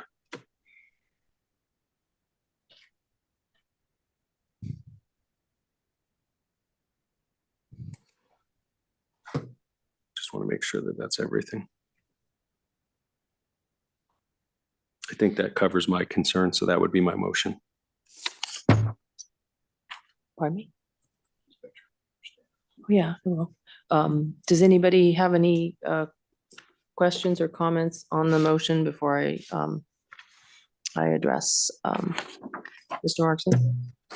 Okay, so a motion's been made. I don't know what the vote will be, but that you be allowed to go, you be allowed to have your gaming card, and that those conditions would apply specifically. Look, I have no doubt that Mr. Gahn and the family there, knows that you went to prison. But do they know all the details and all the arrests and all the things? Maybe they do, maybe they don't. What the motion is they're going to know in writing, right? Did you say writing? I'm so I will sorry. modify it so that it is in writing. In writing, in detail. In 2007, I was arrested and spent one night in jail with no charges for X, Y, and Z. In 2000 and, hold please, 8, I was, arrested and was ultimately convicted of this, and I went to prison. All right. In 2015, I had a domestic violence battery arrest, first offense that was dismissed. That's what we're talking about. Do you understand? Do I go, do you mind if I talk? Do I John? go back to do I want me to call him up right now? Or I mean, when I Nope, get out of here? nope, How do I nope. go about this? Just, You get out a piece of paper okay, and a pen, okay, and you say, "Dear Director of Security and Human Resources, okay. That's, in, all right. as a condition of me being able to work in a gaming establishment, I have been required to disclose the following things in writing to any prospective employer." Okay. The good news is this is on YouTube, so you can play it back later if you don't remember. Thank you. Okay? Thank you. All right? Thank you so So much. you're gonna have to write a letter to HR and to the Director of Security and say that I was given the opportunity if the motion gets granted. Do you have any questions about that? No, thank you very much. I'll do that as soon as Okay. possible. The next thing that was made part of the motion is that during the duration of the period that your ability, before you'd have to file for either a new employment or follow up again in 5 years for your renewal, for lack of a better term, of your license to, gaming employee registration, you have to remain free from any criminal prosecution. So if this board staff finds out you are arrested, even if it's dismissed, all bets are off. Got it. Right? And doesn't mean that you get your, that it'll be brought to the attention of the board and they'll take the appropriate action that they see fit based upon today's proceeding. And finally, you would have to do periodic random drug testing. What that means is if an agent of the board comes to your house, to your home, to your car, to your church, to your AA meeting, doesn't matter where. And they say it's time for your random drug test, you must cooperate. Yeah.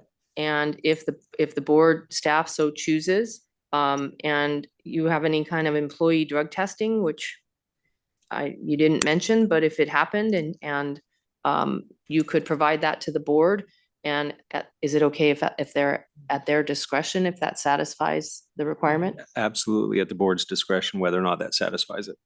Yeah. Those are the three conditions that have been proposed. Do you have any questions about those conditions? I can comply with everything. Thank you. So what I'm hearing, and you jumped to the answer to my question.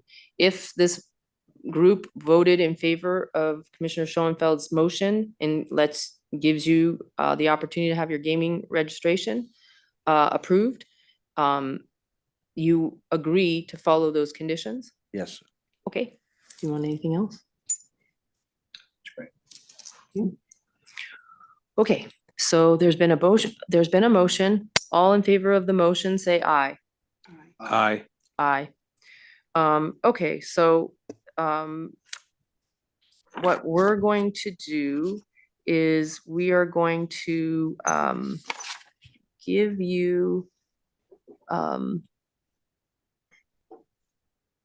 what is the best way for this to be affected? Does he need to keep an address on file with the board, or are you just gonna find him at work, or what are the thoughts on? I believe that enforcement does have a process for things like this. I will reach out to them and find out which agent will be overseeing this, and then that agent will be able to have a direct contact with him to have his address on file and everything like that. Okay, so if you change your email address, your home address, or your phone number, you need to notify Madam Secretary. All right. Okay, do you have any Yeah. questions? Yeah, one thing, and so, with this, do you want me to make a copy of the letter I'm gonna send to Human Resources and forward it to Ms. Rupert? Yes. Okay. For sure. Okay. Yeah. Thank you. Thank you, guys. Good luck. One more thing. Yeah. And is now, before the Human Resources, they couldn't put my name through the portal. So, but now they can, Well, I'm sure this takes a few minutes. I don't know. you know what I'm saying? Yeah, I would assume that you would be employable within, It depends on the system and things. We usually say that within a week. If you are Perfect. having Alright. any issues, reach out. All right, yeah, enjoy your last week of freedom. okay, thank you. I played in Veterans Stadium too. You what? I played in Veterans Stadium before. Did you? What NFL team did you? I was with the Raiders in LA and then in Phoenix. It's now Arizona, it was Phoenix. Were you with Howie Long? Yeah, what? Shut up. My mom used to love Howie Long. I love him more. They just go to practice, my mom would say, Oh my. where is he? Where is he? So gorgeous. Oh my gosh. Thank you, guys. All right, good luck. Okay. Do you have a poster of them in your room? I should have made a third condition that I got some kind of meeting with Howie Long. Madam Secretary, please read in our next agenda item. The second gaming employee registration appeal pursuant to NGC Regulation 5.109 is Arturo Pizarro Oliveira, case number 22LV06250.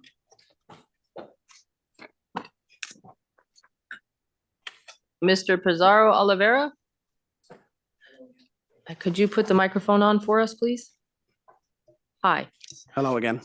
So you've had the opportunity to be present in the meeting room here when we had two gaming employee registration appeals that went before yours. You were here for all of that? Yes. So you understand the process, you get to make a statement, then we have the record of everything that was presented and that the hearing officer had available to them, and the transcript of the hearing.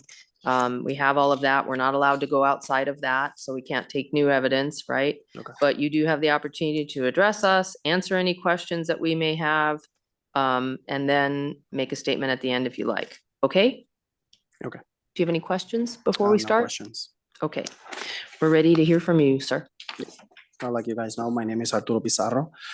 I've been in the Eastern Deal Casino since 2009.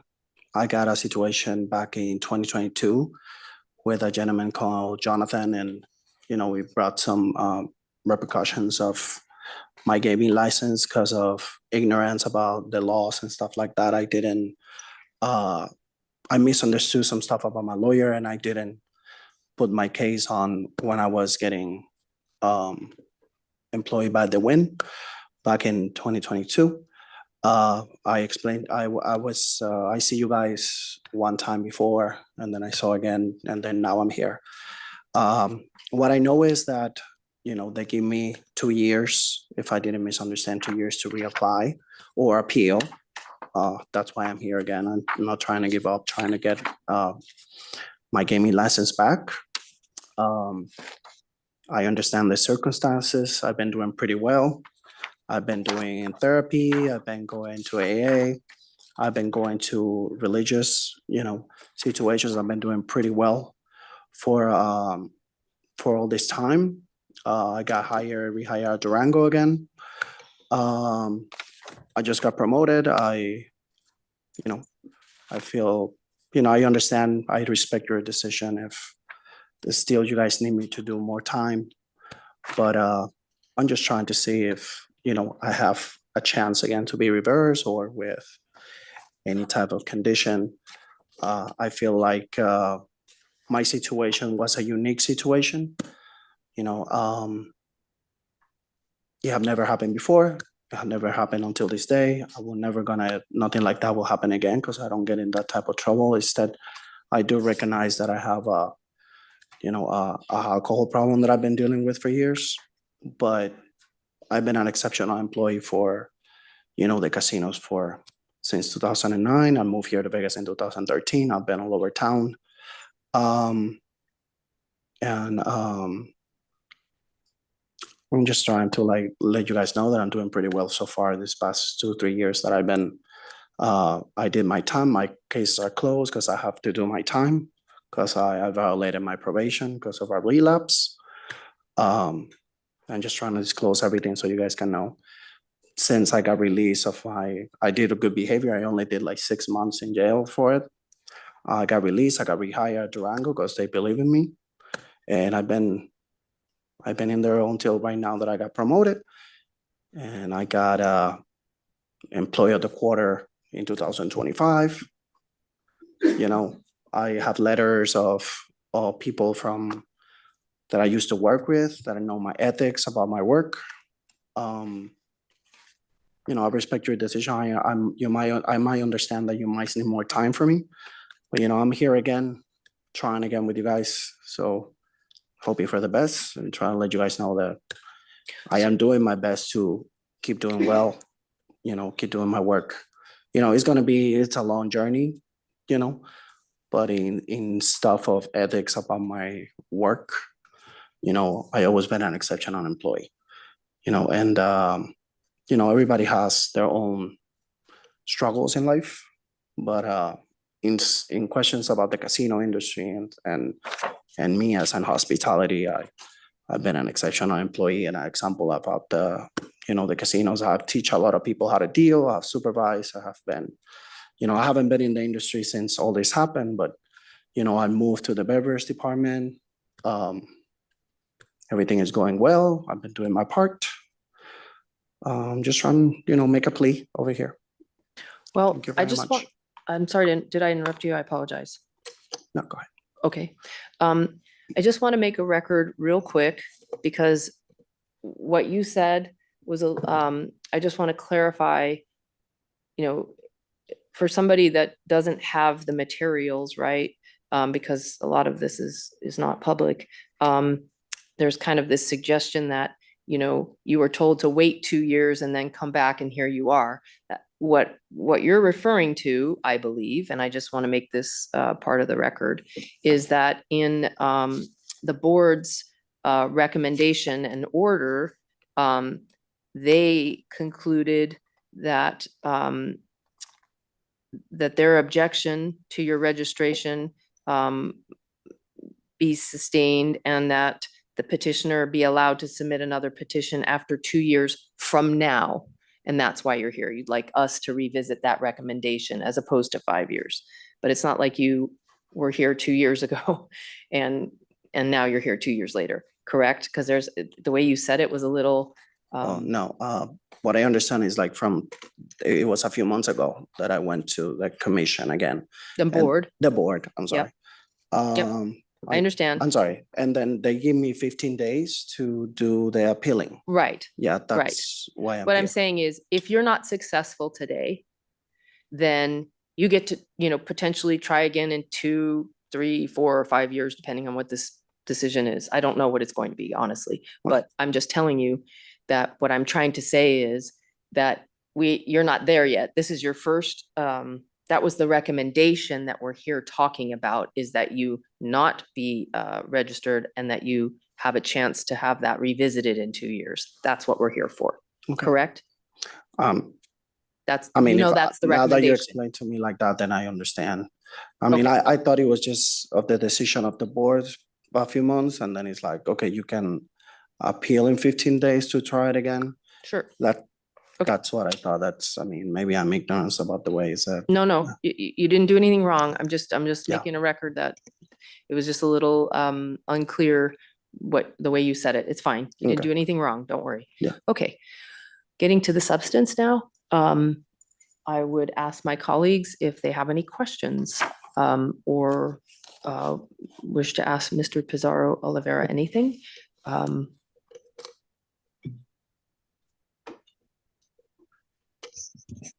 Mr. Pizarro Oliveira. Yes. If that's a correct way to address you. Again, appreciate you being here. None of this is easy and coming before us and doing the things you've done to be here. Again, it's respected and appreciated. You were here for the last applicant. And I spent a lot of time, we all did, on the amount of time that's gone by. He had similar issues.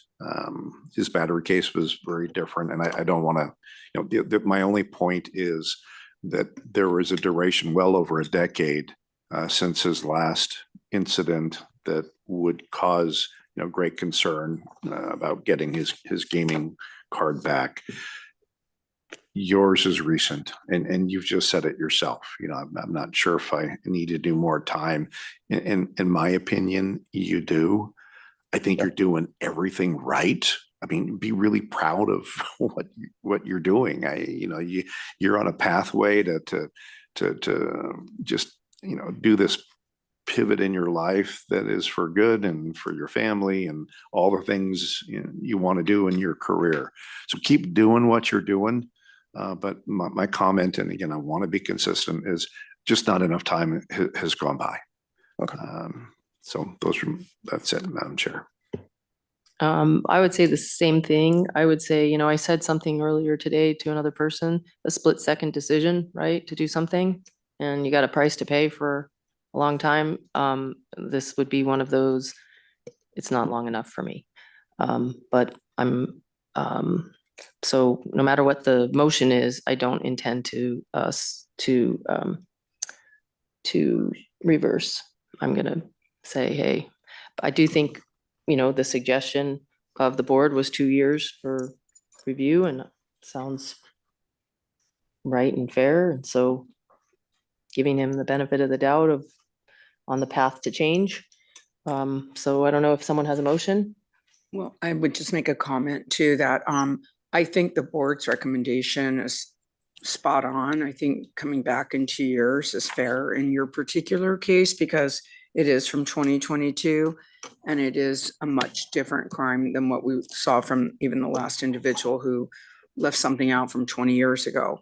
This it's a very serious incident, the way I look at it. So, but I think that if you came back in the 2 years that they've suggested, that we would probably approve you at that time. I agree with both my fellow commissioners. It just hasn't been long enough yet, considering this crime. Okay. Does anyone have a motion? I will make a motion as to Arturo Pizarro Oliveira, case number 22LV06250. I move to sustain the Nevada Gaming Control Board's objection to Arturo Pizarro Oliveira's registration as a gaming employee and accept the hearing officer's recommendation that petitioner may not file another petition in this matter until expiration of 2 years from today's decision. Any discussion on the motion? All in favor, say aye. Aye. And it appears there are none opposed. Good luck. Okay. Thank you. Next on our agenda are the administrative reports. If we could start with the chair. Very good. Good afternoon. The 2026 July Gaming Controller meeting will be a one-day meeting to be held in Carson City, Nevada. on Wednesday, July 8th, with an expected 10 non-restricted agenda items beginning at 9 a.m. Restricted agenda will begin at 1:30 with an anticipated 13 items. Additionally, there is one casino patron dispute appeal and a regulation item scheduled as well. Thank you. Thank you. Anything from the Attorney General today? No, nothing today, Chair. Thank you. Okay, thank you. Madam Secretary, if we could close with our last agenda item, public comments, please. This item is placed on the agenda to give the public an opportunity to comment on gaming-related matters. Okay, I'm going to go to Carson City where no one has been all day. And there's still no one there, except maybe our staff in the back somewhere. I can't see, I see legs, but that's it. So no one is present in Carson City to make public comment. Here in Southern Nevada, there doesn't appear anyone stepping forward to make public comment. So that will close our public comment section. And this concludes the Nevada Gaming Commission meeting for the month of June. We are adjourned.